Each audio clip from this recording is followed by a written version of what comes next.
Hey, how's it going, everyone? Hope you all are having a good day today. Good seeing everyone. Today we're going to be going through just a bunch of different games. Not sure how long we'll spend in between them, but there's a bunch of them I want to kind of just go through, kind of just have a fun little casual time. Last stream we'd gone through Perfect Dark. That was an interesting time to say the least. Hoping to see some games have better performance than that. So, yeah, I'm not sure what we're going to start with yet. We got a bunch of different racing games. We got a bunch of different general games, platformers, and everything like that. I think we've played some Rush 2 as well. One thing to note is when I finish these games and I play through them, I compile a bunch of notes. Oops. There we go. For some reason my thing was unmuted for a second. There we go.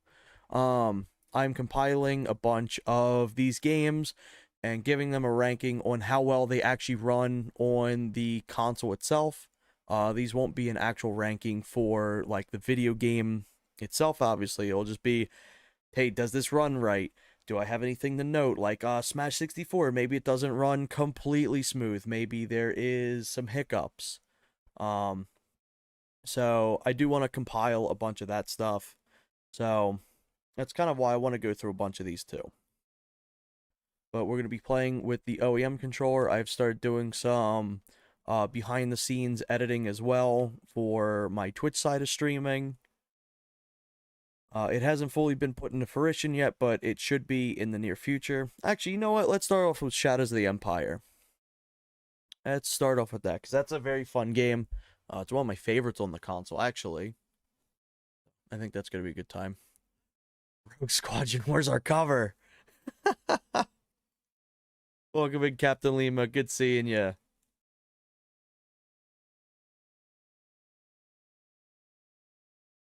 Let's also check to make sure that the audio is working right. Yep, sounds like it. Rip the YouTube side of this VOD. I'm gonna get a whole list of a whole list of music that it's gonna be upset at me with. Let's see. Let's go.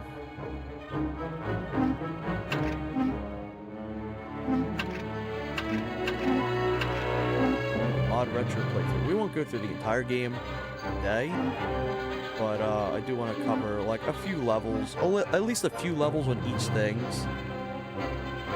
Doing some research on DKR in the N64 Vault server. Interesting.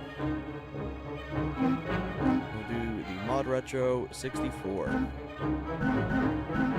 Let's go easy just so we can quickly get through some of this.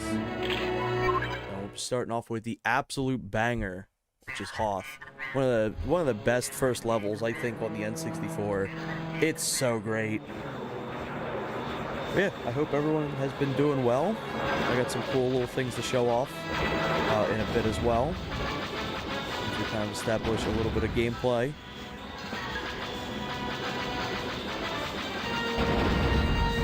One of the things I've been working on a bit on the background is I have a ton of Nintendo 64 controllers, all kinds. So I've got the standard OEM. I've also got some that I've been working on, like rebuilding. And then that's what I was just saying. Yeah, this game gets copyright, but you can dispute it. But I appreciate your concern for that. So I'll try not to go through too many levels. I'll probably try to go through like 4 levels or something like that. Hey, welcome back, Fire Guy. Good seeing you. Yeah, in a slightly nasty way, that is.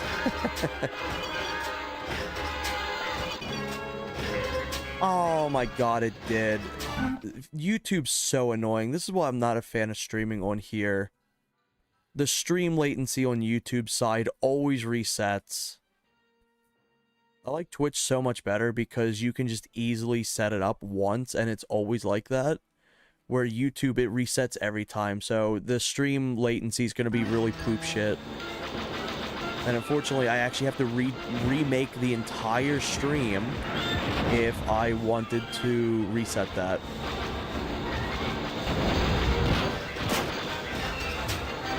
So it's gonna be a little delayed, sadly. Yeah, it's so annoying. I'm not a fan of YouTube. But what was I gonna say?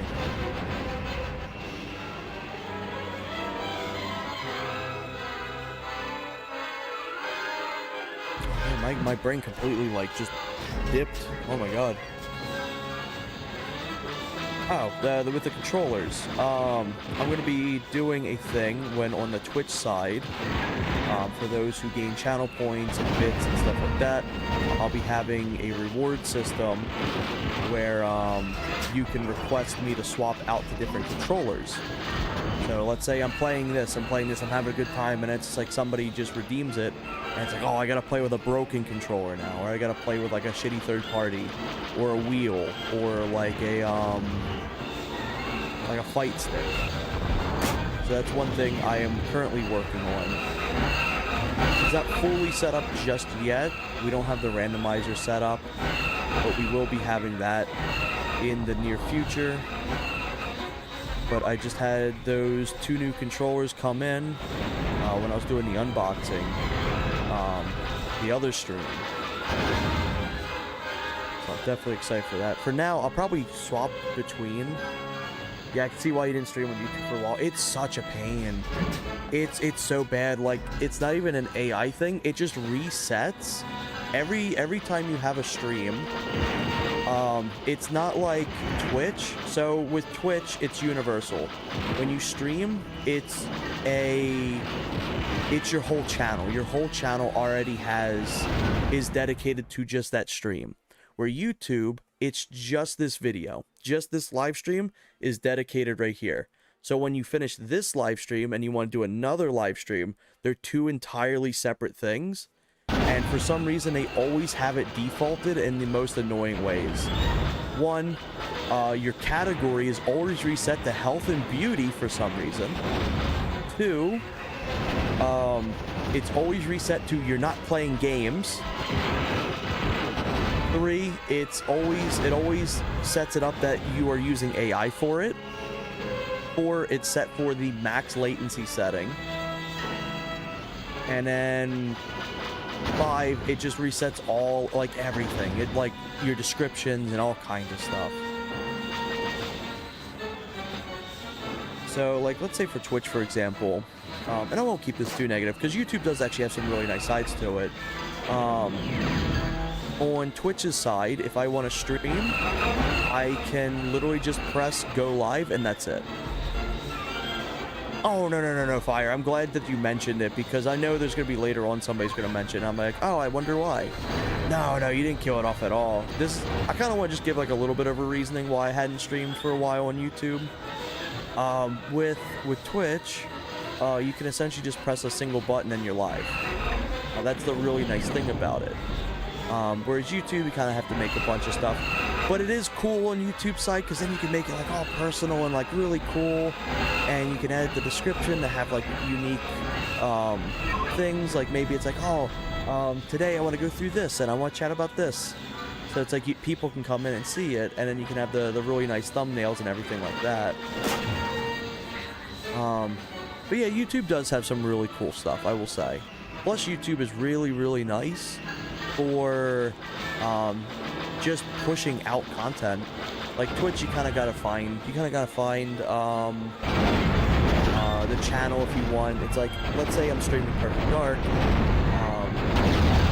The viewer would have to individually type out that they're searching for whoever's streaming on Perfect Dark to be able to see it. Where YouTube's like, oh hey, you watch Perfect Dark content? Here's a Perfect Dark stream. Kind of stuff like that. At least you're streaming on Twitch too, so that Twitch users can watch there. Yeah. What's really nice is, because I prefer to use Twitch as my primary, because Twitch just has a lot of cooler things in general. Like, the only interaction you can really have with YouTube is people spending money. Whereas, like, Twitch has it that it's like, also, I must note, that ran beautifully. That ran really well.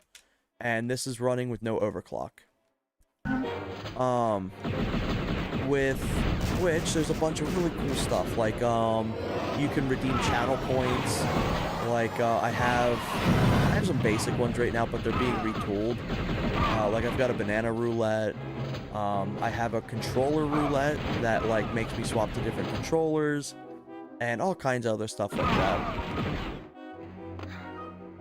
I do hope Twitch or YouTube will kind of integrate some of that in the future, because I think they're a really fun way to engage with the community as well.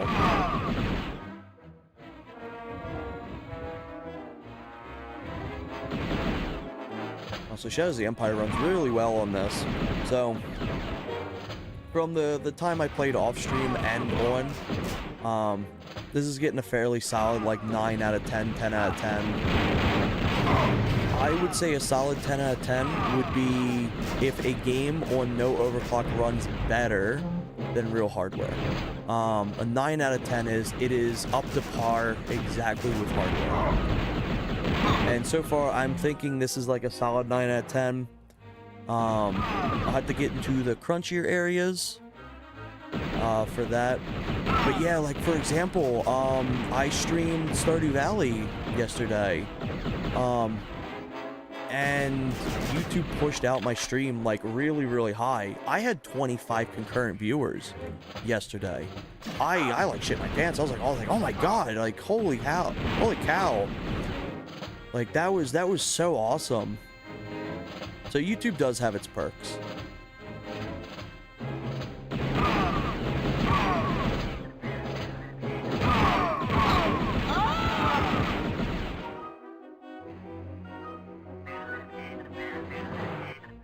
Plus, I do know a lot of the general Nintendo 64 community does revolve around YouTube. So it's kind of like, it's nice to be able to have the actual stuff on here instead of like just getting VODs.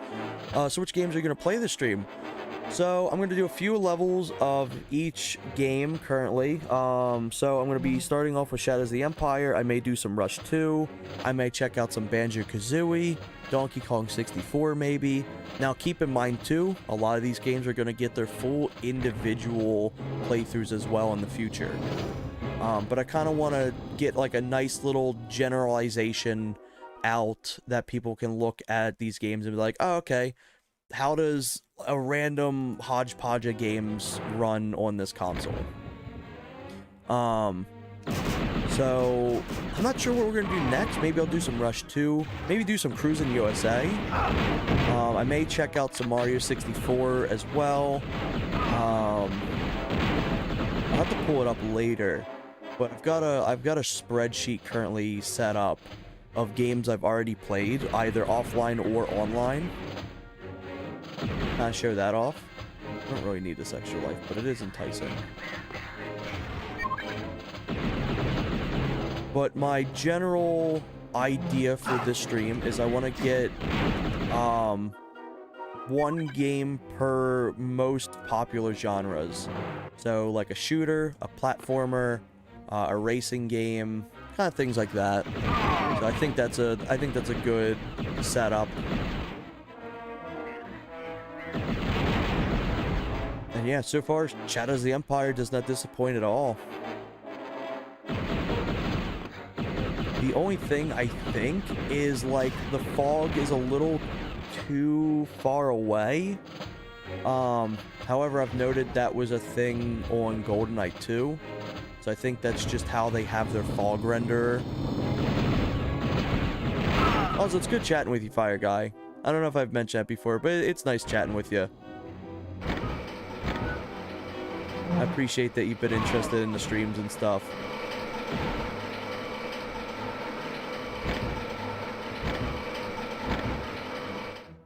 But yeah, with the success of yesterday's stream with Stardew Valley, it really has given me a nice positive experience coming back to YouTube. And it makes me want to go like full out and like do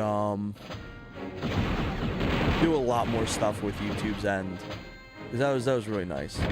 Hey, thank you. If you tried to do the analog 3D, the reason why I didn't get the analog 3D is because it was more expensive. The shipping was more expensive. Even if it's a better console, I was like, this was $200. Ooh, I almost fell. And I figured if I was to get a console right now, it's not like we're tight on money, but it's just like I don't have the comfortable funds to drop all that for it. They're really cool. The analog 3D is really, really nice. Like, honestly, I'd probably say it's the better console to get. I'll be fully straight up. But unless they were ever to send out like a review console or something like that, I probably wouldn't pick it up, sadly. But it's not because I don't want it. It just, I already got this. And generally, if I ended up getting to a point where, like, if, like, let's say we're going, like, full monetary with the streams and stuff, and, like, people come for, like, the reviews and stuff, maybe then I'd pick one up.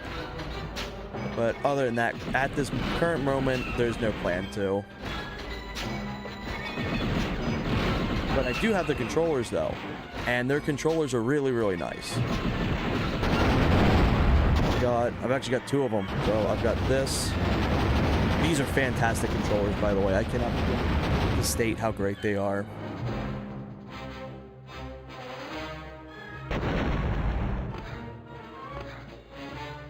Also, when I do a full stream for Shadows of the Empire as well, I'd probably be playing on medium or hard difficulty.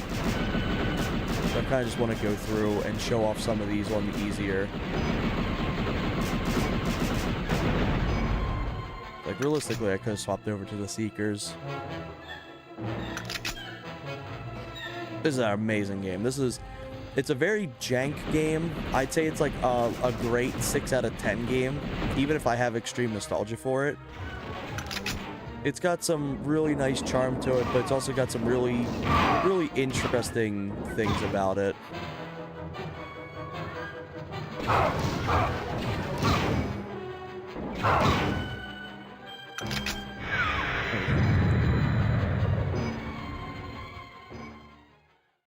But yeah, so far, good solid, like, 9 out of 10 game. Cannot complain whatsoever on the Modretro.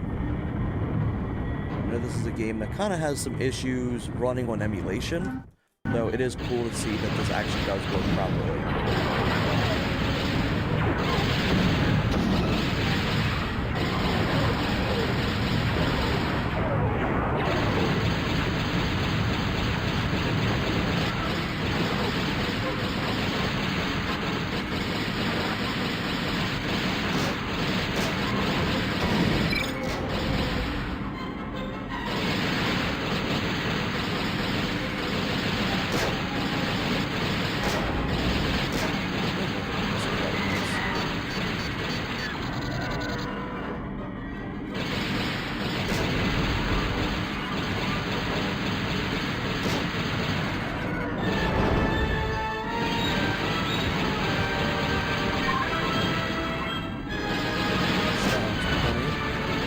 Such cool levels. As a kid, I was always like, why would I want to play this one when I can play the, what's it called? Skyhook Battle instead.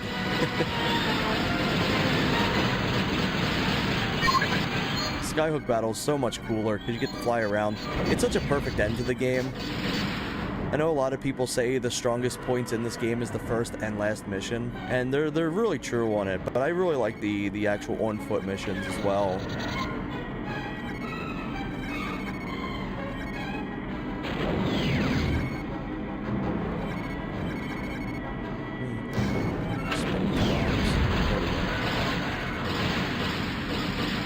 TIE bombers are the diabolical ones. TIE fighters are more just cannon fodder, to be honest.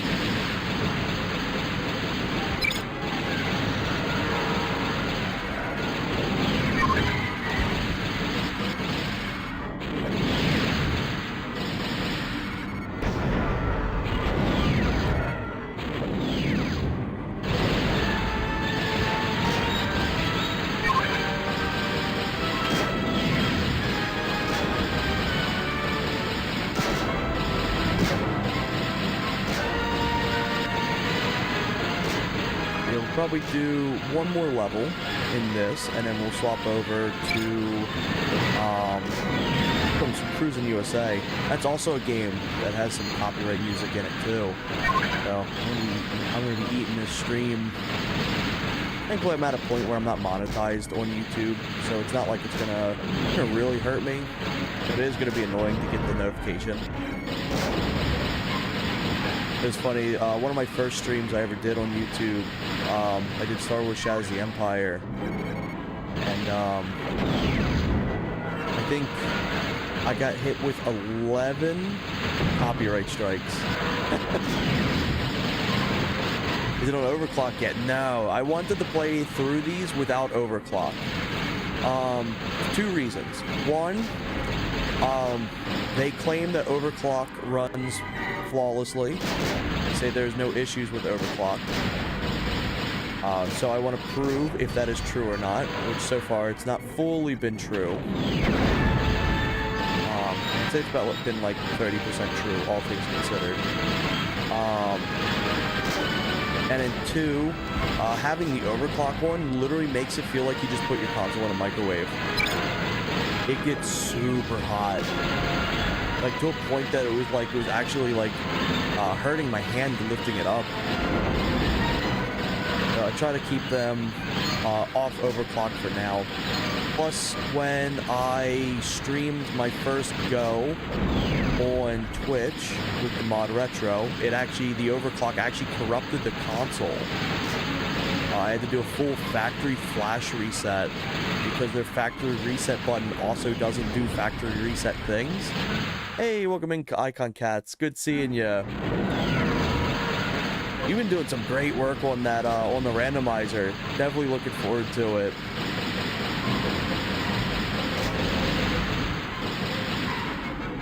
There we go. This is such a fun level. I like this one. You're not gonna lie, but it's recommended to play the Japanese version since it's easier. Yeah. Oh, I can imagine. Like, I originally, I'm not sure if I was ever talking to you about this. I originally started working on Perfect Dark mods before I went to GoldenEye. Because I was like, man, there's not enough, Perfect Dark mods.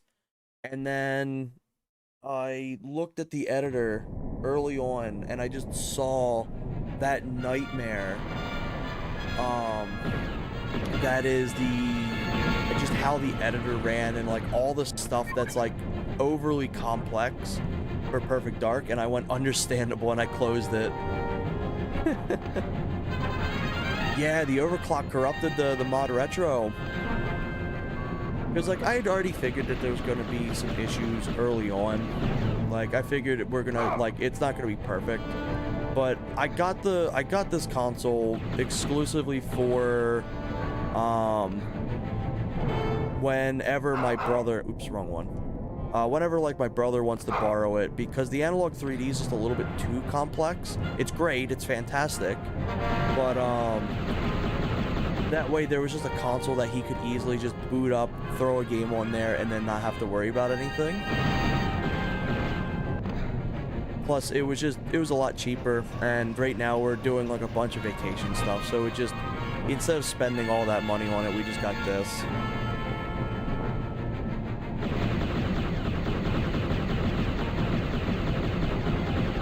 Gonna go D-stream. Good luck with the Modretro. Thank you. I hope you have a good D-stream.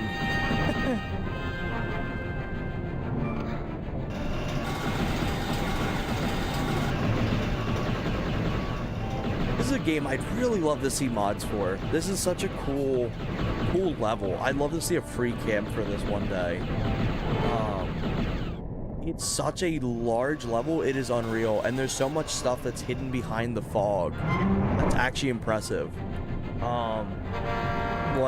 There's a whole bunch of hidden buildings, a whole bunch of, hidden ATSTs and ATATs, and things like that are just in the big sludge.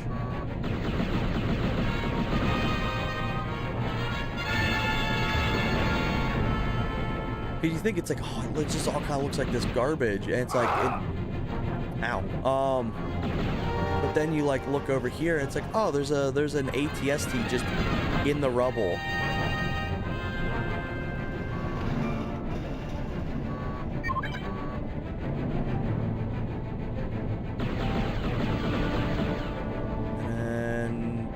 think farther over this way, there's even more. There's like the big ships they have too. The big destroyed ship. There's a ship down there. Just such a cool level. It's a very frustrating level, let me tell you. But it actually runs surprisingly decent if you go into the debugger and remove all the fog. It was actually kind of impressive.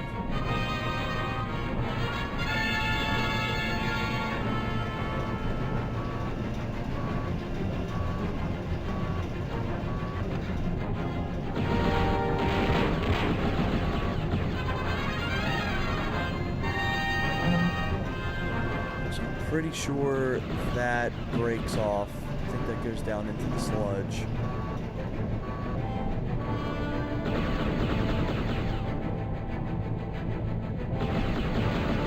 There's a guy in one of these. But yeah, the Modretro just has some issues right now. There's some very glaring things. This isn't to like be like, oh no, it's gonna get better, but from how open they've been with the like the newsletters and everything like that, I do think this will get fixed over time. But the problem is just like, do you want to get it now and then suffer through the issues, or do you kind of want to wait it out until it gets like better? How I kind of think they treated this was like, they have a whole system where it's like, if you had reached out to them before they did their initial like full sale, you'd get a discount. I kind of see that discount now as like, it's less of like, oh, early buyers, and more of like, this is more of the beta test discount, to put it lightly, because it does kind of feel like it's still in beta.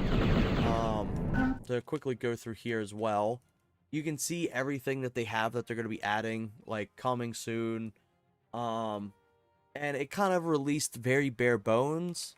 For example, there is no way to configure controllers, which is fine for these, but like a nightmare for like this, or any, like, let's say I want to use this controller. Any non-Nintendo 64 controller would have a lot of issues with it. So it is kind of like, is it worth it to somebody to have these early on? So there's like, there it is. There's the ship. It's down there.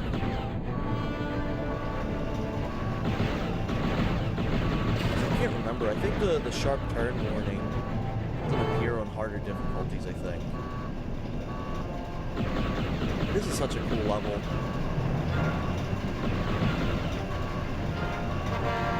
This level used to mess me up all the time. And I used to be so upset as a kid, because I was like, oh man, there's no other cool weapons on this.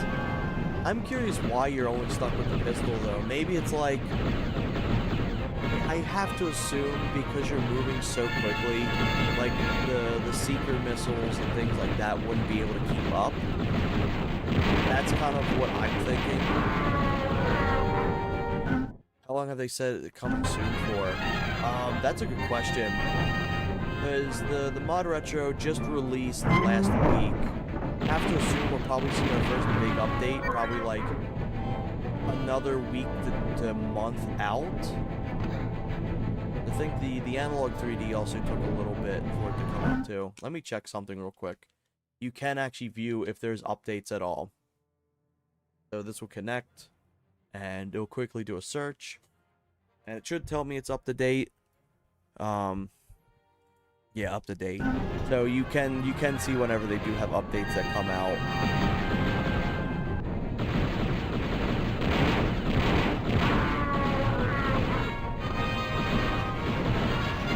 But yeah, I have to assume we'll probably see our first big update come out within like a month or so. I killed them all. They're dead, every single one of them. Loggerman TH.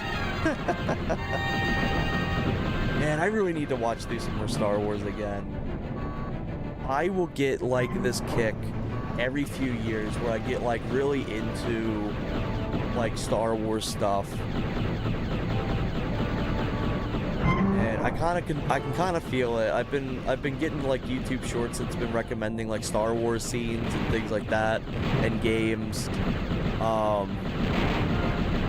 I've been like, man, it's like I kind of want to watch through some of it again. Or at least this week, if it was already released. No, that was the Analog 3D. Yeah, the Modretro just released.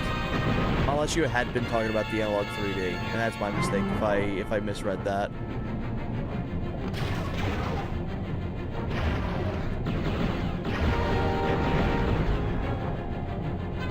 But yeah, the Analog 3D has been released for like over a year now. Has it been over a year? Maybe it's not been over a year. Close to a year. Modretro did announce that they aren't going to include any support for like screenshot stuff, which is a bit of a stinker, because the Modretro or the Analog 3D does. I hope you're doing well, TH. Game audio is drowning Mike a bit. Thank you. Thank you for letting me know. There we go. Alright, that should sound better now, I believe. But yeah, I'm very impressed. For the most part, this has ran really well. No, the Modretro just released. It's kind of what I've been going through and testing a bunch of it. Yeah, if the Modretro had released like last year and it was still this bad, that would have been like GG. It would have been no good.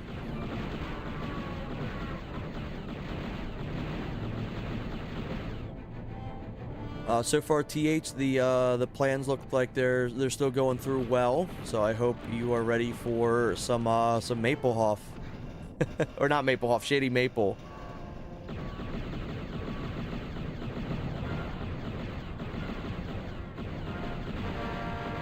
But yeah, they announced the Modretro, I think around the same time the Analog 3D had released. So I gotta jump on here.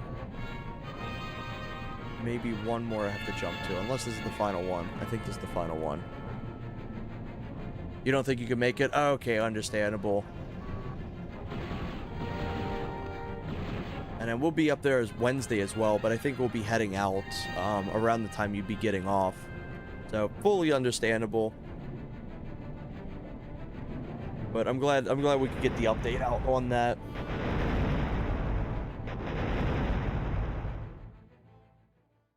But yeah, so far, TH, as it currently sits, the next time we meet up, the multiplayer for GE and Perfect Dark may not be a thing for Modretro, unfortunately. Unless they do something that completely makes them run better.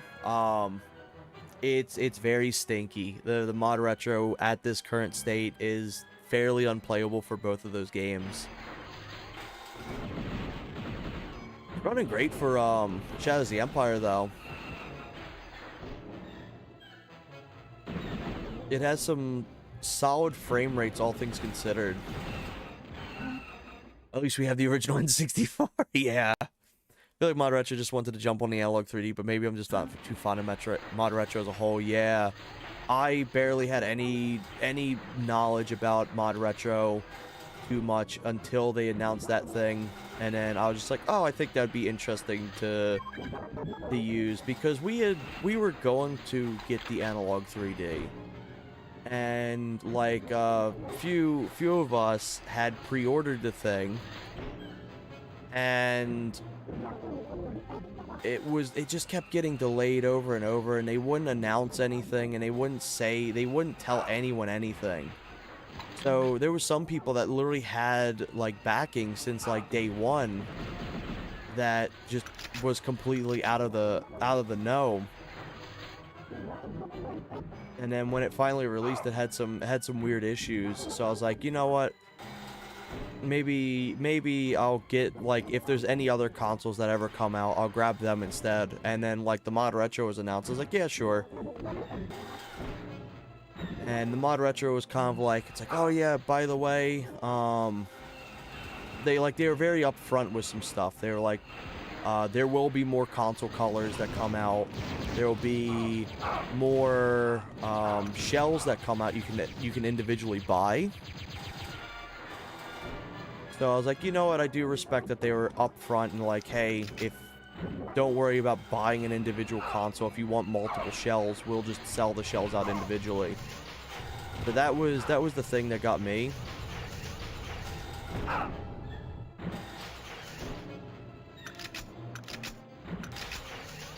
But yeah, plus I thought it'd be interesting to kind of like review as well.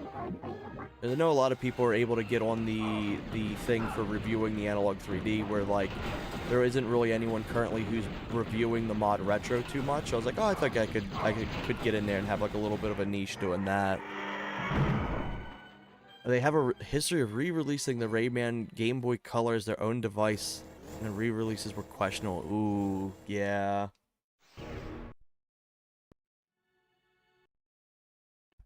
But yeah, it's definitely been a little stinky.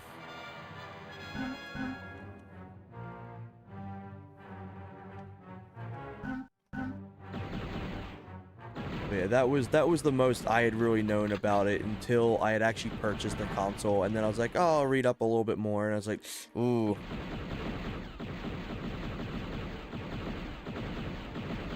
But I do think, even if they don't get it, it is open source.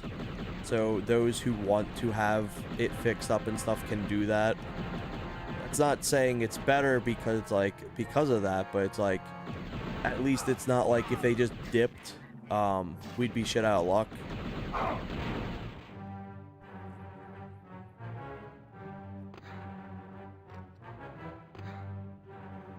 I do know, apparently the CEO or something was shit-talking, like, the N64 controller or cables or something like that. And it was just like, what? Just so confused.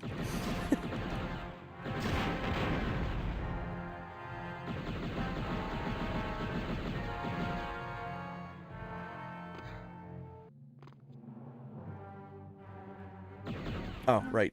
I was gonna move on to another game. I was so entranced with Shadows of the Empire. Oh my god. Because that's gonna be like a 40-minute level on its own.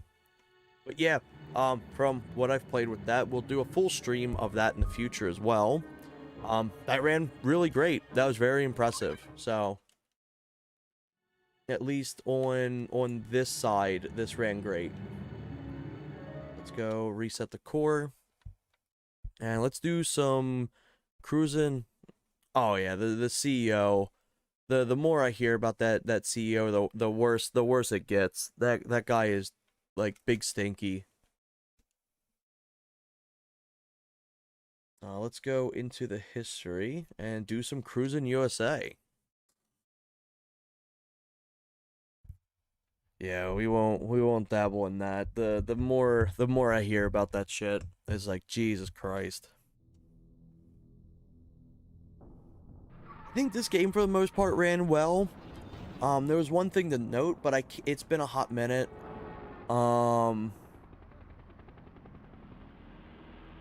It's been a hot minute since I've played Cruisin' USA on a real console. I can't remember if also this song's copyrighted. I can't remember if the skyboxes... San Francisco. Here I come, San Francisco! Here we go. We'll go into here.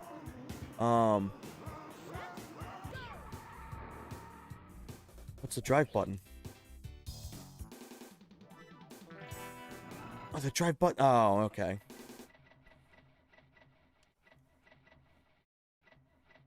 This game I'd been playing with the Ultra Racer. I think there's something funky about the skyboxes, but it's been a hot minute since I've played on real hardware.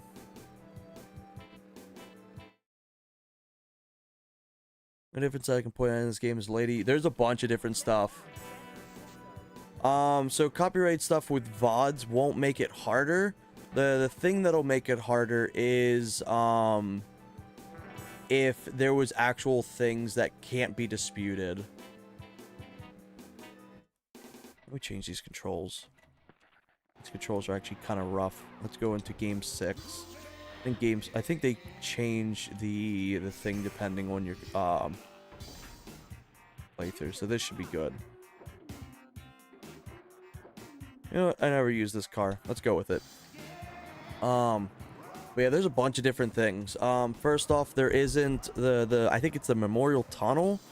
It doesn't have photos of the Clintons on dollar signs. The next thing is you aren't in a party with the Clintons at the end of the game. Third is there's no destructible cows. Like, you can't run over the wildlife in this. And then the model is wearing a shirt.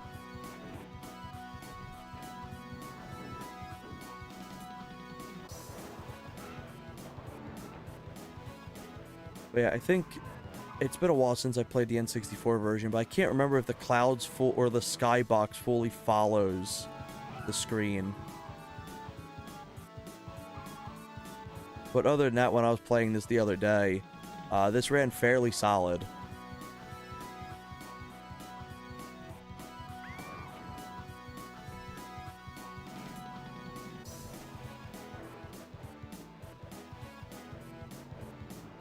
This was one of my favorite, or my dad's favorite games growing up.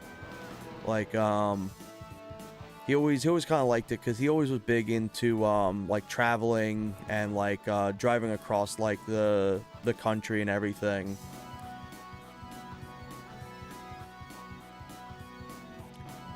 Also, let's see. Are you talking about regional differences or console version differences?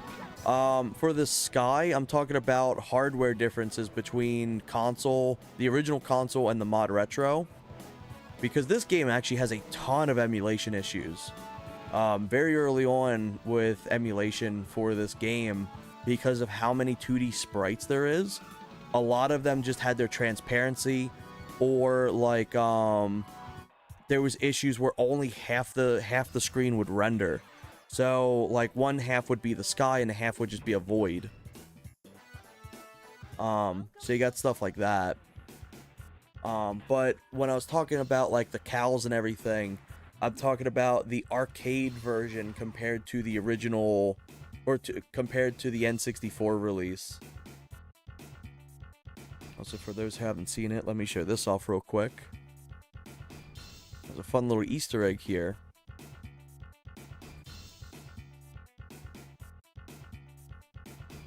Music in this game slaps. I really love it. But the racing game I really loved on the N64 was Rush 2. That was always my favorite. I love this job.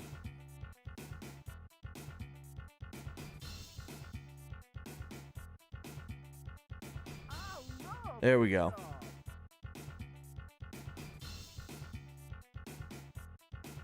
The way he looks back when you do that reminds me of Eternally Aries when we're in like voice call. He gives this exact goddamn look. It cracks me up every time.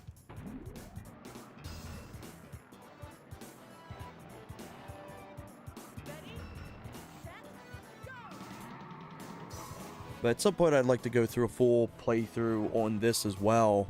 Maybe even do like a co-stream. I know me and Merc wanted to do something like that at some point, where we try to see who can get through the game first. Yeah, it's a developer's head.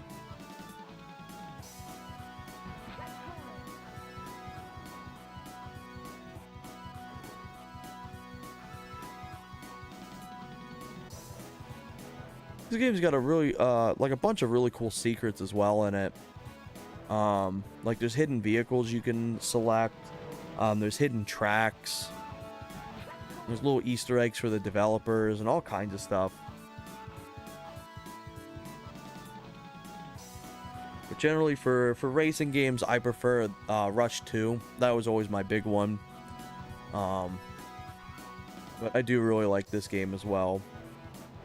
I'm gonna try to get my Ultra Racer fixed up. I bought it brand new in box, legitimately. Like, it still had the original stores. I have no idea who that guy's name is. Joe Blumpkin.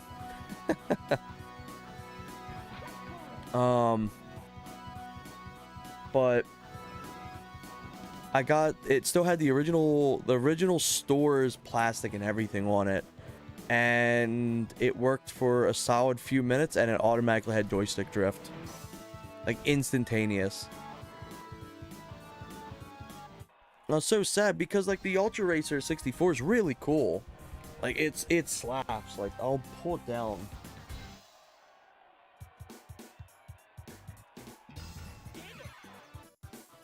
Here we go. Oh, there it is. It's fully brand new in box and everything like that. And just frame one, joystick drift. It's like, man, like, come on. Can't win with these damn joysticks.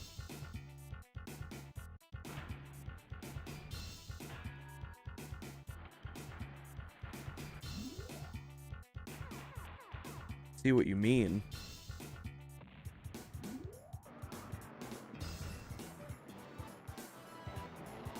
But,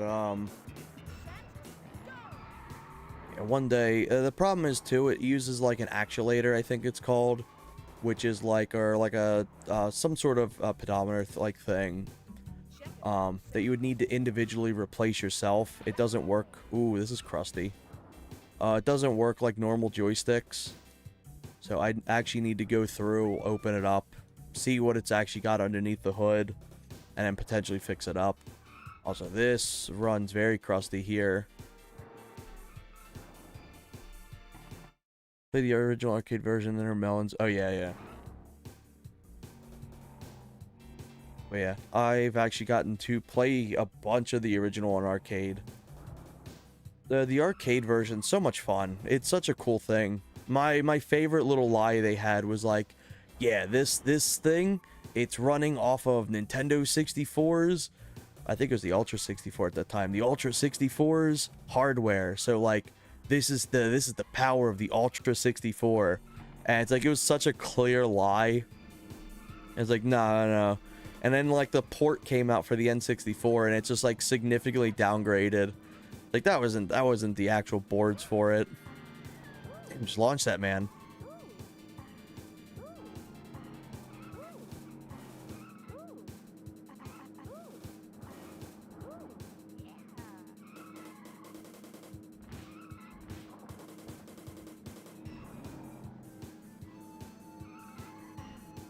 There we go.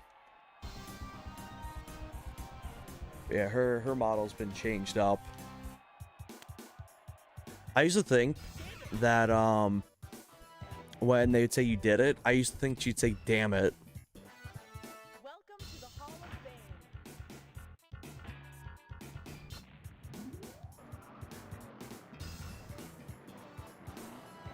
Ready, set, go. So let me raise the volume up on this so I can actually hear this. There we go.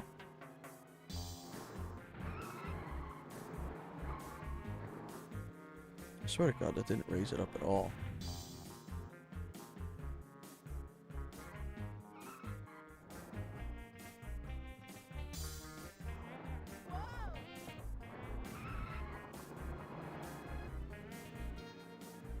It is a great song. It's probably one of my favorites as well. Yeah, the PAL version released a lot later. I don't remember what the differences fully were for it, but I do think there was some censorship that came out later on.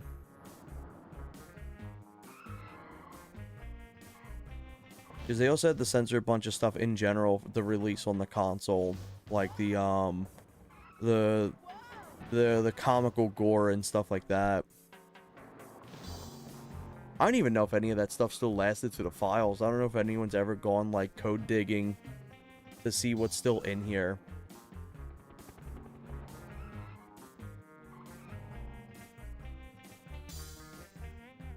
It's always kind of interesting to me seeing what games have like a community and what doesn't, and then what games actually ever get like modded or like even looked into.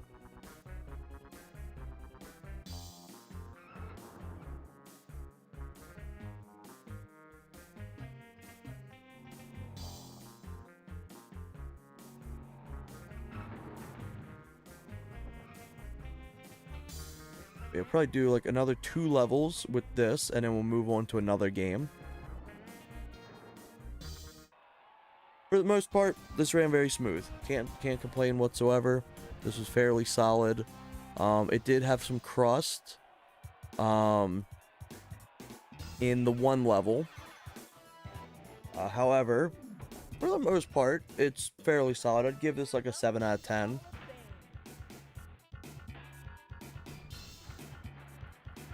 I'd say once you start getting to the 4 out of 10 range is like when it's performing way worse. Perfect Dark, in my opinion, was like a solid 0 out of 10 for the Modretro. It just... I made a Twitter post about it. Hate saying that, oh my god. But I posted on social media to kind of show it off for anyone who was like, oh, I want to play for these games. Perfect Dark just was unplayable. If you're going to play Perfect Dark on the Modretro at all, use the performance patch. It genuinely is a game changer. It made the Area 51 go from running at 1 frame per 2 seconds to an actual solid like 20 to 40. And same thing for LTK Cup 1.3 mod. It completely made GoldenEye 100% more playable. What else is there? But generally as well, if you already want a console that's like very solid, just go the analog 3D route. I will say I do like the way the Modretro looks. I like the toy look to it. Yes, there's a performance patch for Perfect Dark. It's really, really good. It makes Perfect Dark on real hardware actually like fully playable. I could actually show that off a bit too later on if we want. It's really solid.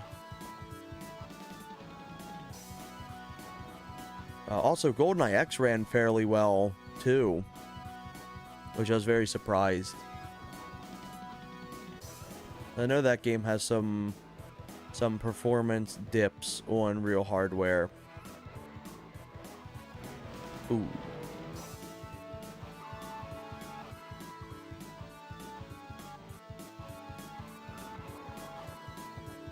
There we go. I'll do one more level here. But yeah, Perfect Dark was a straight 0 for Modretro. Performance was just terrible. The performance patch genuinely brings the Perfect Dark up to an 8 out of 10. Like, I'm not even kidding. Like, it's really, really solid. And the same thing with GoldenEye. GoldenEye, I think, is sitting at like a 3 out of 10 for my performance scale for Modretro. But the performance updates that Axe Doomer has done for GoldenEye is genuinely night and day. I would probably give it a solid 8 to 9 out of 10.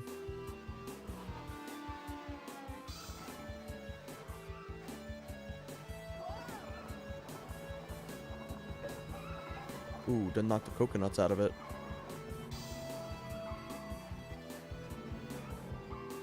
I'm trying to think of what else. Donkey Kong 64 had some issues. Oh my god. Kind of see the performance dipping here.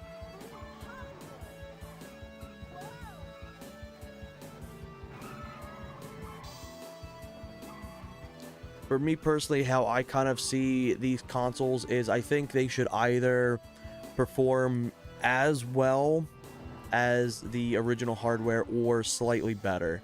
I think that should be what's expected, not slightly worse.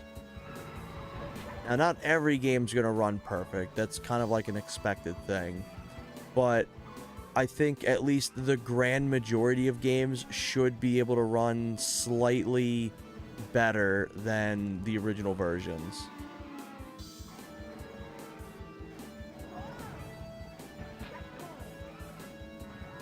That being said, Cruising USA is still always a fun time. This is a fun little game to spend like a half an hour just playing through the campaign.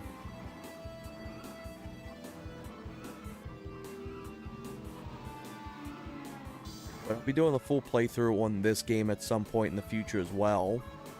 I've already done one on real hardware before. Oh my god.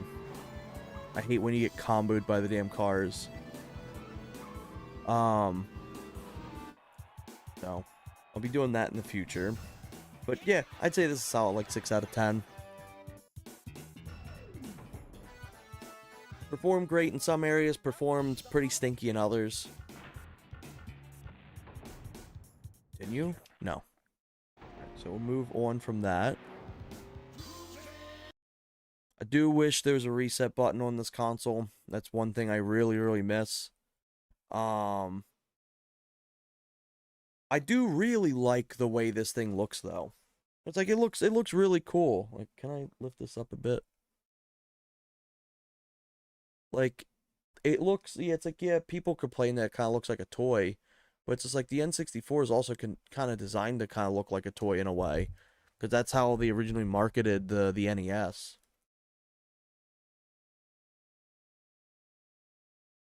All right, so what do we want to do next? Let's see. Probably not do another racer next. Do that in a little bit. I did play some F-Zero last night on here. It had a little bit of performance dips, for the most part. It ran fine.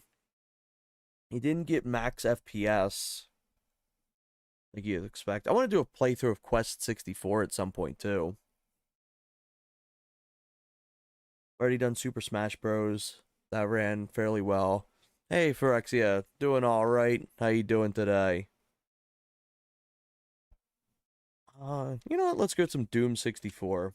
Let's see how Doom works for this.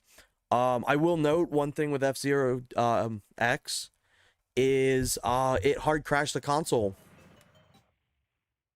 Loading into Big Blue had a chance to completely crash the console as a whole.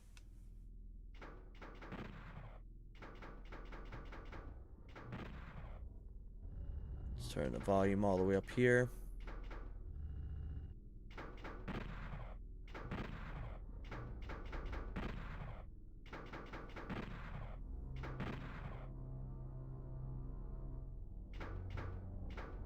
Yeah, do not use pack. Bring it on.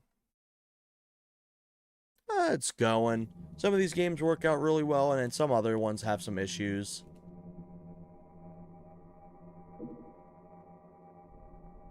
I gotta remember how the game actually controls on here. That's the mini map. There we go. That's the use interact key.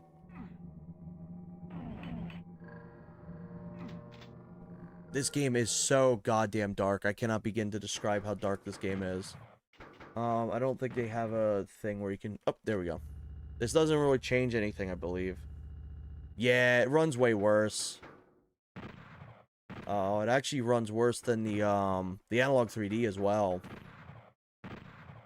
Which is definitely a shame. Oh my god, let's start the exit. There we go. That's looking brighter.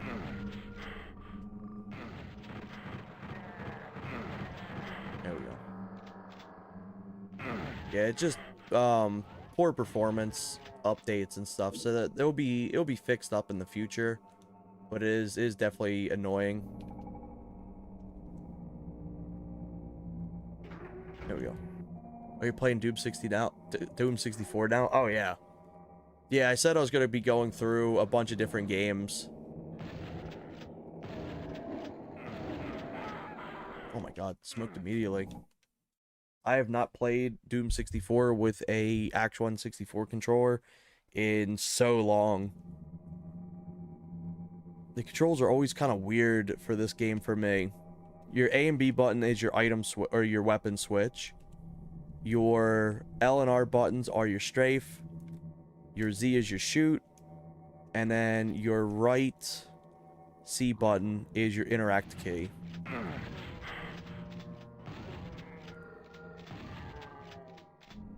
Oh shit, Doom 64, yeah.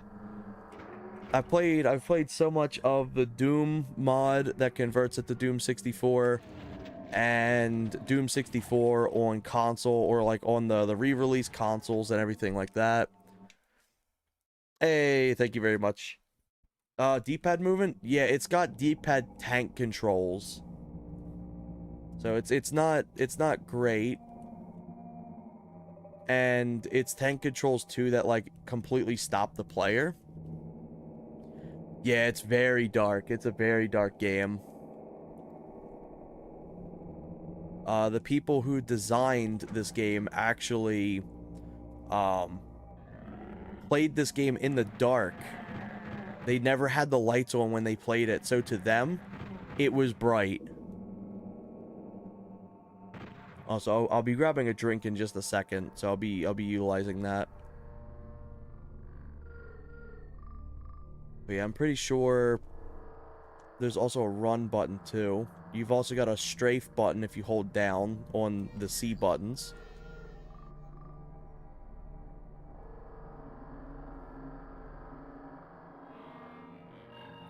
But yeah, this game's got a very confusing control style if you're going in from other games. So far, it looks like it's running well. I won't spend too long on here, because I know it is very dark to see. Oh my god. But yeah, the guy who designed this game played it completely in the dark. Said to him, it looked normal. Yeah, I got the key card, I'm pretty sure. Duke Nukem moved the C buttons and aim with a joystick. They had alternate layouts. I believe the main scheme moved with C buttons and jumped with R, yeah.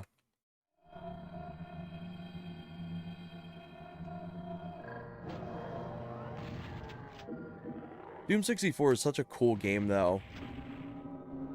I'm glad that they ended up bringing back a lot of the lore and the continuity from 64 into Doom Eternal.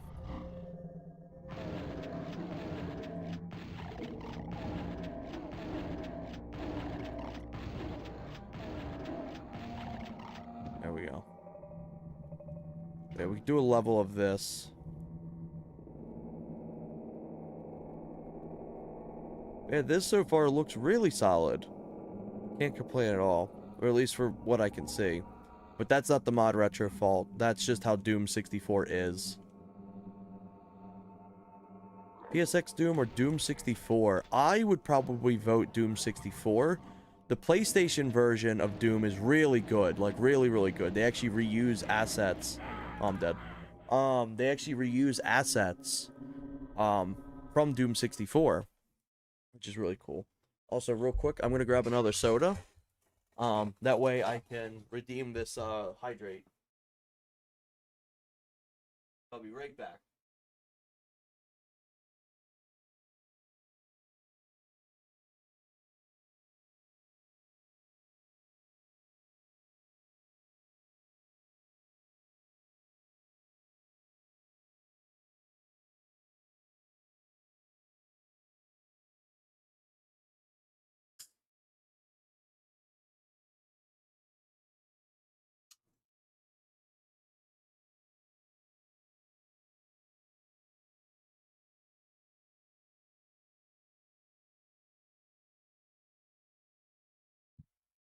There we go.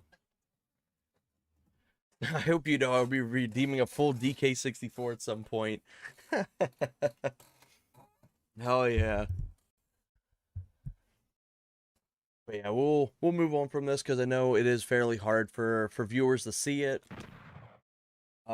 Someday I'll give a playthrough not on the N64, but I will be giving a playthrough probably on like either like a modern console or PC where I can edit the brightness.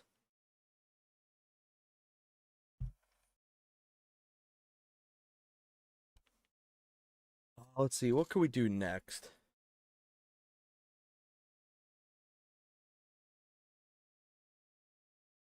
I can't remember. I think it did some Pokemon Snap. Yeah, it did. It's been so long, but I love DK64. It's one of my favorites. I love Donkey Kong 64 so much. Yeah, that's what I say. Does Modretro use Wi-Fi for anything other than updates? Currently, no. That's the only thing I think currently it uses. One day, what I want to do, first off, I want to show this off. Look at this peak pinnacle of gaming right here. um, I ended up getting these parts in the last few streams. What I want to do is I want to take this with my Pokemon Yellow, and I want to upload my Pokemon to Pokemon Stadium, and I want to see how far I can get. Do I think I'm going to beat the game? Absolutely not. But I think it would be a really fun thing to kind of just mess around with that. How could anyone do Hey You Pikachu modern now? I think it could actually be possible. Because like we're at a point too, where it's like we've got like those virtual pets and like things that like listen in and they like respond and all kinds of stuff. Um, that's also something I want to stream at some point as well because I still have the original microphone. Um, but I think it could very much be possible. Probably be a lot more functioning.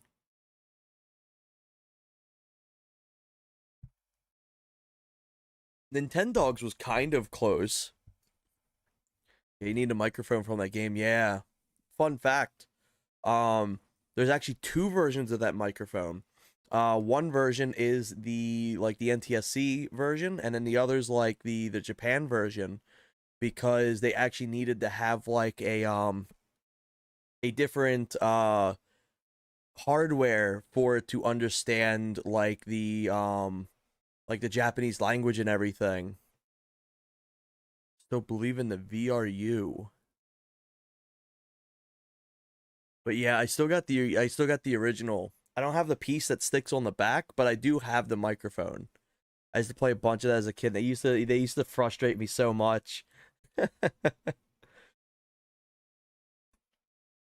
All right, let's see. What can we do next? You know what? We're gonna do a bit of DK64.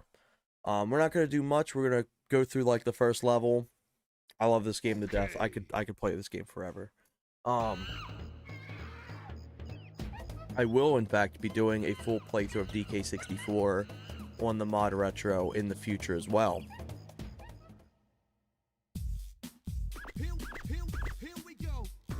Because I wanna showcase how this is because currently you're gonna see there's gonna be some issues right off the bat. Modretro fails the Vine Swing test. They claimed that the Vine Swing test is not an actual test. They're like, oh, that doesn't define if the console or emulation actually functions right. It does. It's one of the most technical things on the entire N64, and they fucked up. And then they tried double backing, saying, oh no, it actually doesn't do anything. You need to have tick rates just right. You need to have the frame rate just right. Everything needs to go right in that little press play screen for the Vine Swing test to actually work. And Nintendo was actually one of the one of the people of all places to get it right. I used to watch the DK rap so many years, or YouTube poops years ago. I used to dance to the DK rap when I was young. My dad used to get sick of it. I just sit and let it play over and over. Oh my god, hiccups or burps on the soda. God damn. Some of my best memories were me and friends starting a new save file, having pizza and snacks, pulling all-nighters, taking turns playing after we get bananas or die. I have some really good memories of a childhood friend of mine. We used to play the this is a brand new save. Used to play through the jetpack game, and we'd see how far we could get, and we'd play around through some of the multiplayer and everything. Let's put the story skip on. That way we don't spend 5 minutes of this just watching a cutscene. Let's go to a new save.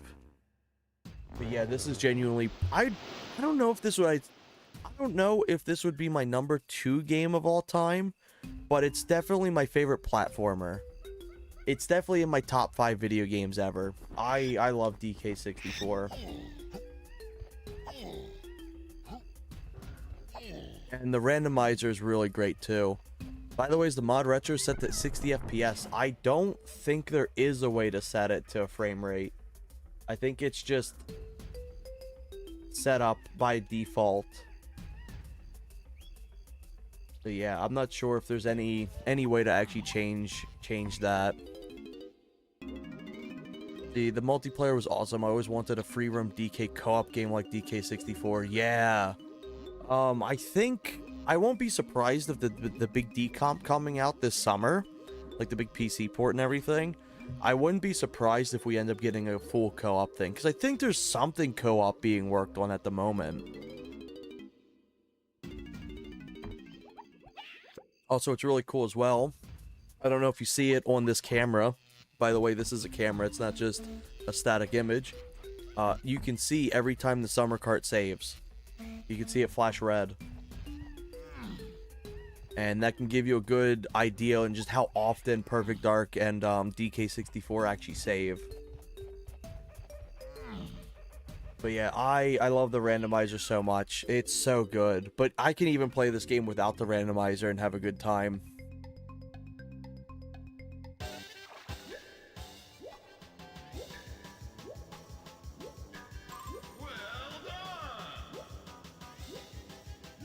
But like genuinely, the Perfect Dark Chaos randomizer and the Donkey Kong 64 randomizer has me like absolutely hooked whenever I do play.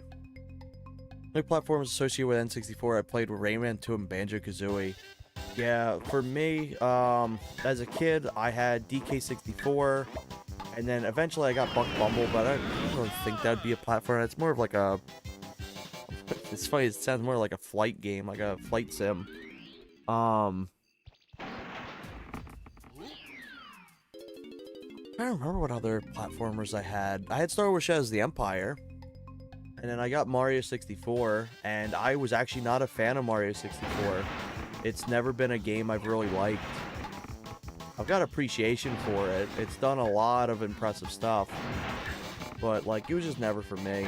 DK was always where it was at for me here. And then I had Banjo-Kazooie later on. I had a great time with Banjo. I never finished Tooie, though. And I never finished Conker's Bad Fur Day. Because they were bad or anything. It was just because, like, I think I just started getting really busy with life and, like, not able to, like, really go through them all. Tonic trouble. Yeah, I hear a lot of people either really like Tooie or really don't like Tooie. And I think that's the same thing with DK64. So I think I'd probably really like going through all of Tooie.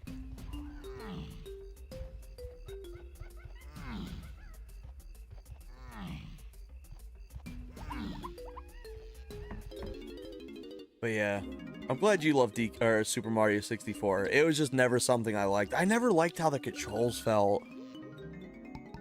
I have to go. I'm taking my daughter to the park, kick some ass, having fun. Oh, hell yeah, Mark. I hope you have a wonderful rest of your day and you have a fun time.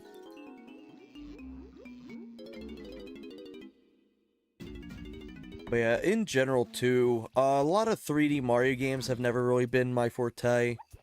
As funny as it sounds, my favorite 3D Mario game was actually 3D Land for the 3DS.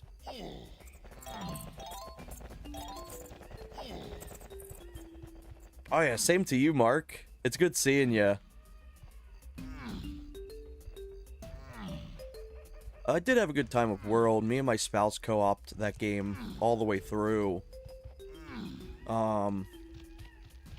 But even if they're like really amazing games, they were just never for me, and I think that's fine because that means I got to have other games that I got to have unique experiences with, and I get to have more conversations about less known titles. One thing I want to see is if Donkey Kong's eyes are gray in this. There's a weird thing with emulation with DK64 where their eyes appear gray. I can't really even tell. But they look fine. Something really funny too is on emulation. Tiny does like the slow frog blink, where it's like to close one eye at a time. What about Super Mario 3D World? Yeah, that was the one I was just talking about. That's the one I co-opted with my spouse. That was very solid. I liked the Switch version more. The Switch version, I think, fixed up a bunch of stuff 3D World on the Wii U had issues with. Let's get this right off the bat. There we go.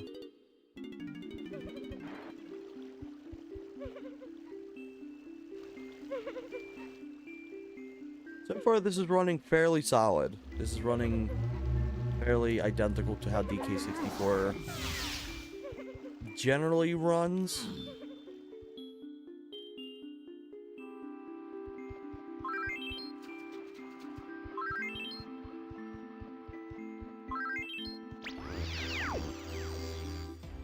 Now let's go into Clumsy's area.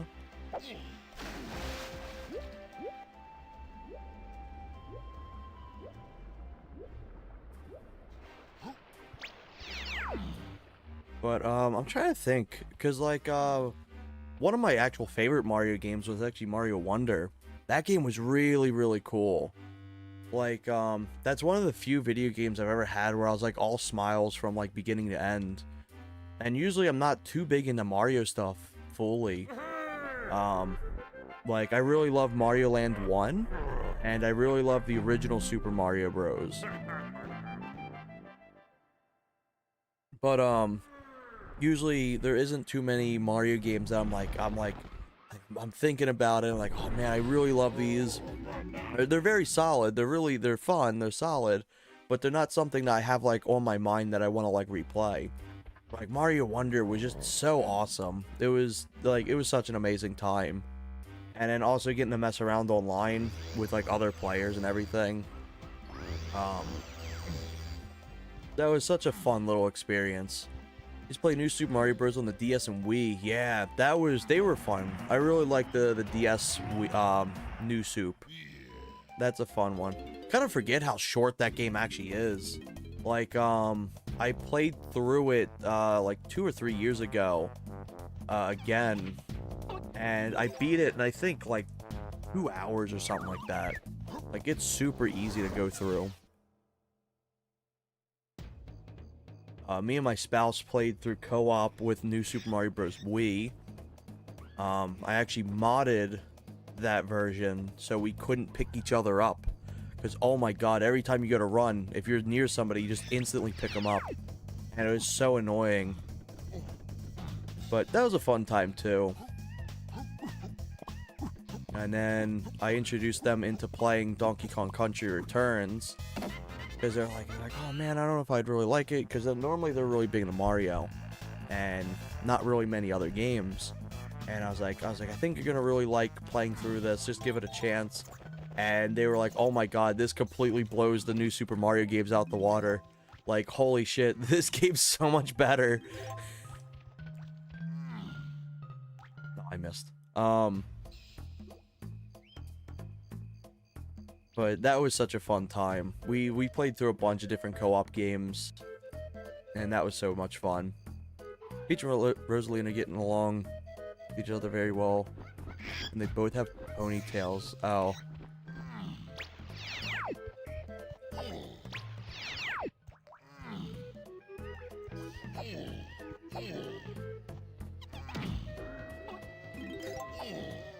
Surprised that Flyby actually ran pretty well, so that's a good sign.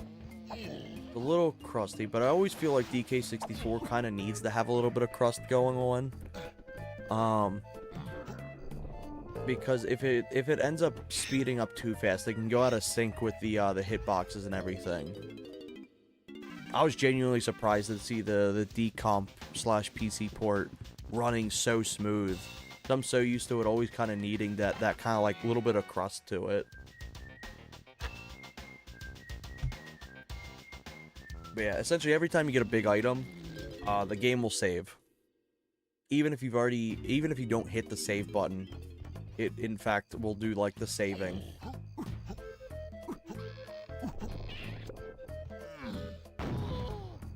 So like when I collect this golden banana, you'll see it flash. Should. Yep, there it is. And for the longest time, speedrunners couldn't really practice this game because it saves so quickly. Like there's nothing you can do. You would essentially have to reset the second you'd get that. So nobody would ever be able to like actually comfortably practice this. And then somebody released like a mod. I think it was around the same time that the Swap Anywhere mod came out. That you could practice and see frame data and shit like that, and like be like, oh, reset to this point and reset to this and stuff like that, so you could actually practice. Funky Kong before his prime, yeah.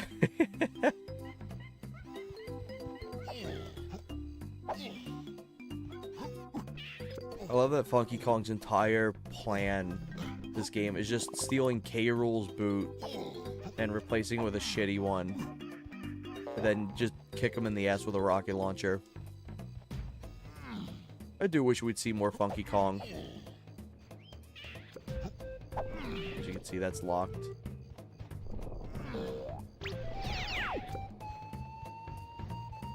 Let's go over here.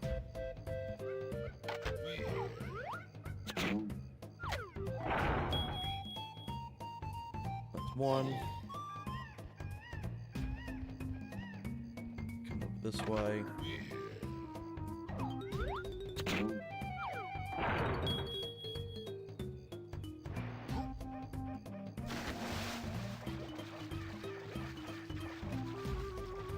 Curious of what we're gonna see next for Donkey Kong, because we had such a big revival for him this last like 2 years, or I'd say yeah, last 2 years. Because he's got the whole redesign and everything like that, and then he's got like the re-releases and shit like that. So I think they're really gonna try to cook with DK games. I had a fantastic time with Donkey Kong Bonanza. There may not have been every level that was my favorite or like I fully enjoyed, but my overall experience was so good.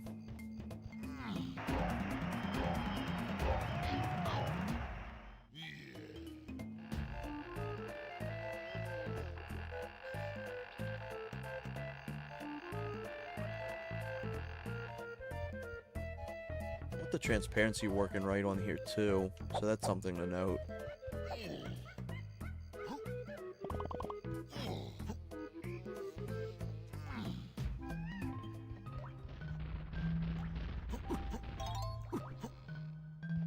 I want to do a playthrough of the 5.0 release for the randomizer at some point too. I've actually not downloaded any version off of that.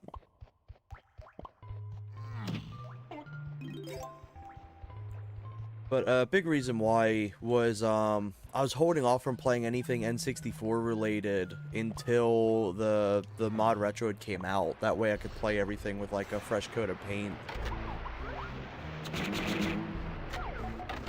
I missed. This is actually where my end of screen is. Here, let me replicate it. Right over here. There we go. And then I use an HD patch.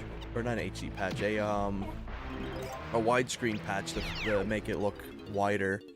Excuse me. Play Crash Bandicoot 3, had bazooka mechanics. However, I think the DK64 coconut gun launcher is better because it's first person mode. Yeah, fair.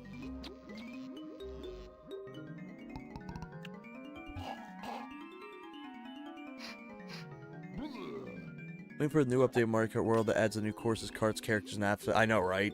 Like, we'll ever see that. I really do hope we get DLC for it. Lanky Kong the Goat. It's like, I'm glad that they're starting to, like... Dude, they've got the thing for the Emerald Rush DLC in DK64. It's cool. I don't like it. But I do respect it. I do think it's fairly cool. I'm also not really big into roguelike kind of games like that or modes.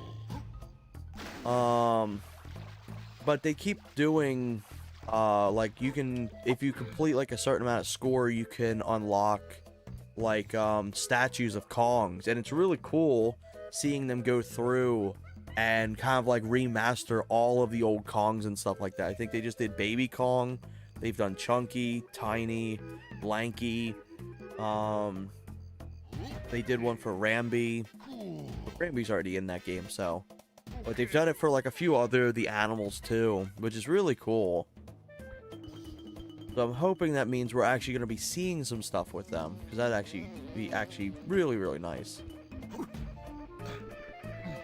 Yeah, so far the note on here, despite the tick rate issue with the vine swing, this is running fairly smooth.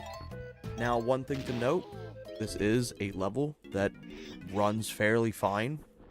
If you're looking for an absolute stress test, we would be going to Crystal Caves or Creepy Castle.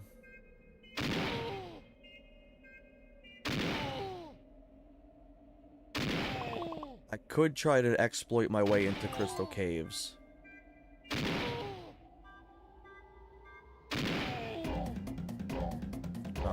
It may be worth me trying to do that.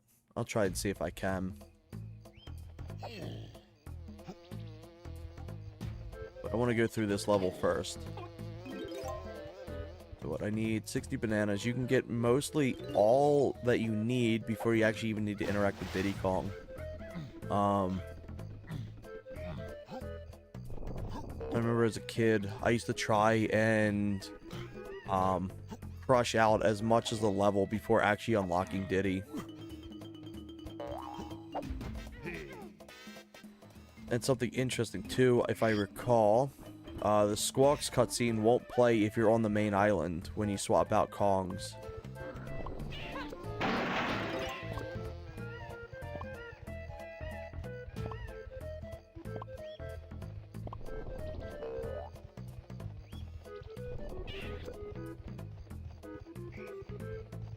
Also, here's a fun little thing. If you press and hold Z as you fall off a ledge, you will not take fall damage at all.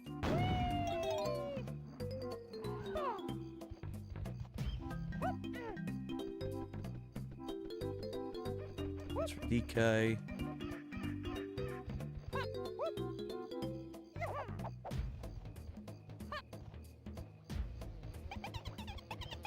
I do think there's some bananas over this way too. So I know there's some for DK, and then there's going to be some for Diddy on these trees. Did you see the DK rep with the beta coconut gun and pistols? Yes. I do know about that whole story because Miyamoto actually saw that, and they didn't fully intend for that, and they were like, "Oh my God, he's gonna hate it instantly," and instead he drew a remixed or reversion or revamped version. There's the word. Of the actual coconut gun, so they were actually surprised that he was okay with it.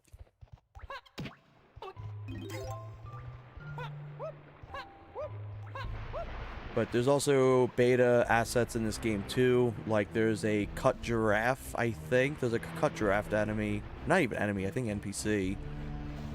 And then there's a giant snake that was meant for level 2. That was going to be the level 2 boss fight, if I recall. So let's go get Ramby real quick, because I have the blaster.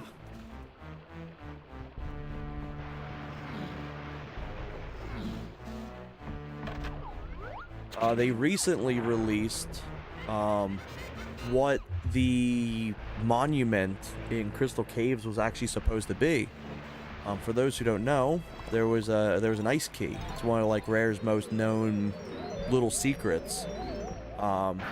They essentially, what they announced was, or what they revealed was, the ice key was a cool feature that they thought of because they were like, hey, it would be really cool to have this thing that can go in between games. They didn't actually have an idea what the payoff was going to be. They just kept putting it in other games and other titles they had without any real or like without any thought of what the payoff would be. And one of the payoffs was you had to transfer it between, I think, Banjo-Kazooie, Tooie, and then DK64 or some shit like that. And then there would be a cutscene that would warp you over to Crystal Caves.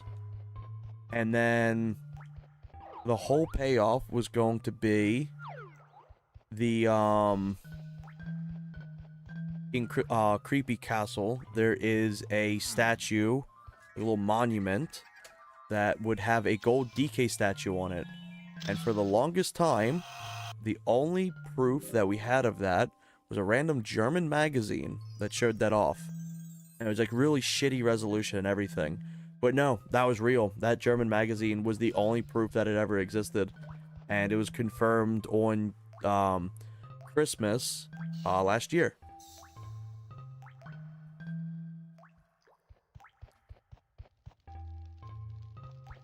Be some kind of bubblegum shooter, instrument or violin, flute or electric bass. Yeah. I know, wild. Rambi needed to have so much more done in this game. They just put him in that little corner and that's it. He gets one mini game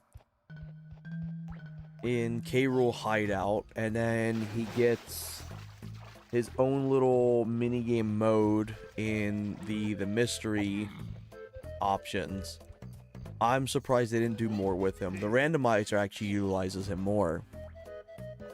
Because the randomizer actually includes that Rambi minigame. I think I should have everything good here, so we can quickly go into a boss. Do I have any coins? I got 5 coins, so let me go over here real quick. I'm always so used to not getting the peanut pop guns in my randomizer runs. I kind of forget that I can go back there automatically.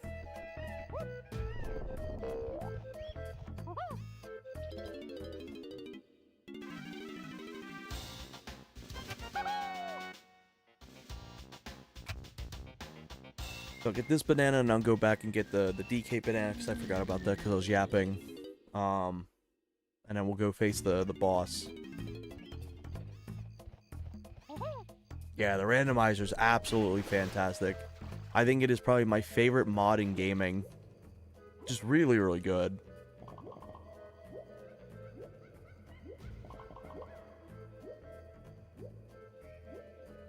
It is genuinely impressive just how many features and how many different things you can enable in that randomizer.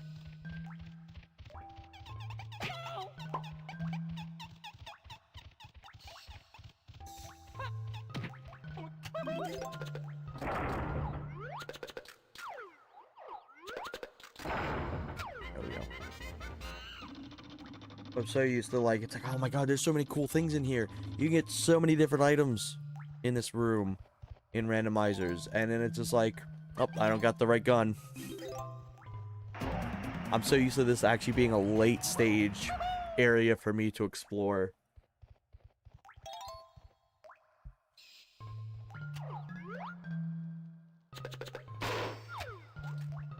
Alright, there we go. Let's go get DK's banana now. Get a solid 6. Hey, what's up, Zika?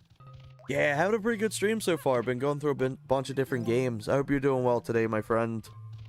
Good hearing from you, as always. We've gone through a bit of Cruising USA, a little tiny bit of Doom 64. We're going through the first level of DK 64. What else have we done?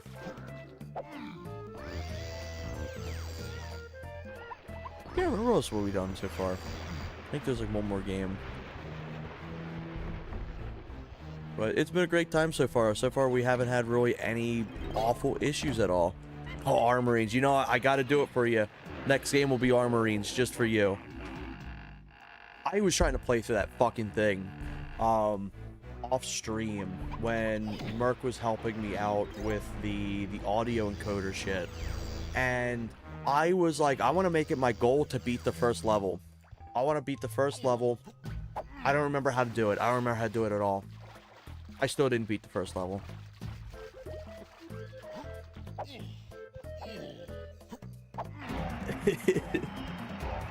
Hey, it runs better than the PS1 version. That PS1 version ran so bad when we were doing it on stream the other month. Oh my god.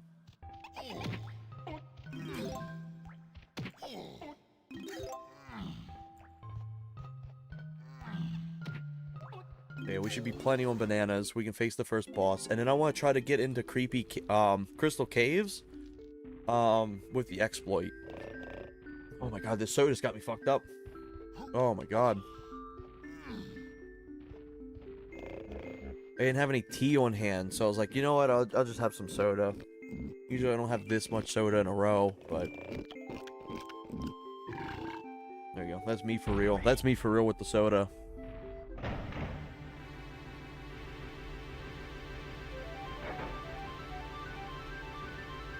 One of my favorite things to note about the concept art for this game is the promotional art.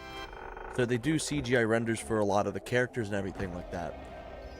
That way they can use them both for concept like art and everything like that on top of promotional things. That way they can have like let's say advertising, everything like that, and then also in-game sprites. So like they use actually some of the promotional art for these renders they use in-game. The promotional art for the hippo and the pig are slightly different, and when I say slightly, they're missing their nipple rings. I swear Armories reminds me of those shitty browser FPS games. Yeah, it's something special. Oh, look, it's McSmith. But yeah, that's the only thing they're missing in their promotional art, and it's really, really funny that they thought about that. They were probably like, oh shit, maybe they shouldn't have nipple rings.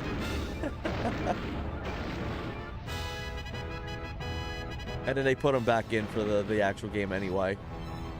But the oh shit, never mind. Oh, the in-game renders use those rings, so it's like they changed it. Who knows at what point did they remove it off the render, but it's always really funny. Donkey and Diddy's faces are HD, yeah. It's so funny.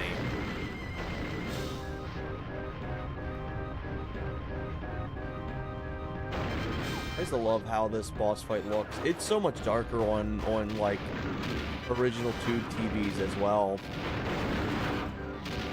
Something we can show off real quick too is you can do where you can change the scan lines and stuff.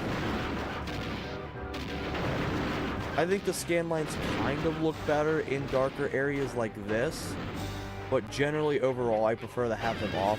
I think you kind of need like a 4K resolution or monitor to be able to actually properly get this stuff looking well. Might sound like a shock, but I never played any N64 game platforms other than Super Mario 64. Yeah, it's understandable. I think a majority of people played mostly Mario 64. It's the only one we had back in the day. For me, I didn't get Mario 64 until later on as a kid. I think I got it around like, I don't know, 11 years old maybe. I got it through a yard sale. And I remember playing and I went, this ain't DK64. And that was kind of my experience with it. Yeah, we'll mess around with the scan lines a little bit, show how that looks. It's like, to an extent, this looks pretty alright.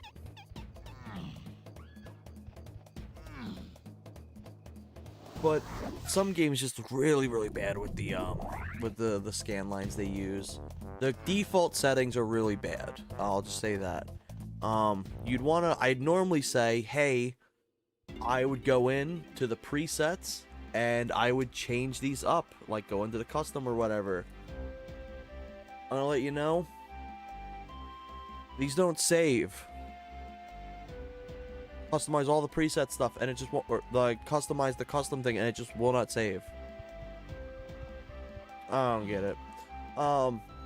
Let's see. Games like DK64, Banjo-Kazooie, Zelda Ocarina of Time look like really fun games. I really love DK64. You gotta be a type of person to really like DK64. Just because there is a lot. But the really cool thing is, because a lot of people are always like, man, DK64's got so much collectibles and so many things, you gotta 100% it. You don't even have to do 50% of the game. 100%. Like, there's so many things so you can pick and choose what you want to complete. And I think that's really cool. And we didn't have them.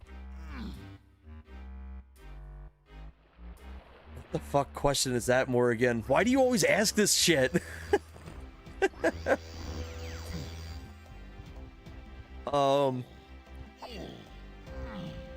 But I really love DK64. Like it's genuinely, it's in my top 5.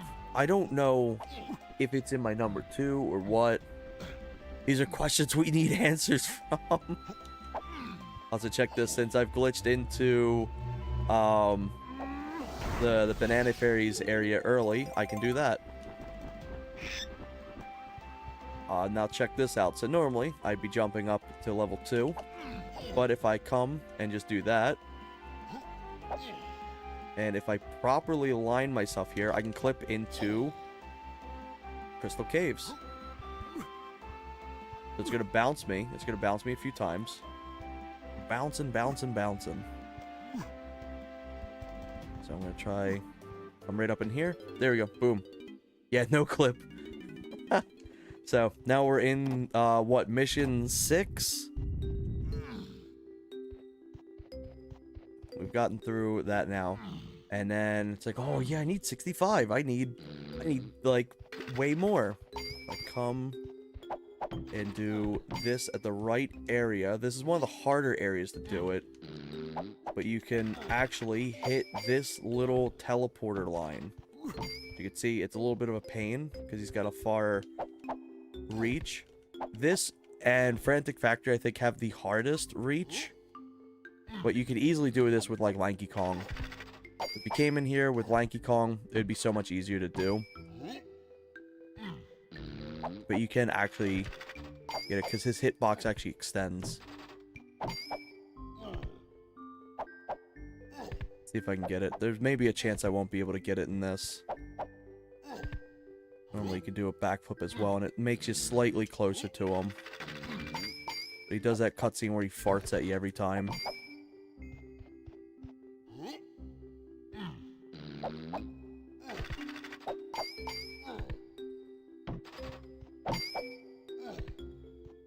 Every time the camera pans over, I think I got in there. But there may be not a chance I won't be able to do this.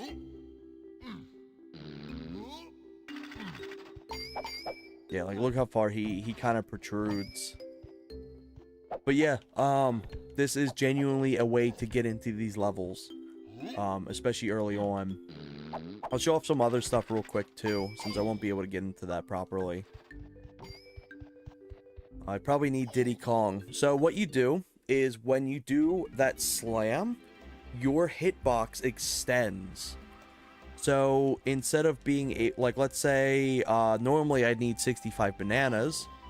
If I just do that over and over, I can just clip right through him and walk into the level. The level teleport is like directly behind him. So if you can hit that, then you're golden. I'll show another thing that's very similar to here, but this is harder to do. This used to be my party trick whenever we'd have hangout nights.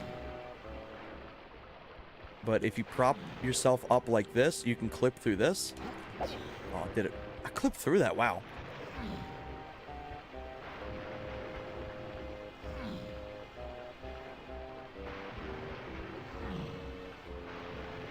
You gotta properly position yourself.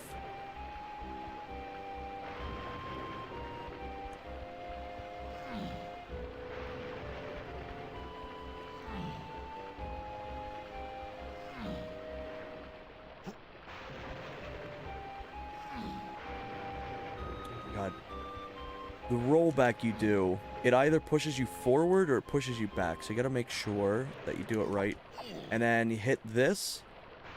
And now you've made it up to level 3. Normally you need to have both keys completed to be able to do that.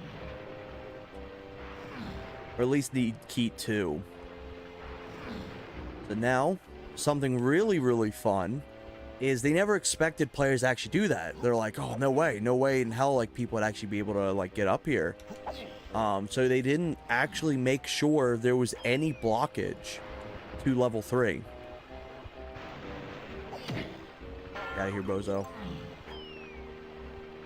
They have a texture in front. Also, this is kind of like the lag that you'll see in real hardware too. So this isn't shocking. Developers, that's illegal. Yeah, look at that. It's like, oh yeah, look, got a door there. The fucking shower curtain. But yeah, you can essentially do this clip in every level. I probably would be able to do it better here. But this one's also a fairly hard level to clip yourself into. You can actually beat this game with 0 bananas. I did that at one point in my life when I was unemployed as a child. I think I was still in 12th grade when I completed this.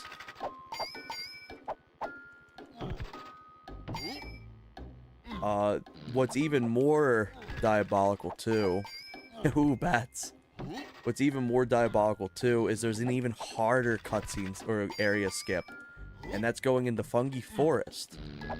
For that, you would want to essentially moon jump all the way across the island, like the main island, and then properly latch onto a ledge, getting over to Fungi Forest. That's the only way you can legitimately get into there like that. I have a feeling I won't be able to get into this as well. But essentially, there is no limit to what levels you can get into. I'd say Creepy Castle is the only one that would be like actually fairly like hard to do, because the parameters don't open up until I think key 5 is done.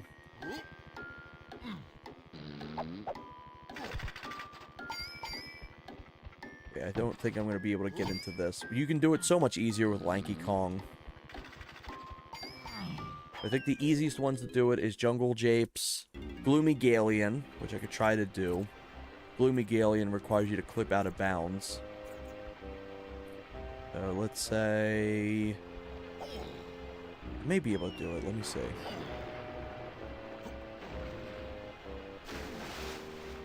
Don't think I'm going to be able to get to Gloomy Galleon, though. I can try. But I think these are a little bit too strong for me to easily clip through the top. Ooh, ooh. Nah, maybe not.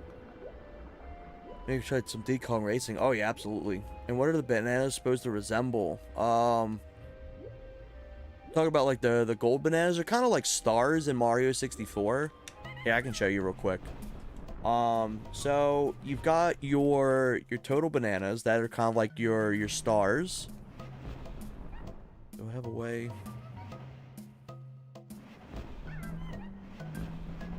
Here we go. Your colored bananas are kind of like your coins in extent, except your coins are kind of just like meant for like lives or like high score in Mario. That's kind of to unlock the bosses. Then you got blueprints that are kind of like they extend the time for the final boss area, like the final room. Yeah, so you only need 100 out of the 200 in the game, or 201 bananas in the game. Okay, I think I'm not going to be able to clip through this. Oh, maybe. I have a feeling I won't be able to.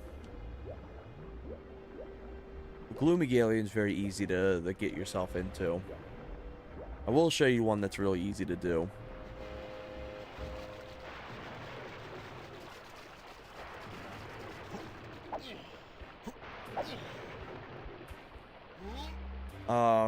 And then, like, your fairies are also a requirement to beat the game, too. And then you need 4 battle crowns. At least I think you need the fairies. No, I don't think you actually need the fairies. But they do give you rewards. But yeah, check this out. You can easily just pop through the map. There we go. Go, out of bounds. Let's kind of mess around out of bounds.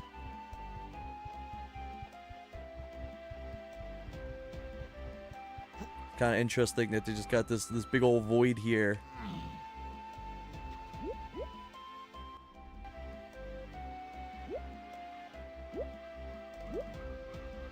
Yeah, we can move on to some Diddy Kong Racing, because Diddy Kong Racing was actually one they noted there was issues. It actually ran faster than the base game for some reason. Yeah, damn, nice clipping. Oh, wait, I was actually going to do Armorines next. That's the one I was doing. Then I'll do some Diddy Kong Racing. Okay, there's level 1. Oh, it's close. There's, you can see it in here. It's actually one of the final boss fight, or cutscene, ships that are just always loaded into the island. But yeah, this game's very interesting. How much faster did it run? I'd say probably like 10% faster. There's some interesting stuff to note. But yeah, let's go into the next game now. Let's go for some Armorines. One of Zika's favorite games ever. It's really cool that it was the only game that you actually got to play growing up, Zika. Very solid. Armorines is such a good game. Thing with Diddy Kong Racing for me is it's a great game, better than Mario 64 in my opinion. But I feel it's a little too easy for the average player. Yeah. Fun little fact too. Diddy Kong Racing actually has where if you play the little girl mouse, it's GG. She has the best stats in the game. Because she is meant for the younger sister type of person. Who is just like the younger sister who just is like, oh, I'll pick the girl character. So they kind of gave the whatever her name is the best stats in the game. That way the younger sibling could compete. Yeah, her and the turtle are OP, yeah. And then there's like what, the fucking Blumpkin Croc? Whatever the hell his name is, Crunk the Croc or whatever. And he's got like the worst stats. Like he's literally like a wet fart of a character. Let's go with Zika's favorite game of all time. Actually, I don't have it in my normal N64 list. I've got it in here. Yeah, Armorines. Hell yeah. I mean, Crunch, yeah. Clumpkin.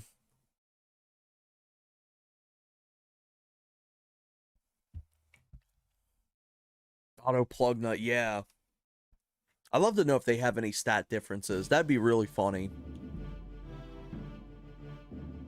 Yeah, look at this banger. This game's great. I'll show off something too if it hasn't changed. You got your high res. You got your control stick. You think this may mean like, oh yes, normal or inverted? No. Normal or 1. You could change your speed of your joystick. It's still inverted though. Yeah, high res, and then we could change it. High res LB. And then got low res. We're gonna go high res. We're gonna have a little fun. Yeah, we got normal, hard. Your music volume 2. This is the quintessential cousin game. Like you got that weird like Stinky Pete cousin. That's like yeah, what games you got? You got like GoldenEye? No, I got Armorines. Yeah, Friendly Fire, no. Like, oh, like, you got Mario Kart 64? No, we got Walt Disney World Magical Quest. Please insert my Rumble Pack. I wish to play with it. No, thank you. I like to keep my batteries today. Mom says GoldenEye got at home for a discount. Yeah. Like, oh, you got F-Zero? No, we got Extreme G. Like, uh-huh. My favorite part about this game is there's no tutorial, nothing like that. You just frame 1, start taking damage. You gotta figure out what button is your fire button. You don't even get the time to figure out what your shoot button is. It's just get fucked, bozo. Frame 1 automatically just took some damage. I can't remember how we got Walt Disney Blumpkin Racing. This game's an absolute banger.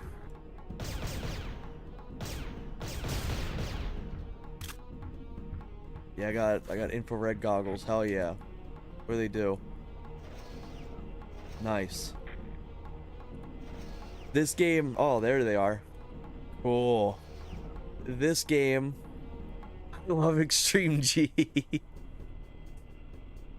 This game uses every single button on this controller. You got your looking, you got your turning, your C buttons are your move. Your R buttons jump. Your L button shows your objective. Your D-pad left is your goggles. Your D-pad right is your zoom. I think the up on the D-pad does something else. Your crouch is D-pad down. Your shoot is Z. Your reload is B. To swap weapons, you hold A, and then you press a direction. I'm cracking up already. This game just started. This game's terrible. It's so bad. And there's like input delay. This feels like I'm playing on like lag 8. Like, it's actually impressive how much input delay this game has. Because I was messing around before. I had like my capture card set up a while ago, and I was testing the game out. I was like, man, this feels like it runs like shit. I think there's something wrong with my capture card. And then I was like, wait a minute, let me boot up GoldenEye, and GoldenEye ran just fine. I'm like, oh, it's just a game. The game just sucks. You never feel like you're looking at where you want to be. Oh my god, not Daikatana. Pokemon themed N64 console controller, goated. Yeah, I love them. My god, Daikatana. You ever think we'll see a re-release of that game? I have a feeling we will.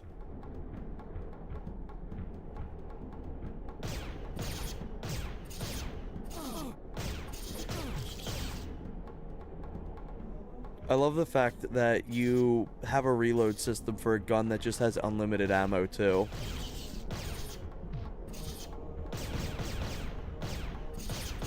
You can just fire this thing endlessly and not have to worry about a reload.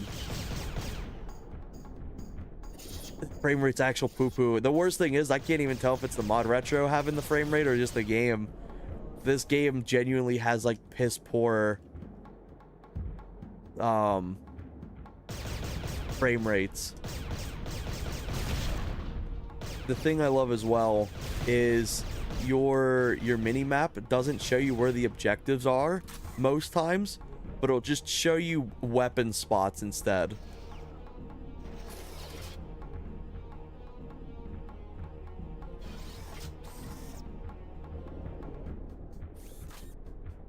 Never heard of this one. Yeah, this is a really great game. It's personally Zika's favorite.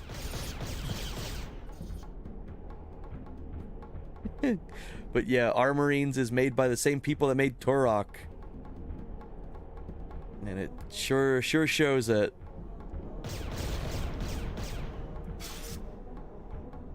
I think it's the game because the more you walk around towards stuff and walls, the less laggy it becomes. Yeah. It's almost as good as GE, yeah, you know it. Yeah, it even has multiplayer. It's got co-op. My favorite thing is some of these rooms are genuinely so dark that if I was to up the contrast and everything and the brightness for the stream, you still wouldn't be able to see in there. And it's like, oh, what's the objective? Warehouse doors open. Cool. That's not an objective. What did I just do? The objective is you have to go up here, not in the building. But yeah, this game's so crusty. It's so bad. But the more that you know that the people that made Turok made this, the more things will start to make sense. Like the fog, and then when you climb up ladders, and then the secret weapon spots and everything like that.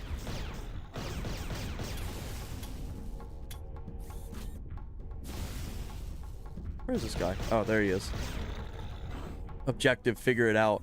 I actually got pretty far in this game when I was younger, because like, you know, like a lot of like some of the really good games had colored cartridges, and it was like, it's like, wow, like DK64, it's really good and it's got a yellow cartridge. And like Twine, it's got this really cool blue cartridge, and it's pretty cool. Like, oh, Armory's has got to be the same. It's even got its own unique cartridge. This game's Blumpkin Simulator, and you're the one given the Blumpkin.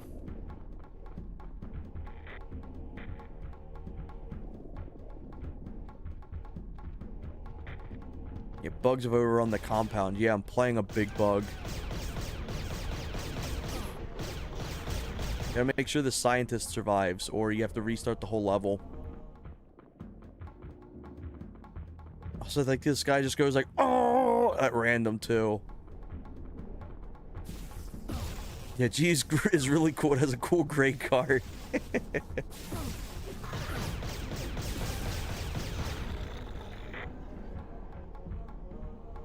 Monorail power activated. My favorite thing is it highlights green over here. Like, cool. What do you do with it?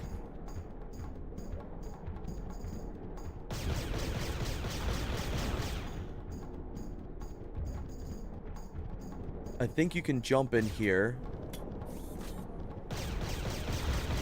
but you can't actually do anything with it yet. Oh, there we go. Turret segment. That reminds me of a game called Body Harvest. Oh yeah, I remember Body Harvest. Never beat that. Oh, my frame rate.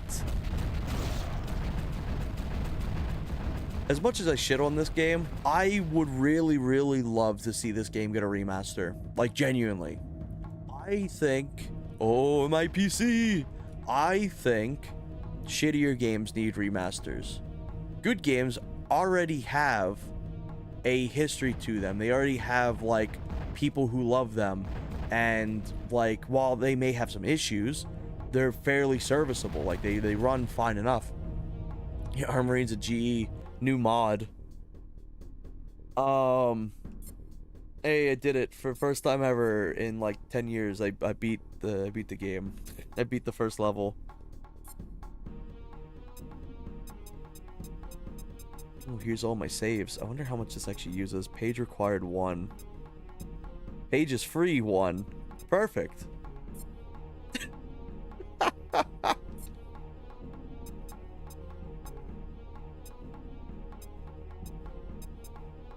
I ain't got any more pages anymore. Oh, there it is. There's my save.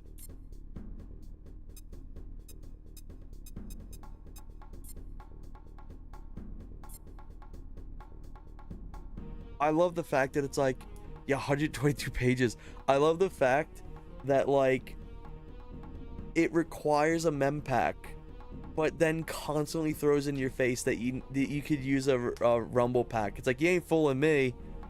It's either I don't save the fucking game, or I play with a rumble pack.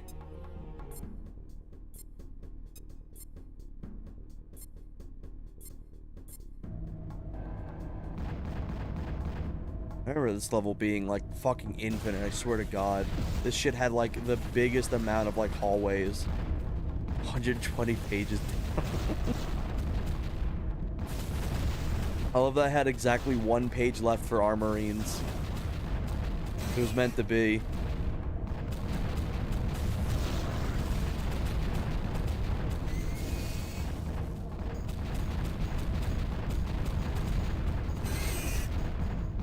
Yeah, Night Dive, get on it. Had to beat Body Harvest without a single human getting slaughtered, eaten. Jesus. It's like, oh my God, I could imagine a trailer for this. The game that nobody loved makes a return.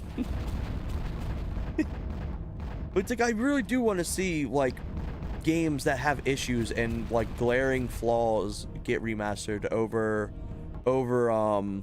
games that already didn't have that many issues to begin with. 'Cause I think you can go back up there and you get nothing but your time wasted.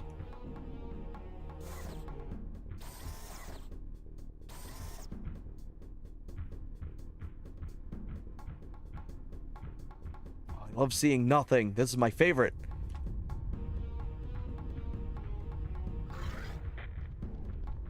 Uh-oh. An enemy's on screen, I can tell. Oh no, multiple enemies on screen. I can't begin to state though, this game is like playing on lag 8. Like, it's really, really crusty.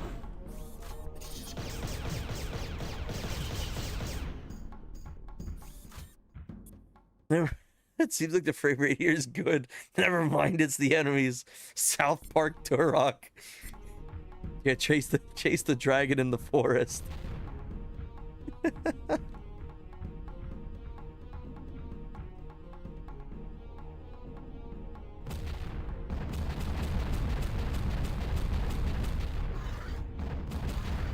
But yeah, I think if they did like some accessibility features and like some actual keybind stuff and, you know, playable frame rate, it could be decent. Like, I don't think it would be any farther than like a 5 out of 10 of a game. Park 64, yeah, the snowball game. I think there's 2 South Park games, right? I know there's a South Park racing game, and that one was also kind of booty.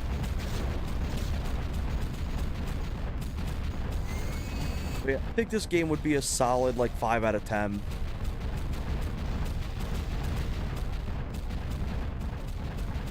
And for me, I don't see like a 5 out of 10 as like a terrible thing.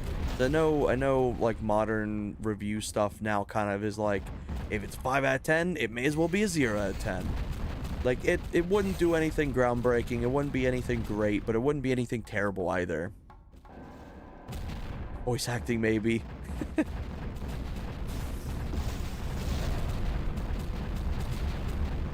So, like, on the N64 itself, I think it's a solid, like, I don't know, 2 to 3 out of 10. Because the frame rate genuinely is terrible, and the control scheme's really bad. And it's just not really interesting to go through. But I think it could very much get to, like, a 5 out of 10. In a way, it kind of reminds me of, like, a prototype to Red Faction. That was a fun game. That was also a very crusty game too, but I really enjoyed my time with Red Faction. I like that I just phased through that. I mean, I think a game like Twine is a perfect average for me. It's not great, but it's not terrible. Yeah, agreed. Like, I think there's some really cool things in Twine. It's gonna kill me.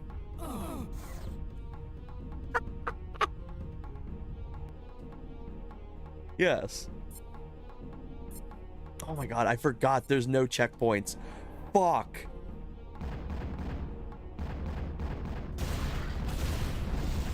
He's suicide. I think they also need to add like achievements to this game too. Where it's like, you get an achievement if you manage to play it longer than like 5 minutes. That was intentional. I didn't expect this to have my health wiped that quickly. I was like, oh yeah, I'll probably take some damage. Not a full nuke and a reset. I completely forgot this game doesn't have checkpoints. Oh my god. Yeah, give this game a damn checkpoint system. Yeah, Red Faction was a tech demo for destruction itself. That was such a goofy game too. There's a whole kind of like HT widescreen mod for it on PC, but sadly the second game never had anything like that. You gotta play it at like 480p with like 4:3.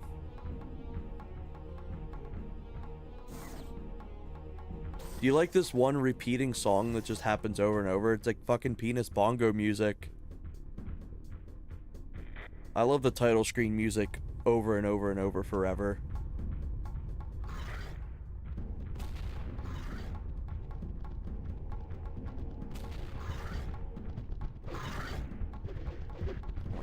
stuck in a wall.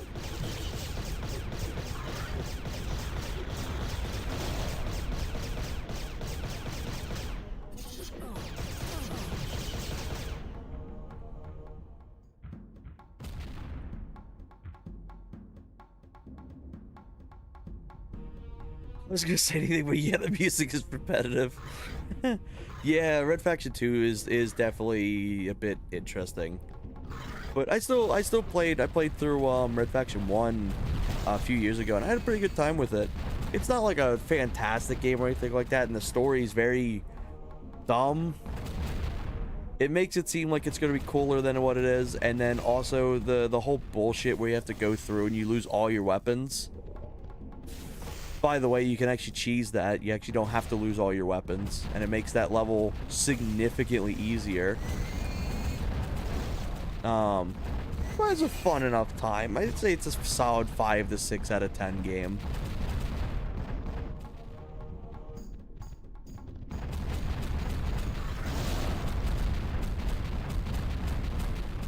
I just imagine somebody browsing through the retro stream casually seeing somebody playing Armorines. For the whole 3 people who's ever played this game. But yeah, this game had a very unique black cartridge. I like the multiplayer though. Yeah, the multiplayer was a lot of fun. My brothers used to play it a lot. For Red Faction. Am I about to die?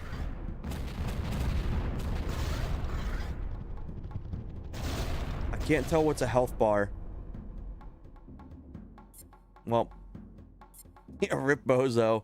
I like that I got 2 health bars on screen. Dark Rage Wars were a lot of fun. Yeah, I heard a lot of good things about it. I love that the character themselves barely takes any damage, and then the cart is just like a glass cannon. Glass cannon with a glass frame rate.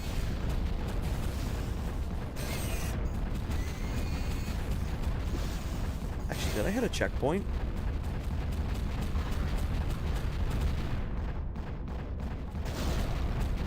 I don't think there's a checkpoint. Pretty sure. I still gotta keep going.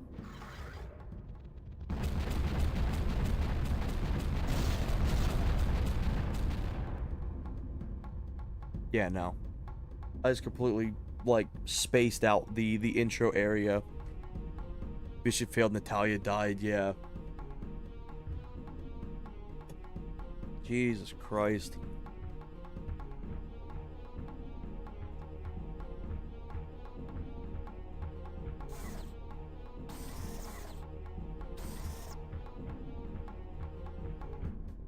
But yeah, Armorines runs as great as it does on original hardware, so I'll give it that. Very impressive. Armorines was one of the very few N64 games I actually ever sold off. Always liked to keep a lot of my N64 games, but there was this game, I think Ogre Battle 64 maybe? And I think maybe one other game I had sold off. I think maybe within the WCW, NWO versus WWE game. I think that also had a unique cartridge. I think that was also a black cartridge.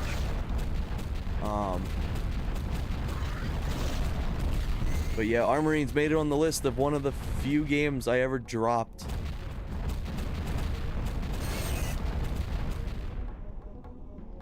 I like that this game teaches you to look behind you to take care of enemies, and then it'll just throw, like, these guys out who obliterate you for looking backwards.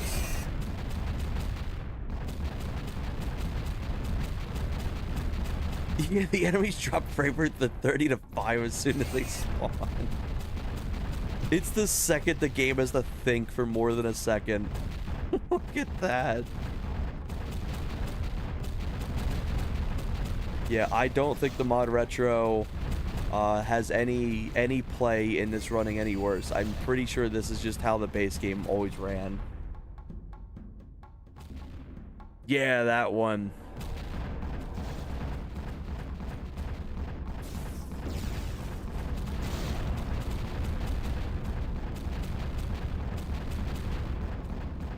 Got any more enemies? I bet they're gonna come from behind. I hear them.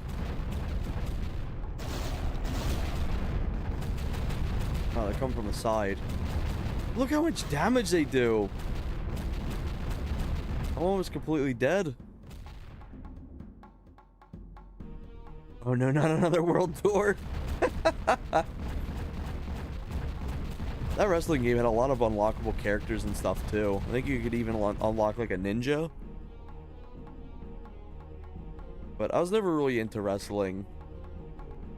Abandon a monorail. Don't stop incinerating those bugs. Cool. What's my objective? Yeah, abandon it.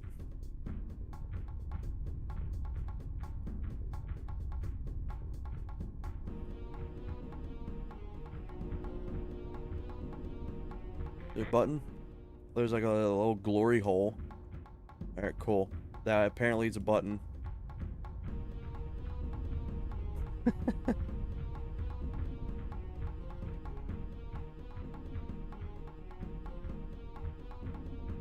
I know, right? How is it a button? Holy shit. I'm stuck on something.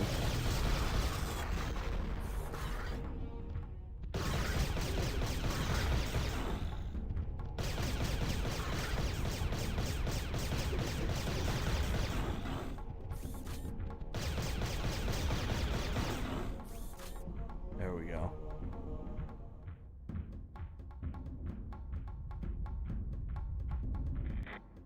Did I do it? Did I win? Yippee! Alright, time to save with my one action block. Or my one block.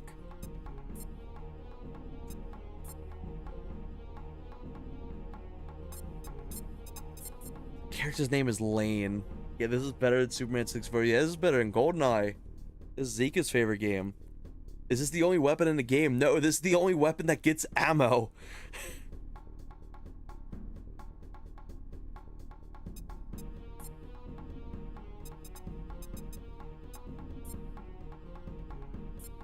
He's got Rumble Pack support. Did you just say hit your only action block yet?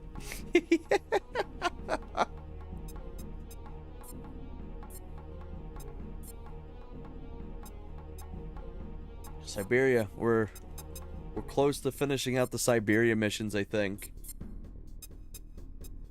I think there's 4 of each area, I think. Damn, this game was ahead of its time. Yeah, I know, right?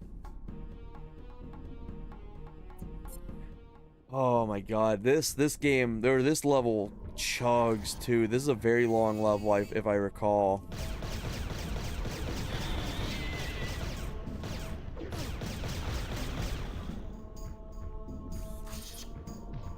It's literally the menu music. It's just fucking endless bongos. I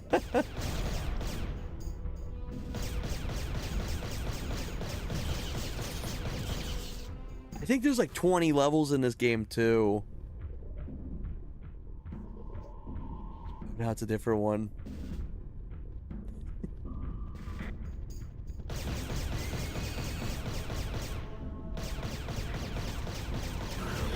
Oh my god. These, I'm not joking, these tunnels go on for so long too. Like, they will just bust open new tunnels and shit.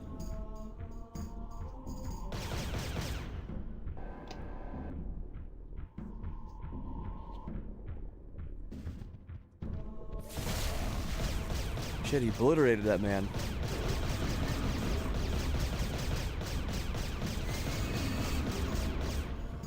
Alright, do I get another weapon? Also, changing weapons is such a pain in the ass, too. Oh, it's a melee weapon. You essentially have to stop moving to change weapons. No, I want a different gun. But yeah, these weapons, they all have limited ammo. Oh, you got a cock torture. Yeah, I got adrenaline. But yeah, I don't think there's any reload on that. This gun's got reload. This guy's gun's got like unlimited reload and 50 bullets. What else I got? I've got the good old thing, whatever the fuck this thing actually does.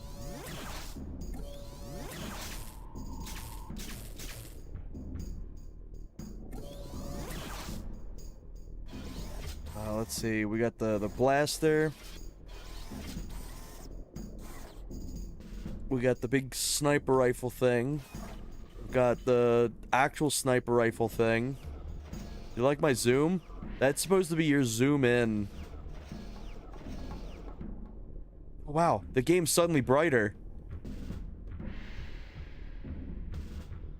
Playing like this for now. I think this may be like a rocket launcher or something.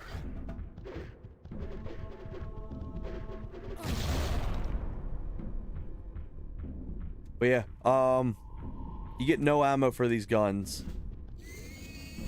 And I don't think I have my other gun yet. Oh, it's a grenade launcher. It takes way too long to explode. I'm gonna go back to the sniper rifle. Or whatever this is.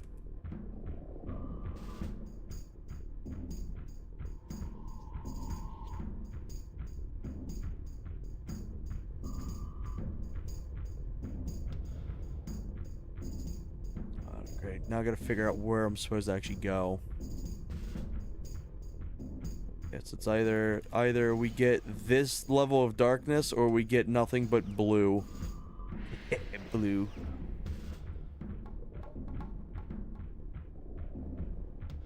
Did I lose the ability to jump? Can you not jump while you have another weapon equipped?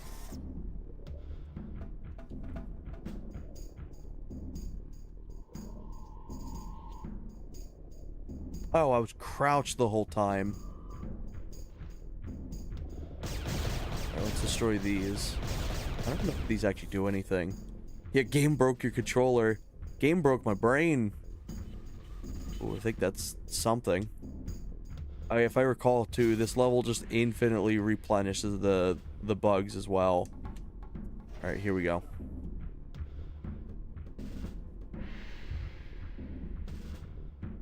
So there's like a door thing that opens. Something like that. What's the objective say? Bugs are now launching 3 missiles. What do you mean they're launching missiles? Ain't back here. Don't think. Oh my god. Maybe I have to take this thing off.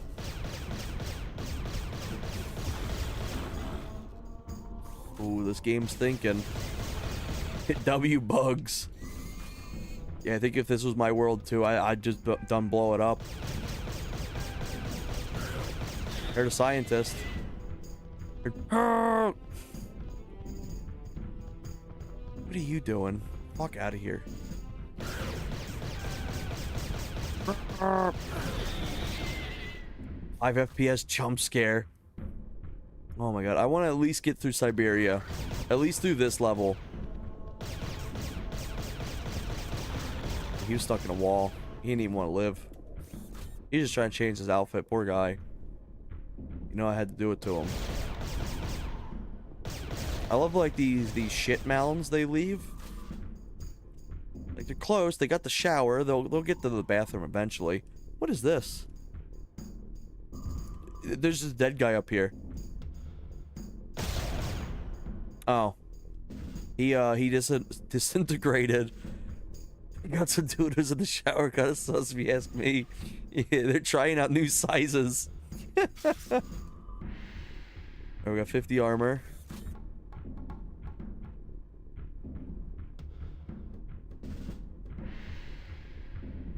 I do love making an infrastructure like a science research lab that just has every door like 5 times the size of the humans. That way any invading like aliens can like just kind of take over. I think that's a very, very good thing they could do for our facilities.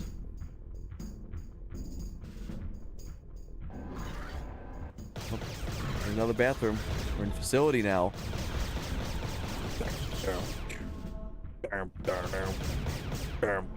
Oh my god. Like, how big of a shit are you gonna take to have a toilet this big? No way he just got off that. He had to, like, jump on that fucking thing. Yeah, it's Dr. Doak.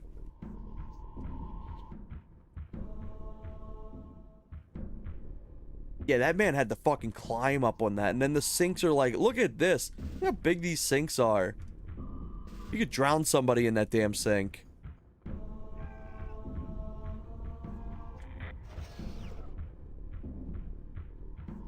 Dr. Easterbrook. What is that name?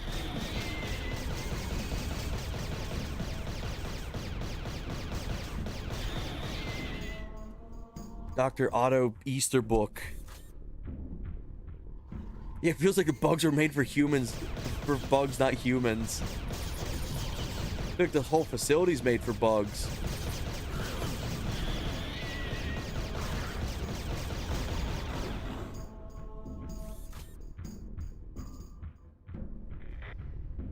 Dr. Plugnut. Oh my god, there was literally multiple things of text that came up. They put 2 things of dialogue in that little walkway there.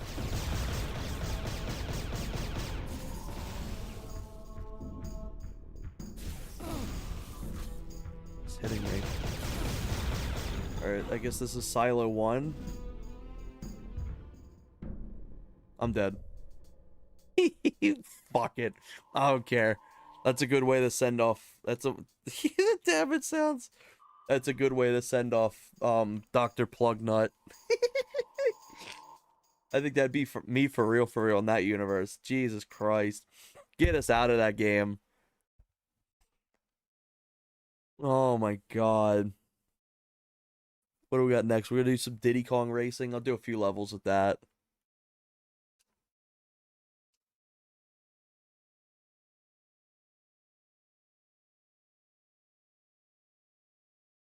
Oh, if I got it. There it is. Yeah, just jump into the abyss. Fuck this. I'm going to a better silo level. Whoop.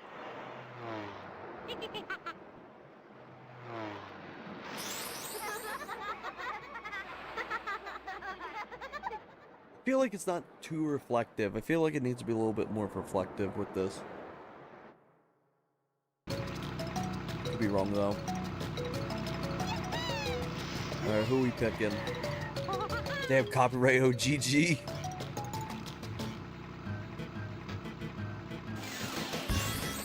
Alright, who we going with? I think Mark used to actually speedrun this game. Oh, Banjo. Oh, Banjo. Gotta be Kronk McDust, the adventure. Oh wait, we're not gonna be.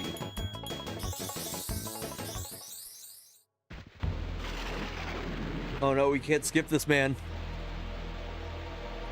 Uh-oh, that's not what I wanted.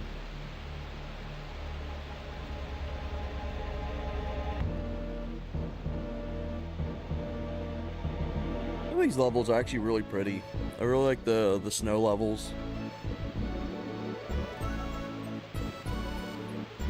Yeah, no time to put effort into a name. Fuck that.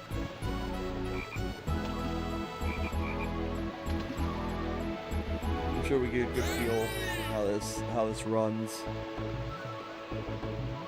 There he is. I want to know who the fuck voiced this guy. I bet everyone at Rare like refuses to ever say who voiced him. I am the genie of the island. I'm here to help you. Good luck. Good luck. It's Merc.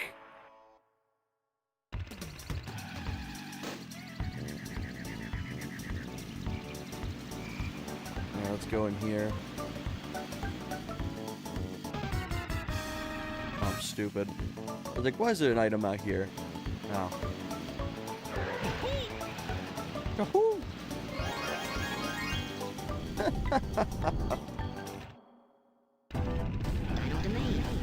Song's a banger. Into the ancient lake. Oh man, I remember Panthers handling being atrocious. I love that those rev up sounds are the same ones they use in Blast Core. I don't know the last time I played a band or Diddy Kong Racing, I'll be honest.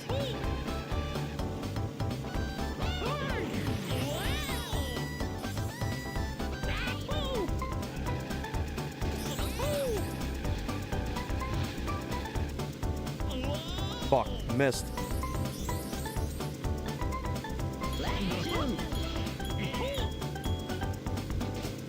I got to see some really cool original concept stuff for this game a few years ago, where it was like before Diddy was even planned, and it was like the mouse character I think was the original idea, and he was like gray.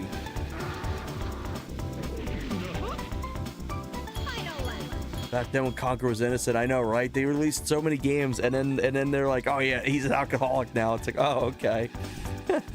Super Joe Bro is actually streaming through that the other day. I don't know if he's beaten it yet, but he's awesome. He was appearing in the stream during the other Modretro stream.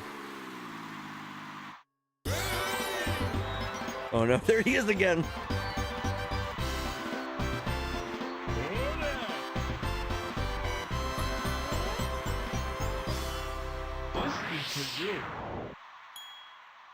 This angle is wild.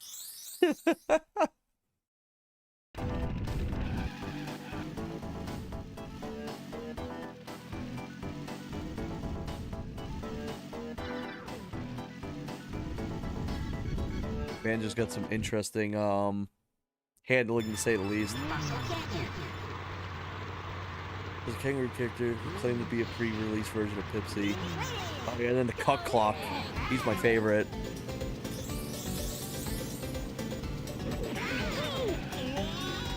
As a fun fact, if you release the gas as you hit a boost, you actually move significantly faster. Aww.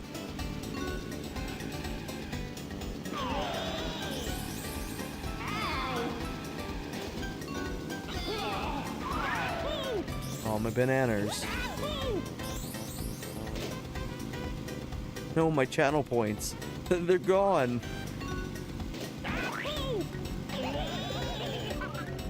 In fact, also if you drive on the sand, you move slower. Oh yeah, thank you. I did not know about that one. I appreciate you for that help.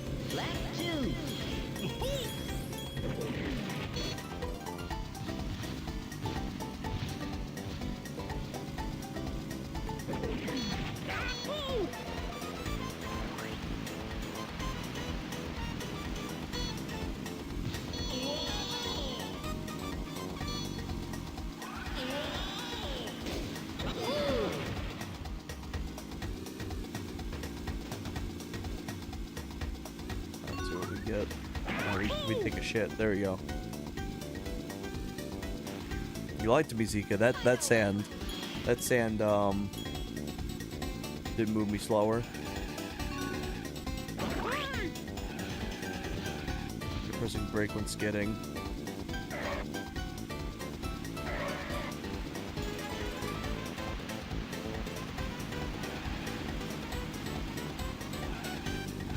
Yeah, I always liked Diddy Kong Racing. I thought it was cool too, but it was never fully like my thing.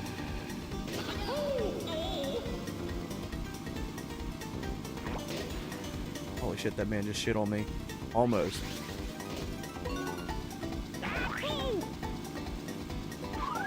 The game has way more layers than Mario Kart 64. I feel like we could have done a better job at the difficulty. Yeah, because it didn't like the last few areas are like brutally hard.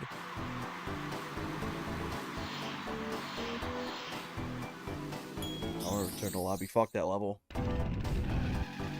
There's so many racing games on these consoles I just didn't really care for.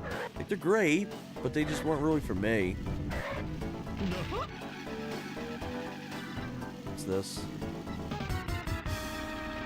Keep racing. I think it would be better to start off with one character and unlock more characters as you progress. Oh yeah, 100%. Because like who, like in case somebody decides to pick like Auto Clunk Nut, Crunch Nut, you kind of just fucked. Yeah, this ran fairly solid so far. I don't think I'd ever do a full solid playthrough on this game. It's not really my thing. I respect it a lot.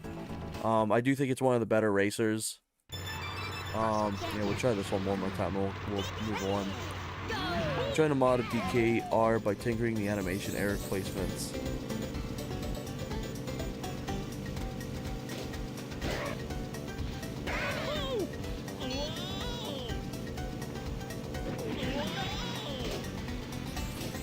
Oh shit. I get put in the drink.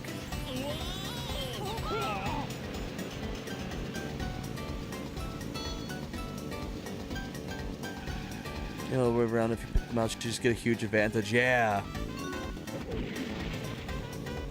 And then if you pick Mario Kart 64, you get Mario. Secret character Mario.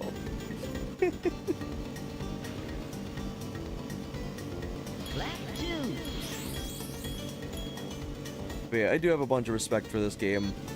I do think it's really cool, but it was just never one that really sat well for me. It was just never one I was too interested in ever really playing through.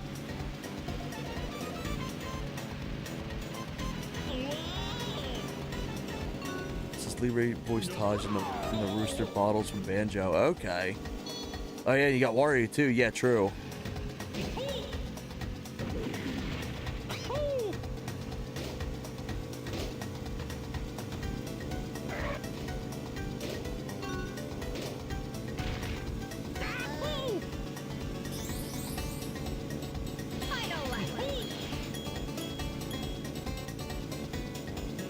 I can never get the control down for this game, even despite like me playing as Banjo right now.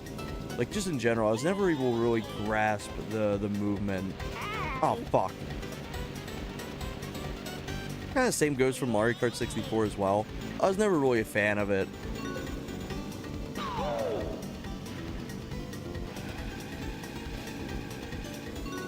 But I would say I like Banjo or Diddy Kong Racing over Mario Kart 64.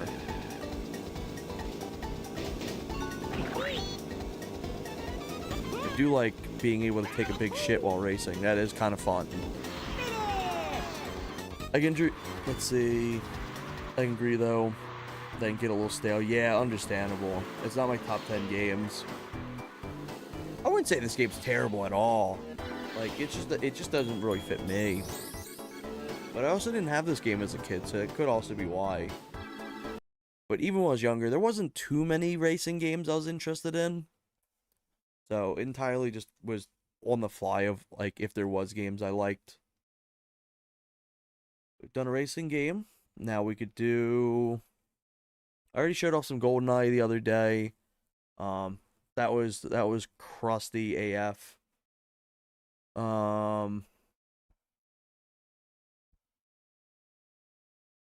Yeah, from what I saw, it ran very smooth. It was very solid. I want to do a not Quake 64, a Quest 64 playthrough sometime soon. I've never beaten this game.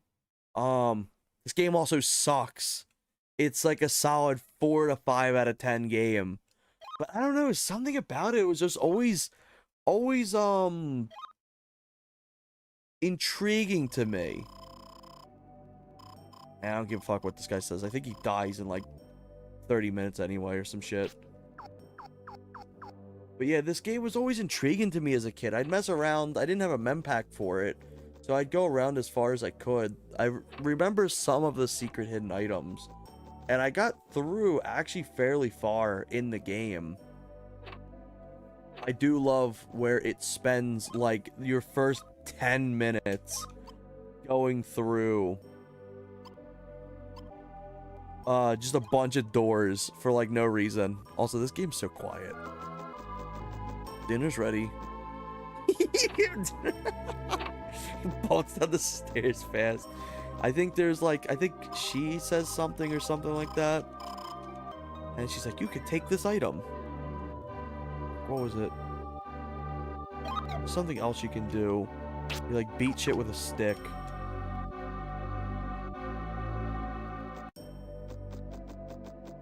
I remember there being something. He's like,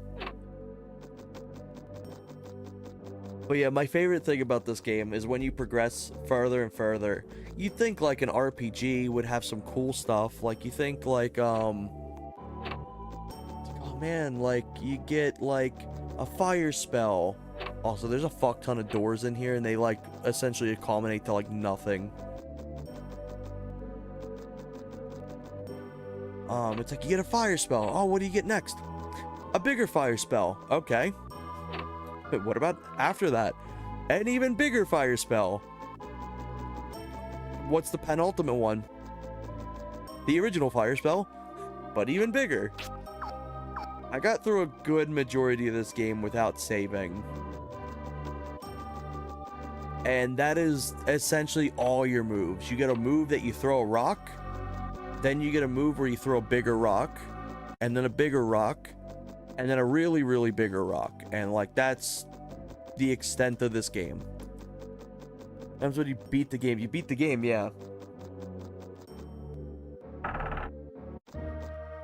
Now I'm outside. Now I'm gonna go fuck with the horses. Also, your item menu is all the C buttons. Every single one. And then you got your name and your item. L button, to my memory, does nothing. Z is look. A is look. B is backing out, I think. D-pad does nothing. I guess you don't exist. Yeah, rip bozo. Ooh, question mark. I now get to select an element. This is where you use the C button. So fuck it. We're going AQZ green. So now I got one more stat point in being green. I think that's like wind effects.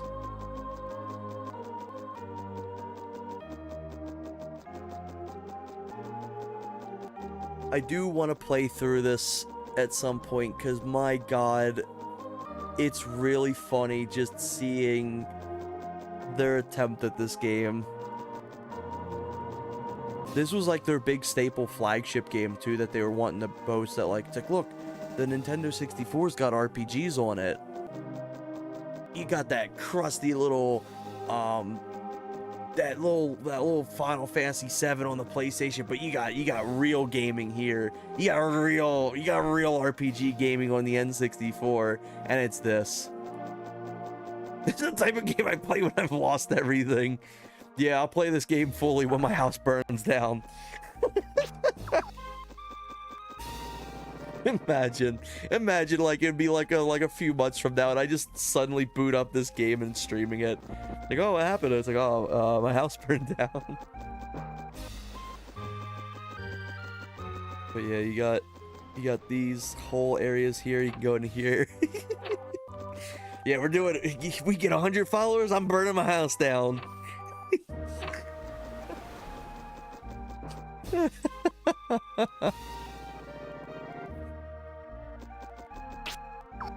I think these are shops. They can go in here. This guy offers like AQZ gold. Yeah, I got something. Cool, Doug's house, yeah.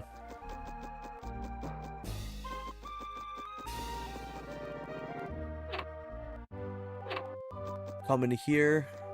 What'd she give? You stay? No. Who are you?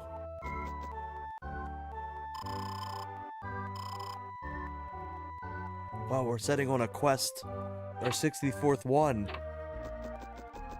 I think there's like one other thing you can actually acquire here.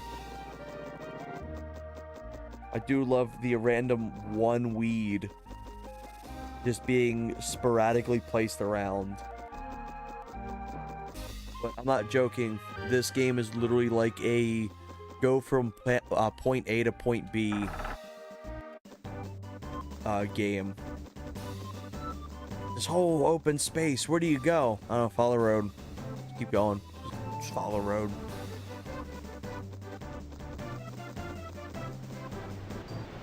Oh. Got Bunny. You can only move this far. So, my turn's ended. He's gonna beat my ass. Yeah. And then, what if I shit on him? Yeah, what if I hit him with this? Boom. I hit him with one. Heroin Hero, yeah. I think Heroin Hero would be better. I'm just gonna beat him with a stick.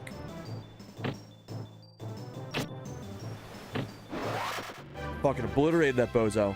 Get out of here. I gotta go kill Bugs Bunny. Yeah, fucking heroined out Bugs Bunny. Did Jesus Christ. It's like, wow, look, there's this whole expansive range. Where can he go? This is the range. Also, these guys can be a little bit evil too. If I hit him, what if I hit him with the fireball? Yeah, deal damage to him. He does feel 4 damage to me. What if I hit him with a rock? Missed. I know, right? It just fucking appears. I hit him with another rock. And I hit him with another rock. And now he's gone. He's got Thanos snapped.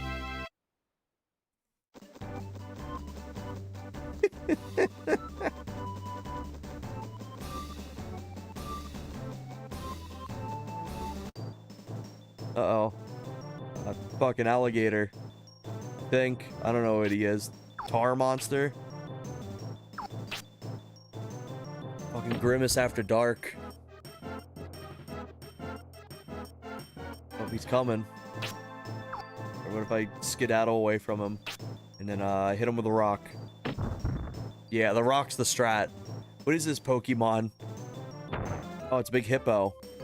I don't know if that did anything to me. But what if I hit him with another rock? Fuck, it went the other way. Alright, he didn't phase me. Okay, so I gotta look at him. And I hit him with another rock. Yeah, there we go.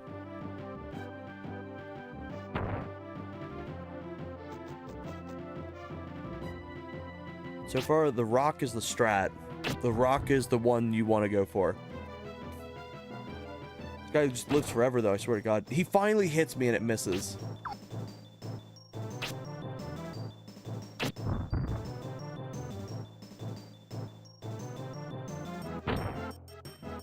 Fucking a wild Metapod appears for this rate.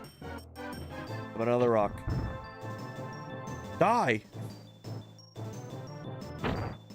Ow, that hurt.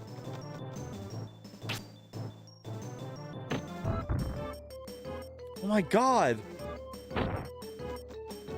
What if I just beat you with a stick? Ow. Another one? Ow.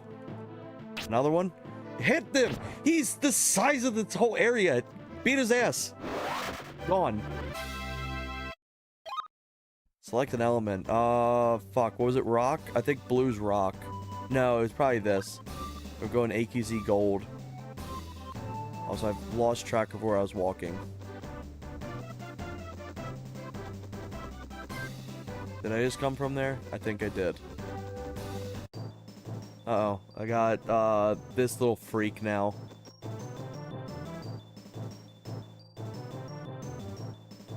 Don't you hit me. Yeah, escape. Get me out of there. Yeah, that hippo had plot armor. Yeah, fuck me. What's this? Wings?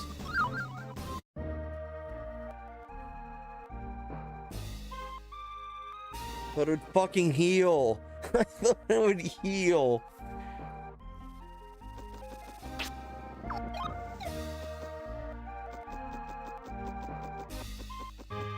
Oh my God. Yo, it's auto plug nut and crinkle winkle. You tell me, okay, what if I sleep here? Does it cost money? I better not. I'm apparently like the king or some shit.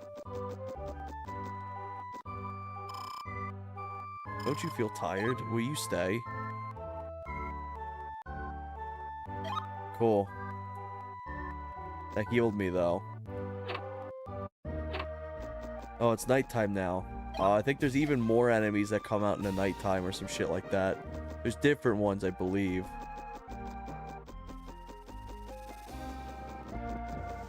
But yeah, I'm not joking when I say, like, this is the entire game. Like, it doesn't really change up any from this. And I don't know, something about it's, like, intriguing in a way. But you really do just walk down a single path. Uh-oh, crack dog. No. Ow. Fucking hellhound.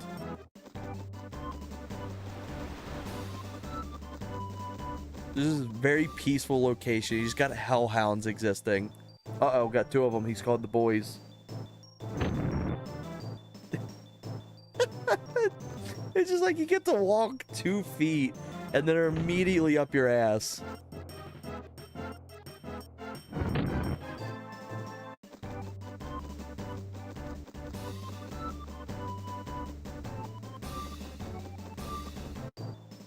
Uh-oh. We're back. Okay, cool. What's he gonna do? Okay, I get to escape. The camera's so disorienting, too. Happy music and then it's surface, too. All happy and then fucking hellhound. This is what nightmares feel like as a kid, I swear to God.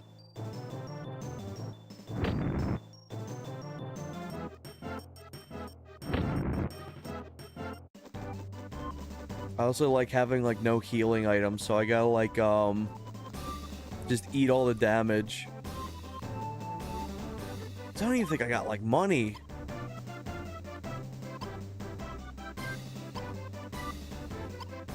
Yeah, I don't think there's any form of money or anything like that. You just get items and you... Oh, the L button does, it changes the camera. There's a hut next to me.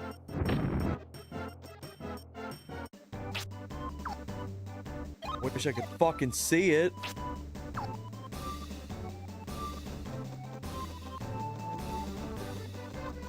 Oh. Please no more hellhounds. Yeah, it was creeping.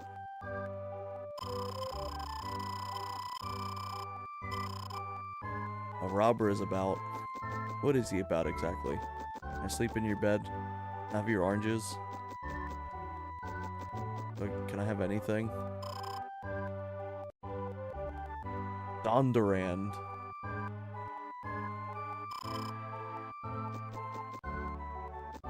Got any free items? Let me sleep in your bed. Let me heal. Alright. Yeah, rip this little child. He's gonna learn the hard way. Alright, next enemy I think we're gonna get hit with is the hippo. Oh, you know. Horrors beyond our imagination. Fucking man-eater. What universe is this kid living in?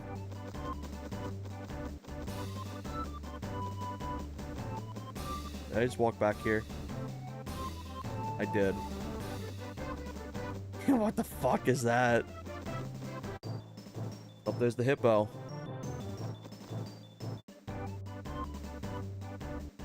Fuck me, this camera's so bad.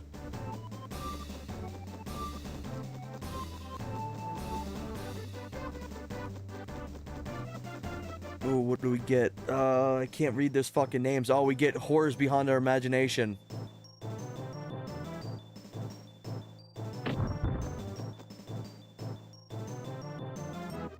I swear, guys, he's gonna land a crit on me.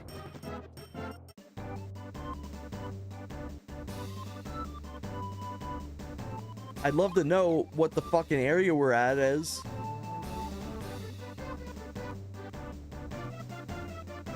To assume the triangle's a tree.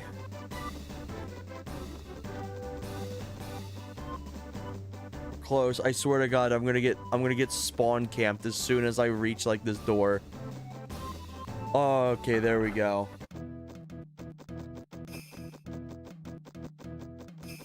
Also, I think if you die, without a save, it's GG. You just get sent back to like Bozoville.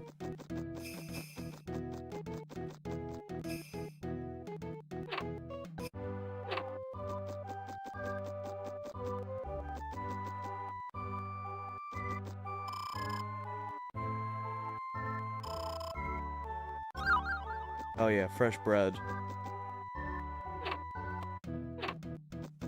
I wonder if designing currency was too hard for them.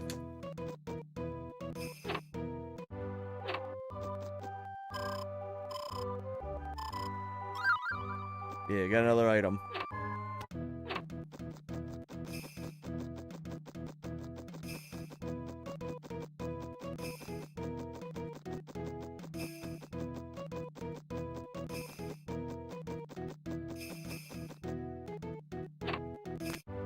I love this kind of like bootleg Christmas music going on too.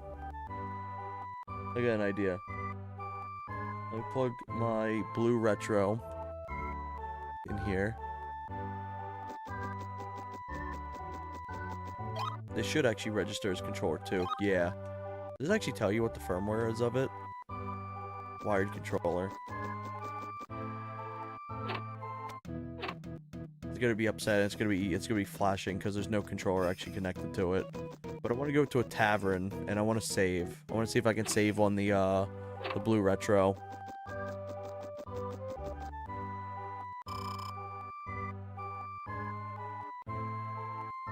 My mother and father won't let me go outside to play. Yeah, I wonder why when there's fucking creatures named the Man-Eater out there. Because the robber in the woods. Fuck out of here.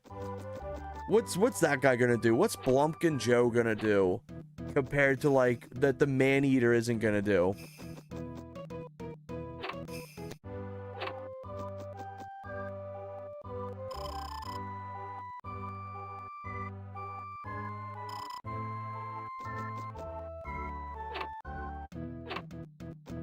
Tell me this one guy is like causing this entire village to like starve out when there isn't like hellhounds spawn camping the door.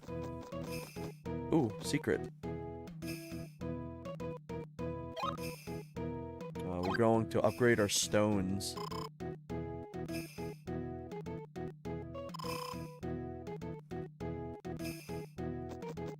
Such a weird fucking thing to say.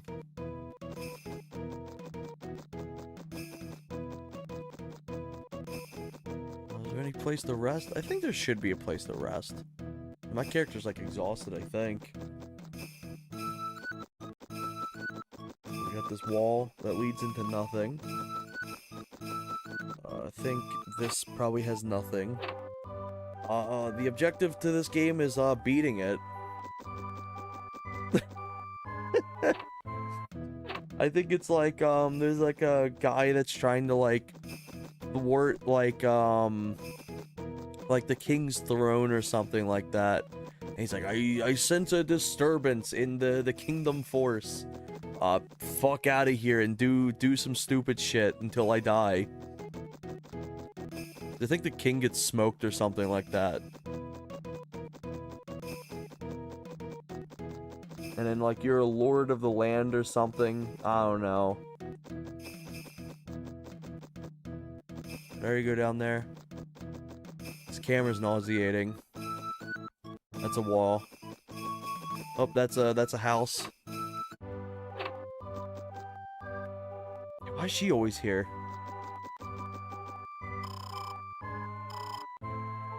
The night? Yes.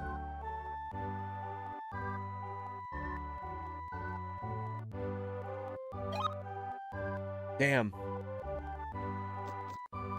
Yeah, this is a fantastic game, as you can tell. I love that they modeled every single one of these rooms too for like no reason. There's things that are like extremely simplified for no reason, and then they're like, yeah, by the way, this tavern place that like you don't interact with anything has like 6 different rooms made and modeled. Like, why? Just gotta get fucked by enemies for a couple hours until I die. I think I remember like you beat the shit out of the robber or something, and everyone's like, "Yeah, he's dead as hell." I don't remember anything else. I just remember that, and then there's eventually like a crystal quarry area that I think looked kind of cool.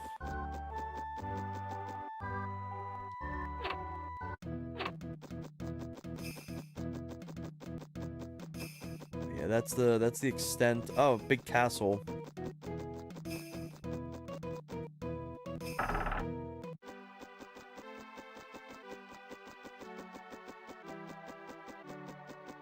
So I also have to run up a ton of different stairs to meet the king here. Oh, there he is.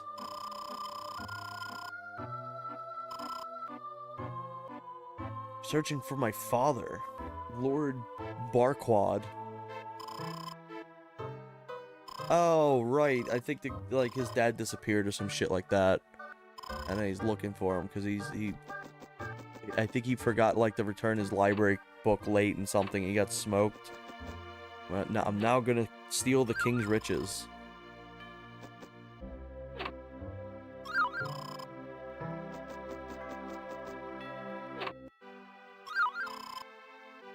Nice. Yeah, fresh slob. But yeah, probably won't go too much farther in Quest 64.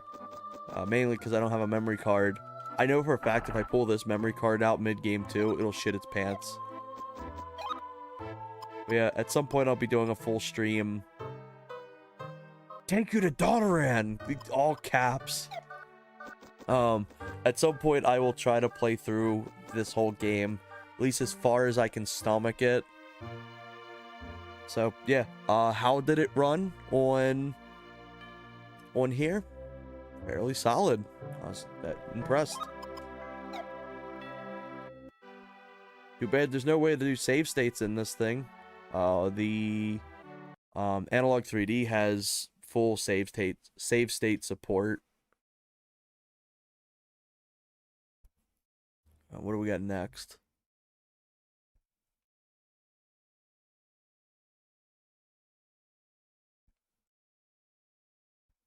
Yeah, damn.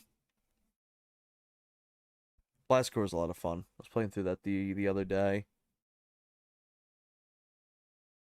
And we got Buck Bumble. For some reason, the flagship title game for this Modretro console. Zika, have you ever heard the music for Buck Bumble? Oh yeah, Bomber 64. Bomber 64 is also one of the underrated platformers. Yeah, that one's pretty good. Have you ever... We're playing Buck Bumble now.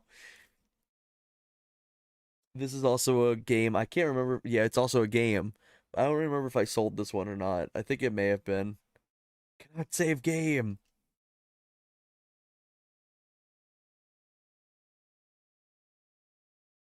Buck McDust.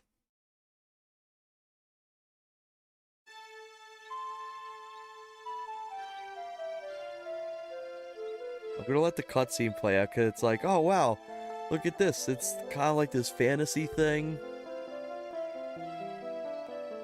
I like this is a fantasy kingdom, and then there's just like AQC green waste getting poured out by like a random factory.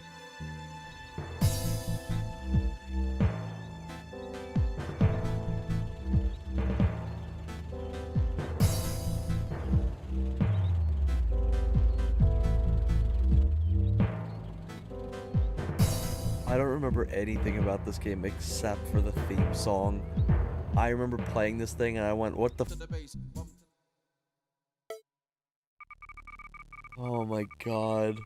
Looks like the blue retro is not gonna do anything. Unplug that. Fuck Bumble better run right.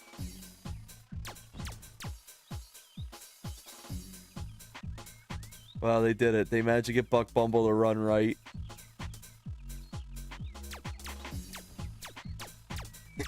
The actual fuck. Oh, what the hell?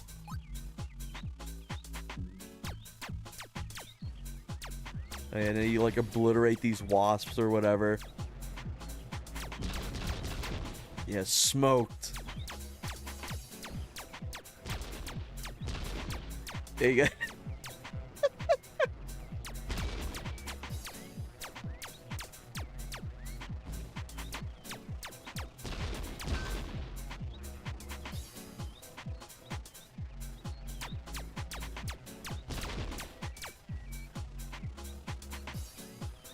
Right, damn, the Buck Bumblebee game with the funny and interesting music. Let's obliterate those little dragonfly mosquito little bastards. Get them out of here. Herd gate open. Are you a bee? Why aren't you a bee?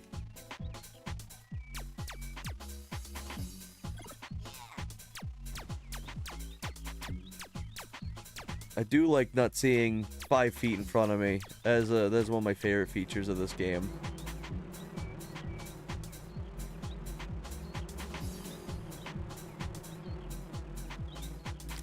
D-pad support? Oh my god, there's different guns. What's this one do? Okay. Ow. Got hit in the head with a coconut.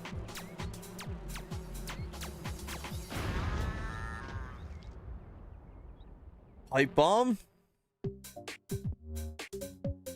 Damn, he's shitting out his ass.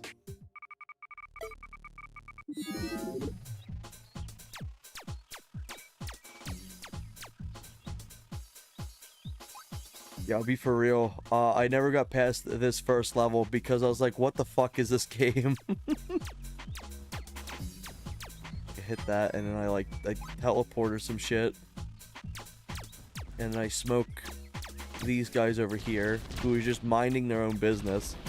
I don't even think they attack you. Oh, there's a gun. Do like my little bee-sized gun. Also, you have to individually tap the trigger every time you fire. You can't just hold it down. P-War 2. Third gate opened. Okay, so we'll go back here. And hopefully we don't step on, like, fucking landmines, apparently. Okay, they beat my ass. Ow.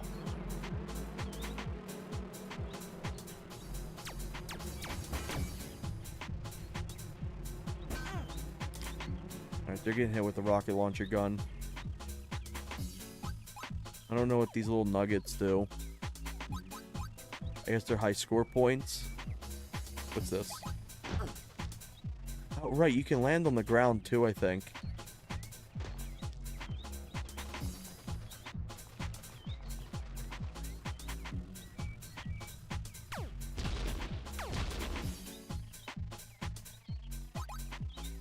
A bonus.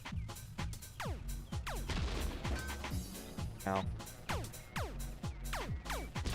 But yeah, I think the most interesting thing about this game is genuinely the, Oh,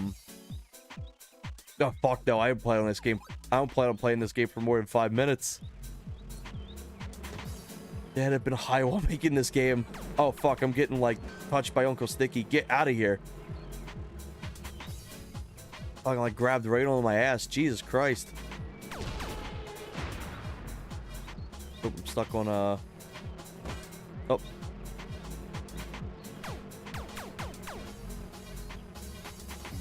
Yeah, this Ubisoft game is just absolutely weird. I smoke this guy? Now I got smoked myself. Yeah, that's Buck Bumble. I think the most interesting thing about this game is genuinely just the intro music. It's like, what the hell is this game? Get us out of here.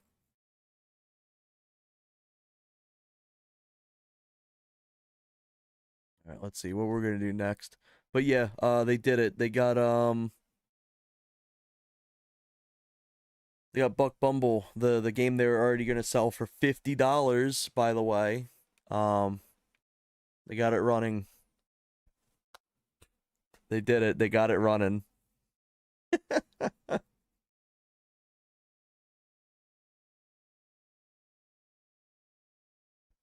Let's see. What's the other game? It's Extreme G, the cousin game.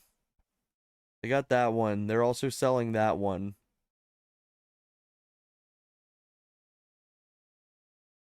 This shit game should be 5 cents, and only because the theme.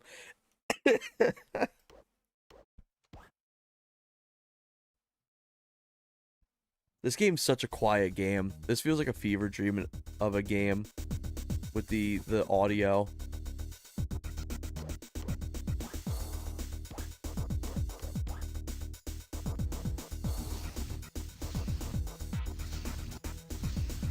Let's see, what do we got here? I always like this vehicle because the color. That's about it. I don't know about anything else.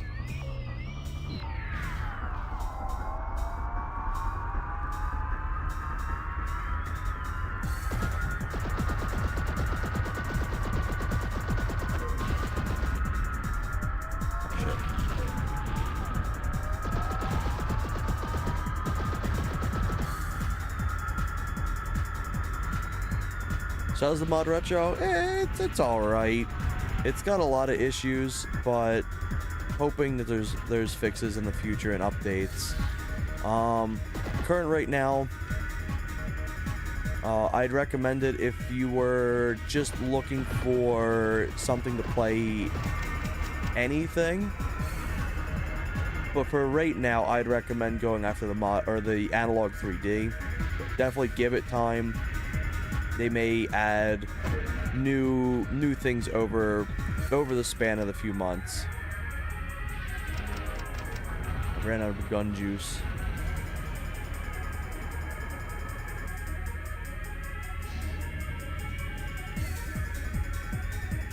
This is a very cool game, by the way, but it's just like it's always just been that kind of like weird out there game.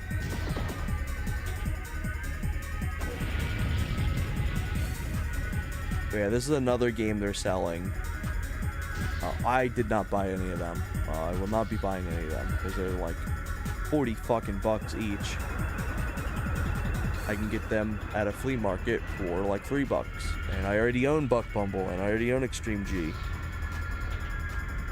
And most importantly, I own a summer cart. Play F-Zero X. I've not played it on stream yet. I did play it off stream. It crashes the console to a point you can't actually interact with it. You have to full power it off. I feel like racing games are very hard to be successful. Yeah.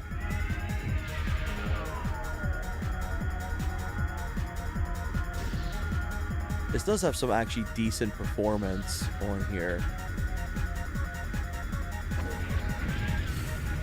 I don't remember what my boosts are. There's one. There we go. It's down on the C buttons.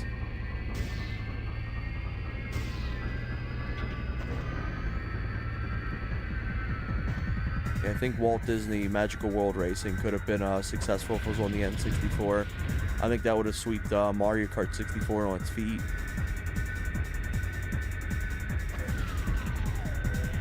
Use the boost. I think everyone knows Mario Kart 64 and DK are a part of those two. I have no clue about any other racing games. Yeah. There's like the Rareware the Rareware Mickey Freeway or whatever it's called. But like that's about it.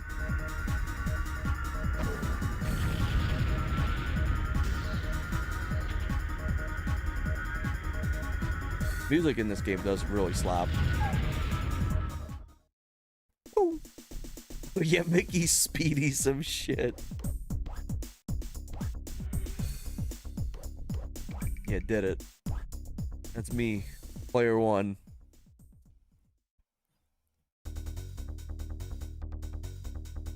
I forgot what the boost button was already. I forgot how to go forward.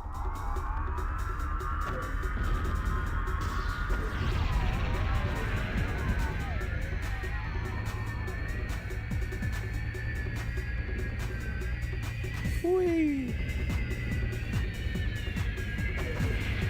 Oh my god, that sun's bright.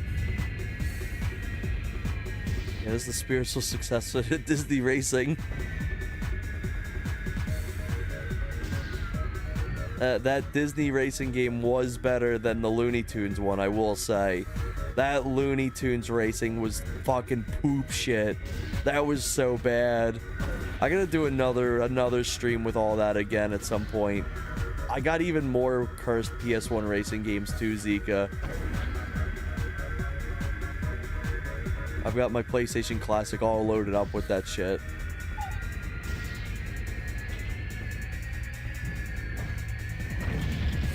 Ow. I don't think there's a way to drop weapons when you pick them up. You just gotta use them.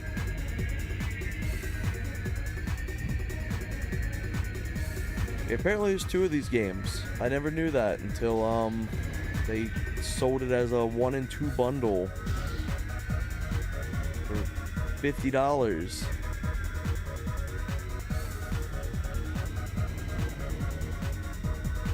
Cool. It's technically a new game because it's 2 games in 1. It's not worth $50 though. Fuck. Did I play Crash Team Racing? Yes. I was not really a fan of it. I actually preferred the Disney Magical Racing game over that, which is really funny because that game clearly is inspired by it.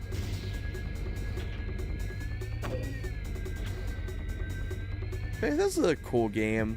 It's a game I'm not good at all, but it's still cool. I remember I got this off of a yard sale, and it came with 3 Super Pad controllers, and my god, they were terrible. They were so bad. They were really, really bad. And they burned down in a house fire, and honestly, good riddance. Those controllers sucked.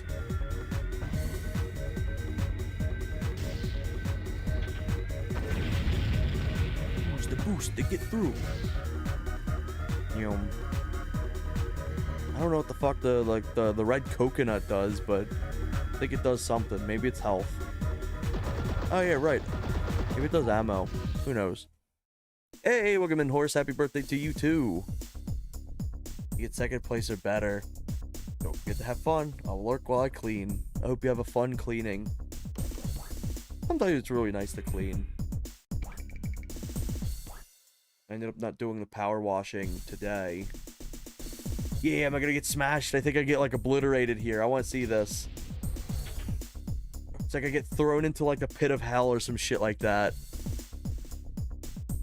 Every day is my birthday when Horse is here. Yeah, I got smoked. Yeah, get me out of this game.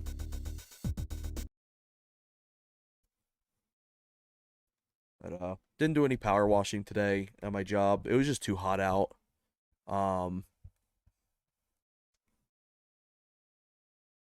But ended up doing some internal cleaning instead. Automobili Lamborghini. What the fuck is that? Oh, what did I want to show off? What game did I want to try out here?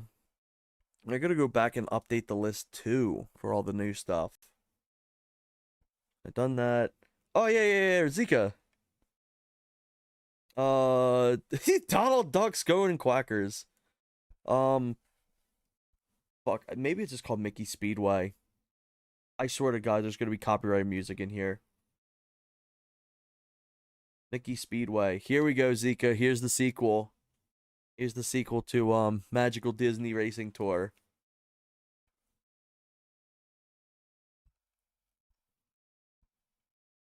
Here it is. I swear to God, like Disney music's gonna play immediately. It's gonna play like Poop Shit Matata or whatever the fuck, Futada, and it's immediately just gonna mute the VOD. But yeah, this was surprisingly a rare game. My sub count will plummet. Poor Brandon. That one guy didn't get the note that everyone was supposed to let Brandon win.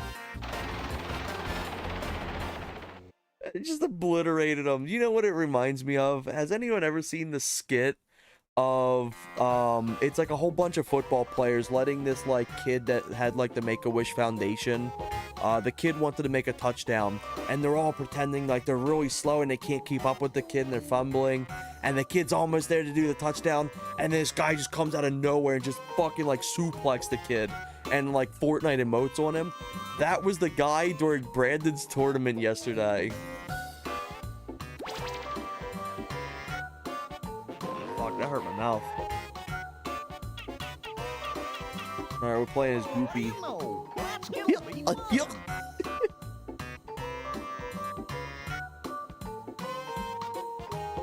I do appreciate that the menus fucking run slow.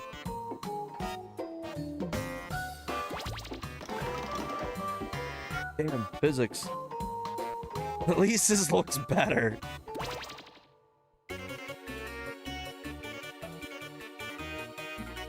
I love that 2D cup.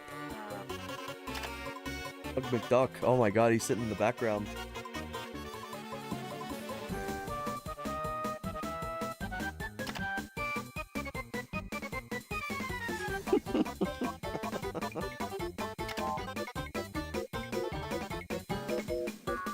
Damn, they stole his dog. What does this have to do with kart racing? Oh, too soon. Yeah. You like this, this like PowerPoint? I think I should edit my videos this way. I think I should currently drop what I was doing. I think I should edit like this. Yeah, Windows 96. Oh fuck, who's that? Doc Brown? Duck Brown?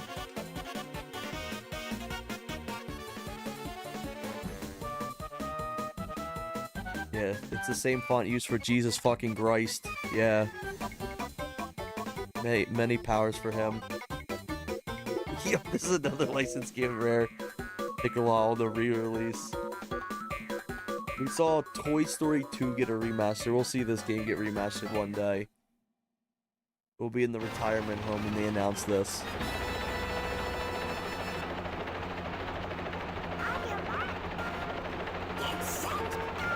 I don't know what buttons go. I'm gonna assume A. Can you drift? Yeah, you can drift.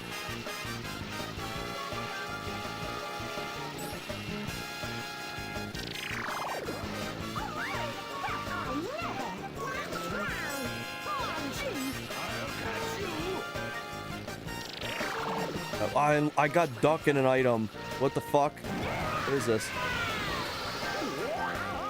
But to be fair, hey, can I be honest, Zika, right now? I like how this controls better than Diddy Kong Racing. This feels really nice to play. It's also a very smooth frame rate.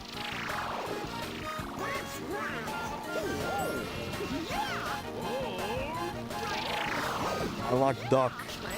Okay, I unlocked the root beer, I guess. Oh, fuck, I'm dead. Game get released. They better not do what they did with GoldenEye. Yeah.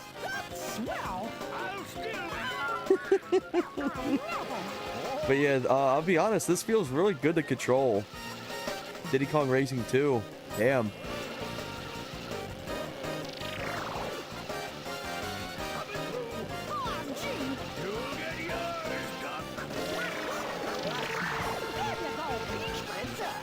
Why do I keep just getting can of Coca-Cola? Harley Davidson flashbacks.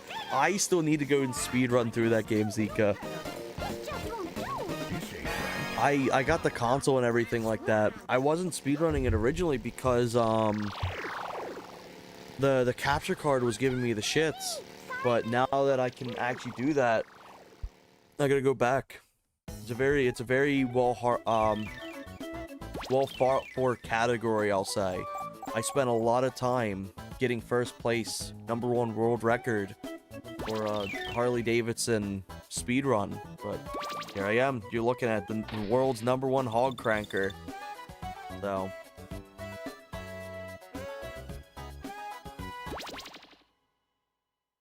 but I'm thinking of going back and doing it on real hardware fully.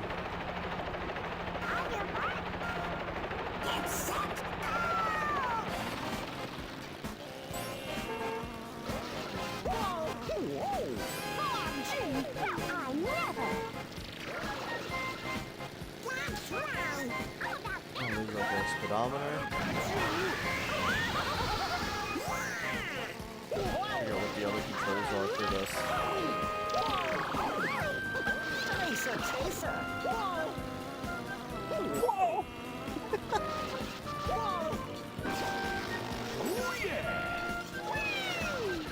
Done sent an RTX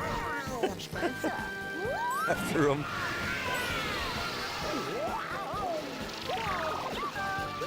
Take this.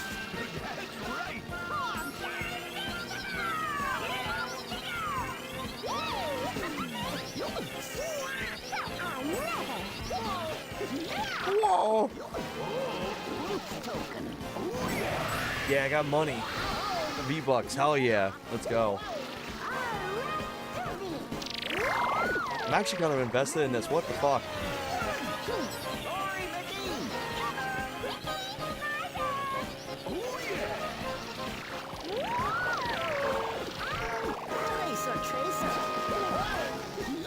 What the hell? You send a damn COD score streak after that, man. What did he do to you? Did you say Fanta?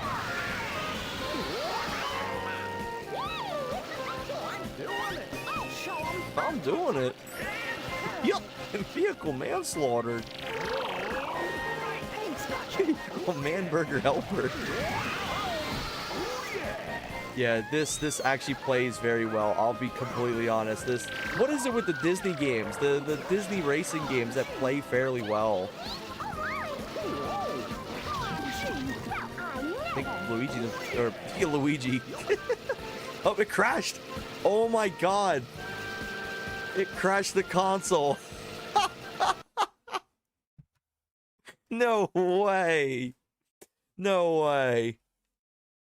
They heard me talking positive about it. It said, fuck off.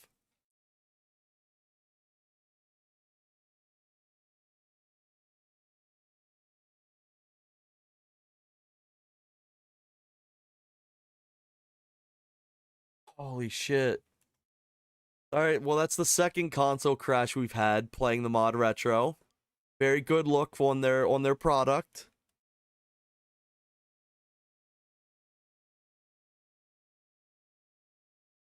I'm glad their $50 Buck Bumble game runs well, though. Glad I swear to God, they play tested Buck Bumble. Extreme G, maybe. And then they're like, yeah, all games, they're good, they're working.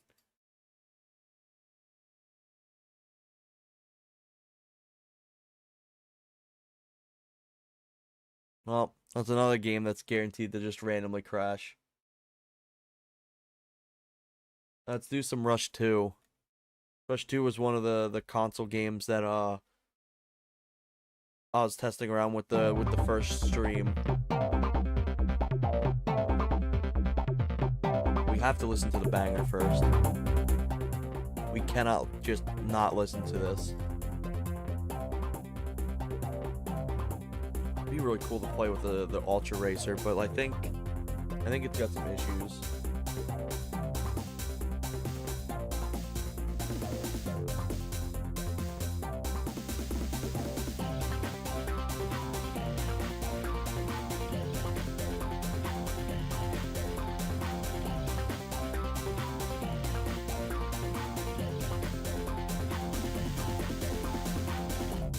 Probably make an extra channel in my Discord to note the summer, or not the summer card, the Modretro updates and everything. Maybe, or I'll just have like the spreadsheet linked. Fuck, this is a banger. This game got one of the best soundtracks on the N64. I swear to God.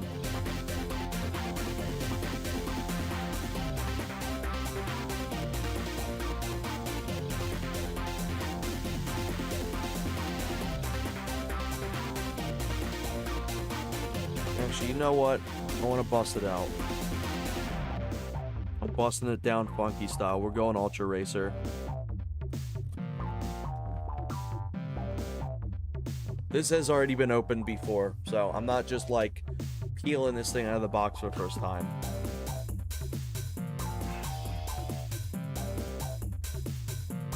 Yeah, there it is. There's the bad boy. This thing's cool. What's your name? Welcome in, Grim. Good seeing ya. This is such a cool little controller. I cannot overstate how cool this thing is. I love it. We're gonna real quick. We're going to reset core. We're gonna unplug this controller, my main one. And we're gonna use the Ultra Racer 64. We're also gonna take the mem pack out of this. I'll put it in here. There we go. But yeah, this thing's really, really sick. I love this controller. When it works, that is when it does work. I swear to God, it was like frame one out of the box, just instant joystick drift. It wasn't even used. It was just brand new. Oh no, I gotta remember how to actually interact with this. How do I move up and down? Okay, there we go. Oh, shit.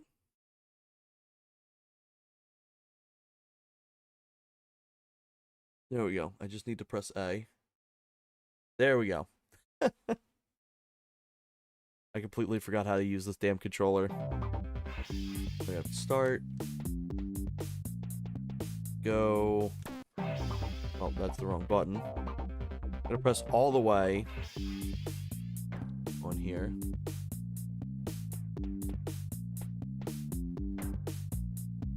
No. What's the extra buttons do?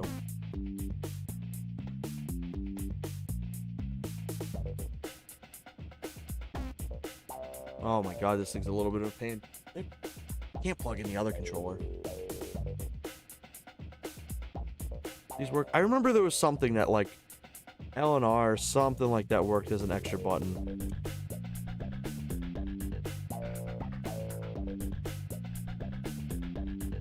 Oh, I remember.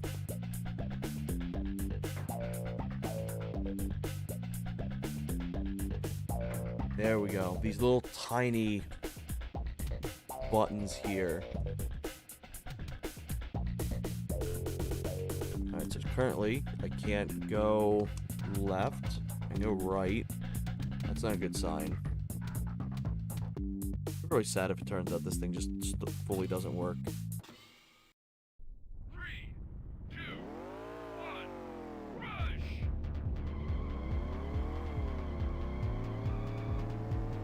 Oh my god, what the hell? Can't really move it at all to the left, but I can easily move it to the right.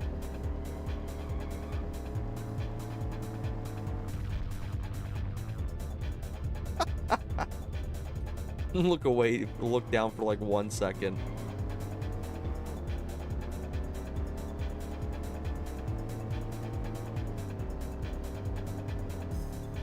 Let's press start. Let's try to interact with the controls.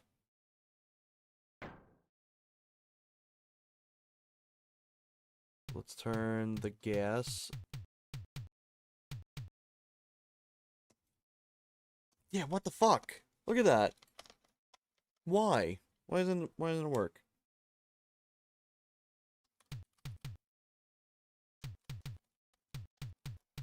Brand new out the box, by the way. Also have that. So the steering is going to be a wheel. Don't need any of that. View. Okay, cool.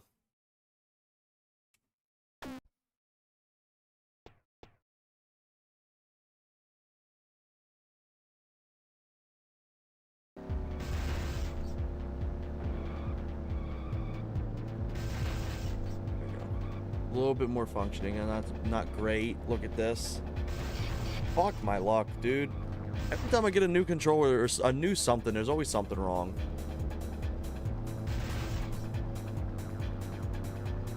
I gotta have it permanently on an angle to be able to drive straight.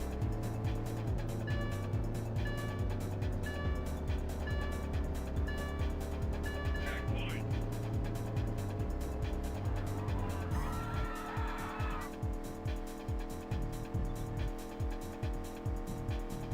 Fortunately, this controller uses very unique parts that makes it very hard to actually fix.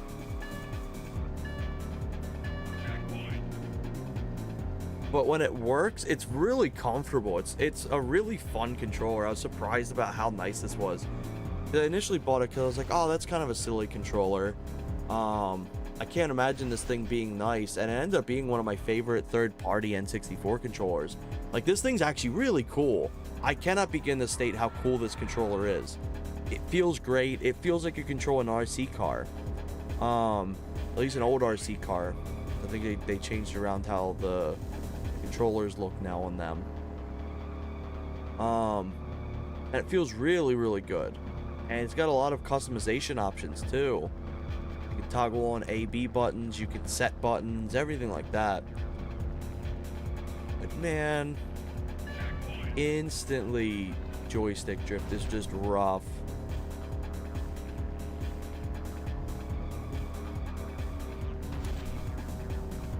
But it's very satisfying because you can like do this and it'll kind of like bounce back. Also, the texturing's kind of interesting. It's like a rubber. It's a bit like a rubberish, like RC wheel kind of texture, which I would have expected. Sitting over time, it would have like had the glue come through it, but no.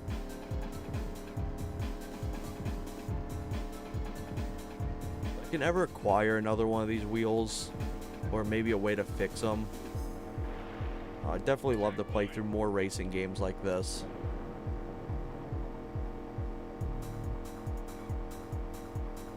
One thing I am very excited for, though, it may be its own separate stream because it'd just be a pain to get set up right now. I've been wanting to play with the brand new Mad Catz wheel I bought. That one was actually brand new as well. The person was selling it was like, yeah, like, this thing has literally been sitting since I was a kid. It was given to me and it was played with about once. It still has all the manual and even like the suction cups too. The suction cups were brand new. They weren't even dry rotted. Like, they were brand new. Like, they're actually fresh. And I think they sold it for $10. Literally brand new. Like, essentially just been sitting there. And it's really cool. But then the monkey's paw curled. And I found out it's one of the only controllers that the RAFnet adapter for PC doesn't support. Like, come on! I wanted to play Rush 2 on like high FPS and everything. And like high fidelity and shit. And I wanted to be able to play the Rush arcade ports with it too. Maybe one day there'll be an update out for it. Because it does support the other wheels as well, but just not that one.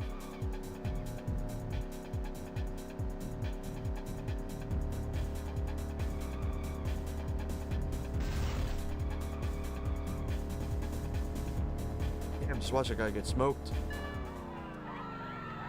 But yeah, I'd love to be able to do more with this controller. It's so cool. It's one of my favorites. Oh yeah, Zika, you'll love this song. Start with a G. Start with a Z. Nothing nasty now. Your name.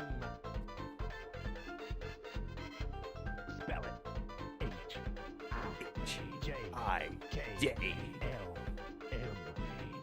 So silly. That's how you spell it. What's your name? Games brought to you by Nintendo Power. What's your name? It'd be so funny if this song was copyrighted too. That's your name. What's your name? What's your name? Sounds like a question Brandon would ask you. But it's like, yeah, it's like, this thing's so cool. But Jesus Christ, the drift. Man. I wonder if we'll be able to see it in here. So if I turn this back on, it's A and B buttons. And like, it doesn't register far enough to do that. But if I spin it, it'll go right.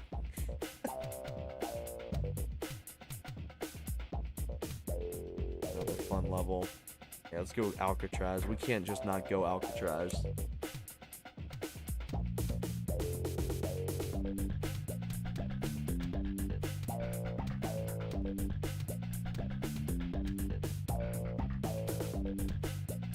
I don't know why this car's colored like this. Let's go with it. 3, 2, 1, rush! But yeah, you can see how much it actively fights me. There we go.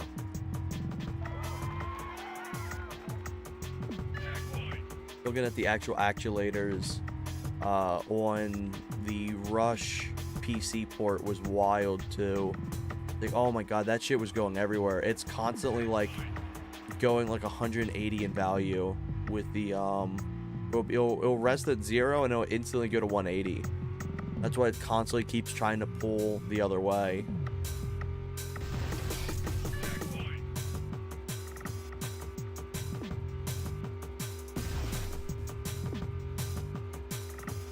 But yeah, Rush 2 for the most part seems like it runs perfectly fine. Play like another level or two with this, and then we'll move on to another game. Oh my god, we've already been doing this for nearly 4 hours. I start wrapping it up soon, at least for this part of the stream. I may be back later for more Stardew Valley.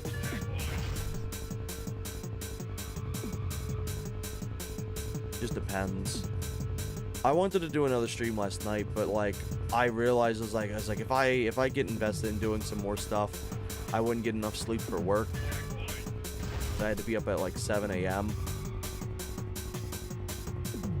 And at first I took a little nap, because at first I was like, oh, I'm gonna just take a nap before doing another stream. And then I woke up and I was like, oh man, I'm still exhausted. I went back to bed.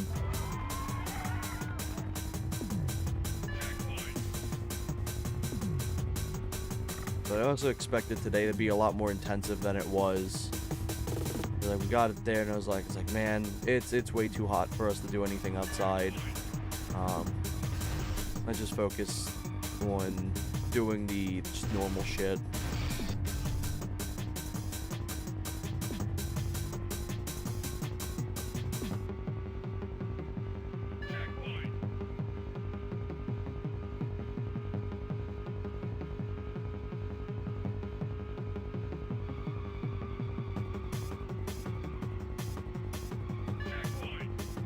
So hard to like actually drive straight with this. I'm trying to properly like align this, because that's what it normally is supposed to be, but I have to have it like at an angle. You can't have it too much at an angle.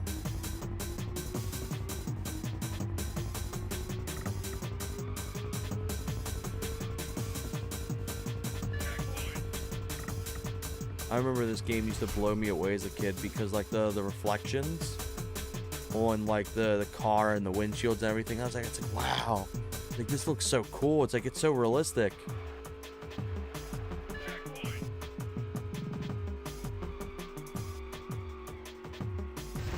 I always did love how the reflections looked in the like N64 and PS1 era though.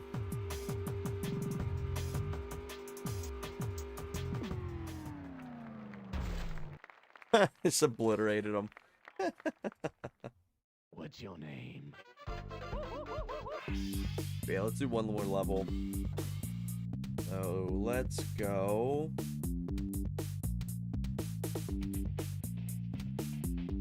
Let's go to New York downtown.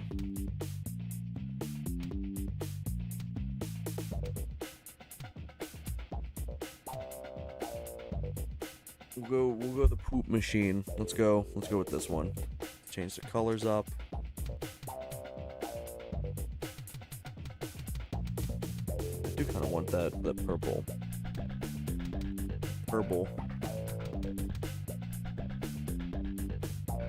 Yeah, we'll do that, and then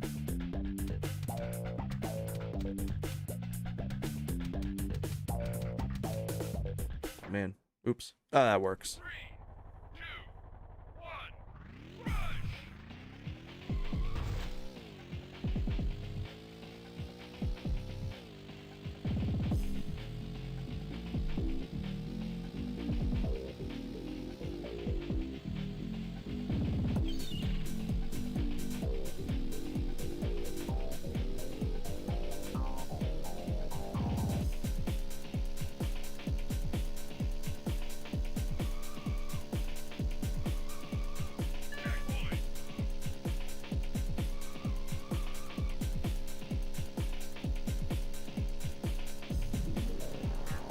This song absolutely pops. It's one of the best songs in the game, I think.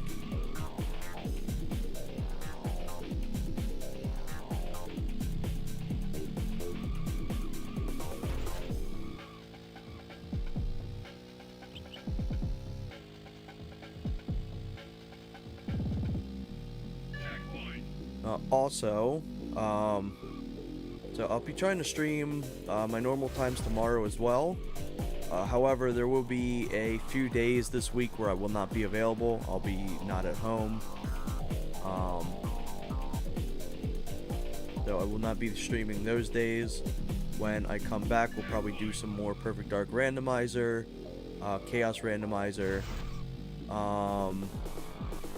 At some point, I'll probably check out the GoldenEye Randomizer too by Merc. Because the Chaos mode is so much fun for Perfect Dark Kai. We had a ton of people joining in the Discord the other day.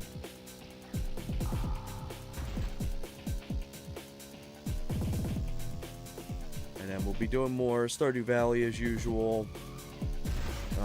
And then more Modretro stuff.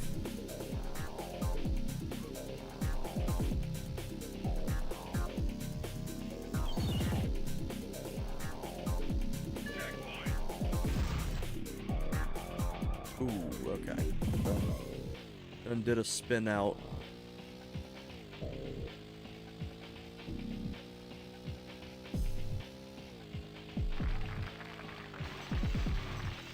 But yeah, I'll have a spreadsheet as well posted in my Discord for those who are interested in seeing the performance reviews of these games. Whether if like it's like, hey, I'll note if there's bugs, I'll note if there's like things, or like, hey, this performed great in some areas but not great in others. And I'll give them a rating on how well they performed. I think Rush 2 performs at like a solid 8 out of 10.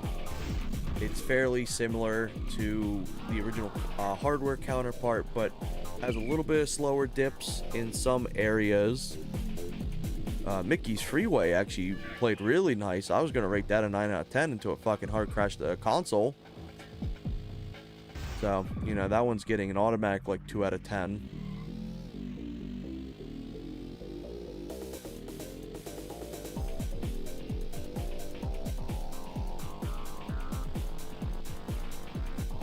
So far, Mickey's Freeway and F-Zero both crashed the game. Both racing games, funny enough.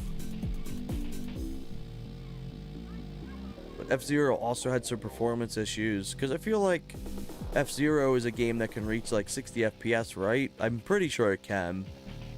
Holy shit. And I was not getting that like whatsoever. I was getting like a solid 50, but not enough to be noteworthy.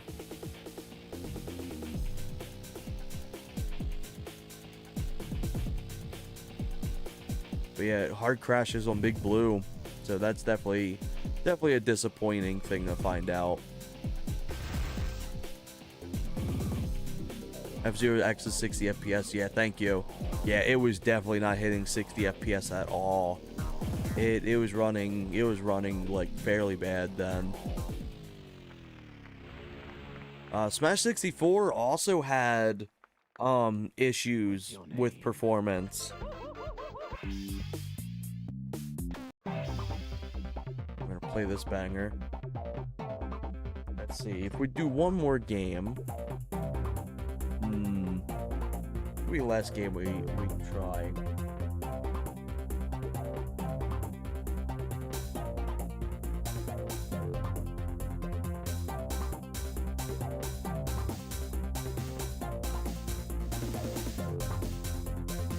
Why, thank you, Morrigan.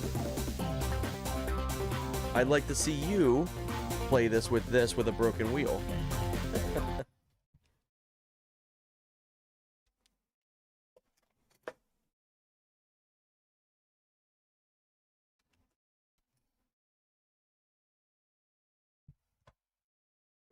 Turn this back on.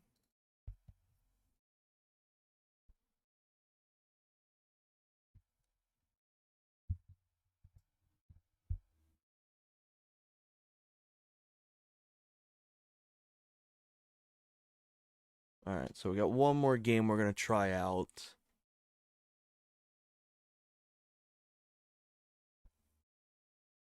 I did play Tony Hawk Pro Skater off stream. I cannot stream those games because those game soundtracks are actually banned in some countries, so you can't play them.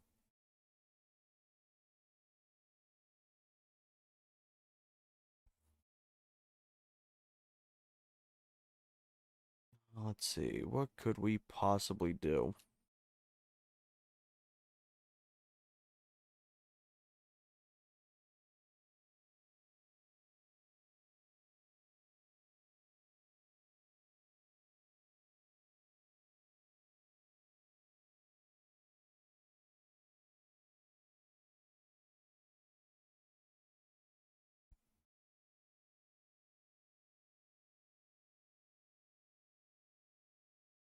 Quake 64, Quake 2 64 is such a phenomenal game. I really love Quake 2 on N64.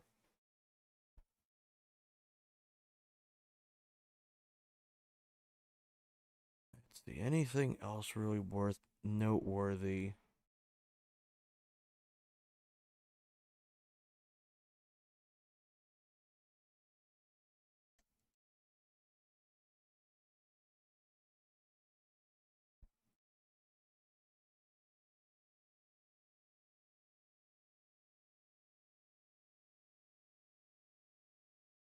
Imagine just going through an entire Mario Party setting.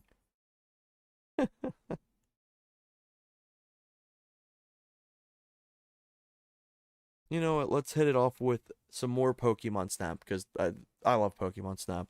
I can honestly play through this over and over. Why is that so quiet? Or some of these games are like blisteringly loud, and then others are like completely quiet. Yeah. Yes.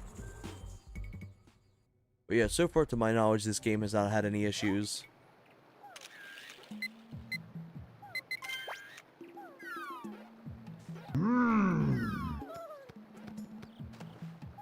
Hey, welcome in, Merc.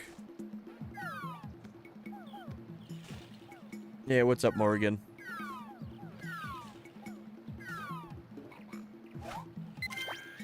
Throw that up there. Get him. Hey, Green. Hope you're doing well today, Merc.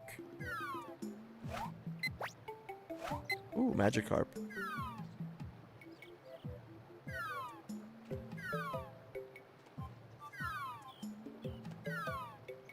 I love that these guys just don't react to anything. It's good to hear, Merc. Ooh, got multiple frame. Get this guy over here.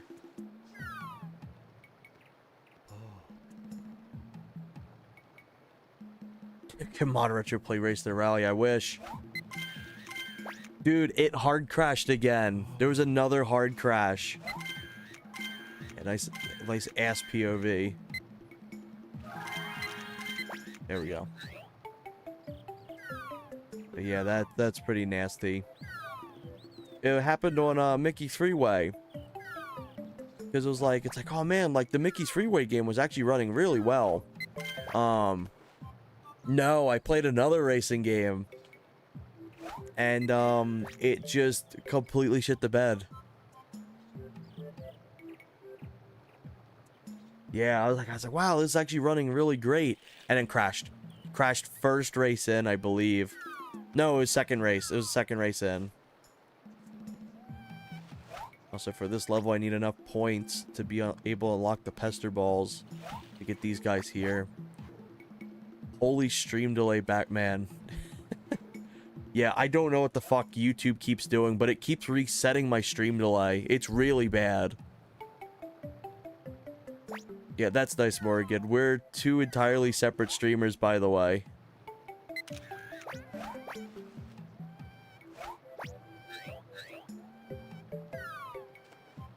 It's on me. I'm pooping right now. I'm pooping. Would I stream that? Yeah.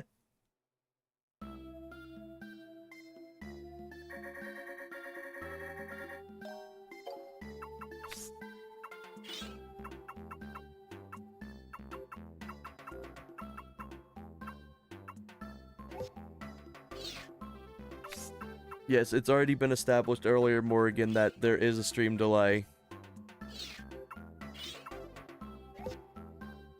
But yeah, something YouTube does is it resets. Oh my god, he's gotten obliterated. What YouTube does is after every stream, it resets all your settings, which is really fucking obnoxious.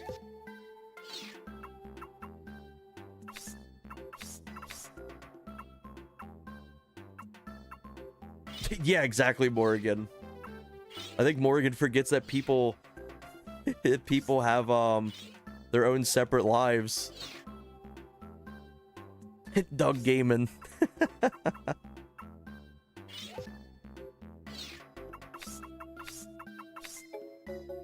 Yes. You were close. Wonderful. You were close. Wonderful. Wonderful. Wonderful. Wonderful.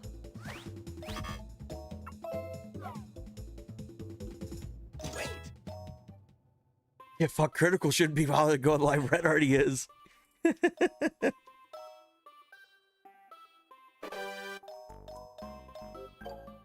Alright, there we go. Now we can do the pester ball and get into caves. Caves used to scare the hell out of me as a kid. Because the photo with the Mewtwo, where it's like, it doesn't appear until you take a photo of it. No, it'd scare you. I'm sure Vinny and Joel and German and Mike. Do you know how many people we've had too, where it's like, I'll get messages, hey, did you know this other person's streaming? Why aren't you moderating their videos? It's like, we're two entirely different people. Fuck off.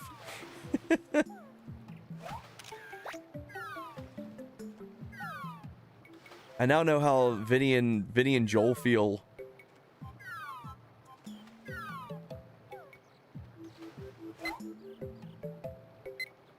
Alright, let's get him. Let's get him. So there's a trick. If you do that, it'll actually push your camera farther out so you can get better photos. Why does TH go live ads? He always is live when TH is. I know Morgan does the same shit to Adsy too. Morgan will be like, Grezlu's live, goodbye now. Like, that's nice.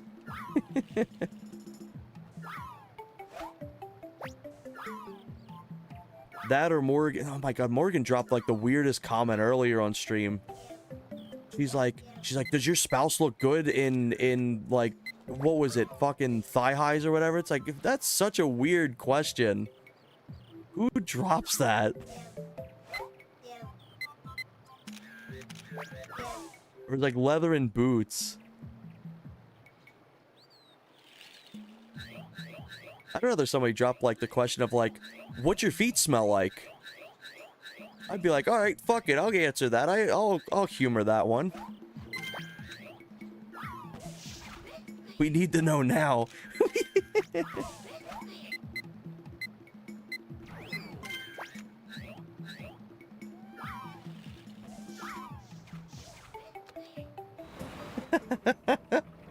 Same frame, everyone answered.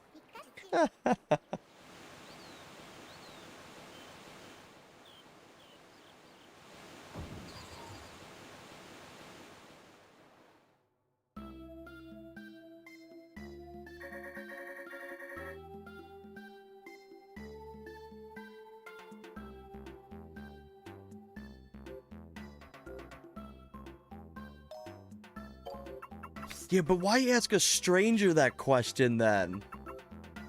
I had where I took a wicked shit yesterday, and I'm not asking you how your wicked shit is. Like, come on.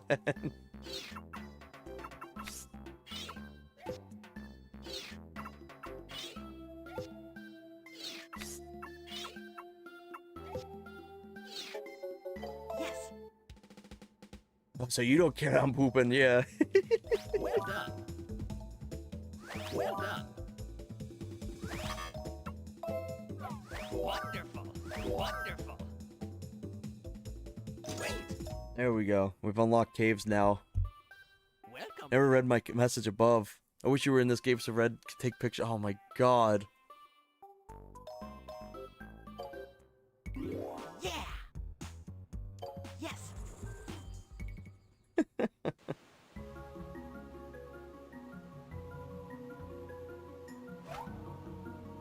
I'm really glad that Pokemon Snap runs nice on here at least.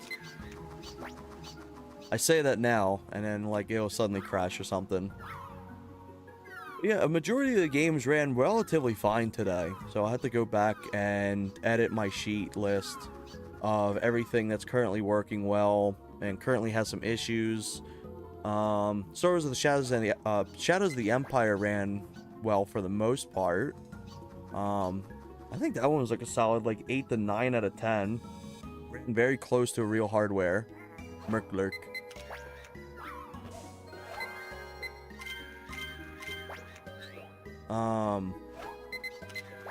And then Rush 2 ran fine enough. And there's a few other games that run really well. But we did have a crash, and then we had some performance issues on some of the other games. So at least it's not like every game that has issues. But I'll make caves my last level for this stream.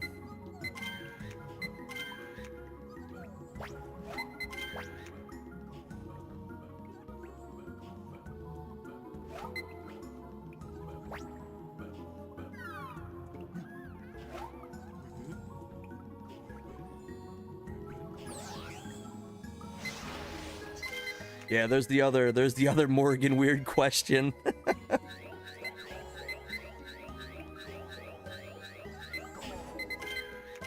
There we go. That's a good way to get. So if you do this, it'll make where your cart moves slower, and it'll push you farther away from where you're aiming.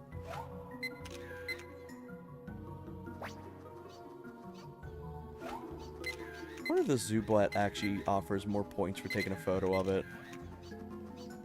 I don't think it does. I think your best photo is going to be in, like, tunnels. I think that's where you're going to get your best one.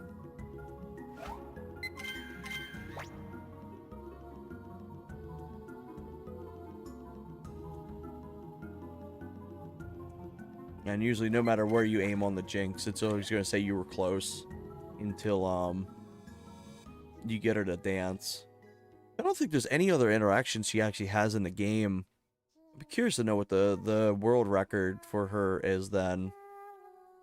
You probably want to get 2 of them aligned, like this. Actually, maybe a good one. Actually, it's like there's only like so many things you could do with that Jinx. Yeah, so I think our best bet would get like 2 of the Zubat here. Yes, I've streamed Pokemon Snap like the other stream, and then I streamed Pokemon Snap like last year.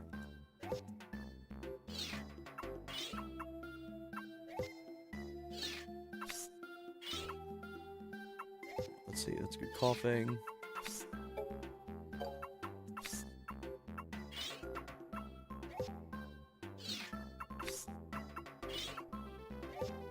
Pokemon Snap's just a nice little short game to kind of go through.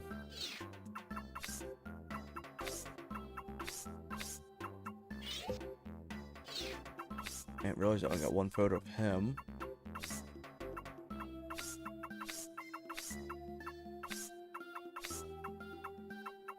Not worth uploading the Pikachu one. There we go. It's funny, too, because, like, caves, you don't really spend too much time actually playing through. Because then you'll just immediately go right into Valley. Wonderful. You were close. Wonderful. You were close.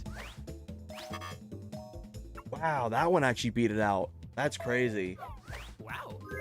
Wonderful. That one was, like, closer in and everything. Welcome back. Let's go until I unlock Valley, and then we'll call it there. So, if there's any Pokemon I haven't unlocked yet, there would be the Scyther in there. There's the Snorlax in there, but I need the Pokeflute. Tunnel, I think I've already discovered. No, there's Magneton. Did not get Magneton. Volcano has Growlithe. Let's go in there. Because there's Growlithe and Arcanine.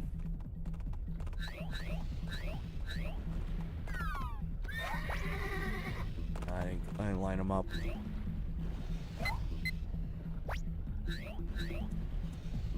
I remember Rapidash being such a cool Pokemon to me when I was younger, but I feel like it kind of fell between the lines of like just kind of alright now. Like there's so many other more like mythical or interesting Pokemon. It's still cool Pokemon overall. I really like them, but like once there was more generations that came out, they became less and less interesting.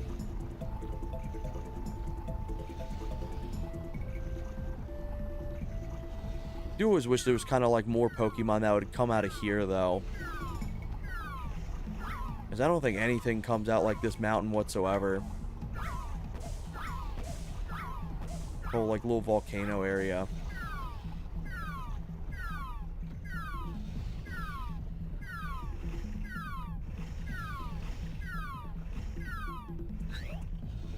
I'm surprised there genuinely wasn't more. Maybe they did originally have stuff planned at one point.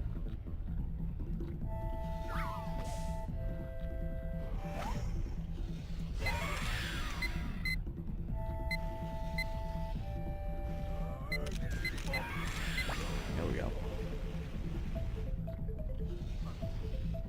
So I gotta come over here. Highly interested in all the generations. I think my favorite generation for new Pokemon, I'd probably say is Gen 4. I think Gen 4 is probably my favorite. Or at least Pokemon-wise. My favorite gameplay generation would be Gen 3. Ooh, that's one new Pokemon. We get a Growlithe. There we go.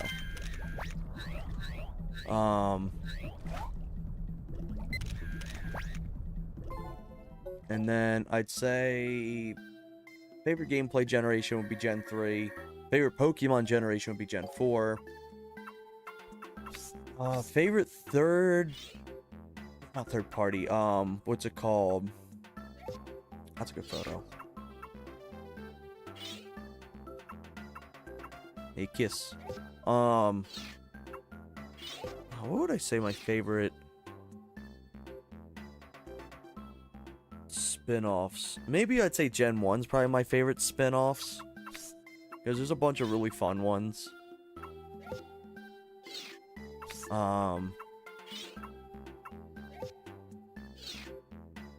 Favorite Pokemon game not made by my Game Freak that's not Snap. Yes.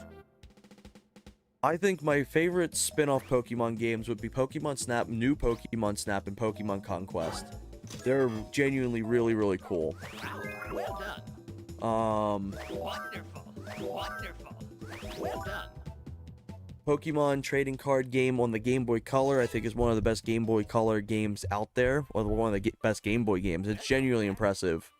That is a genuine impressive game. Right, Conquest. It's not Snap. Now go to the next course, which we won't be today. We'll be doing that another day. I figured Pokemon Snap's just a nice little in-between game too for the stream, where it's like we can do a little bit and then like we can do a bunch of other stuff first and then we come back to doing some Pokemon Snap. It's such a short game anyway. If I was to dedicate a whole stream to like just doing Snap, it'd be over an hour. So it's like I think it's a fun little sprinkle, like end of the stream kind of thing. But yeah, I'm gonna start calling it here for right now. Probably gonna go make some dinner. I wonder what's for dinner.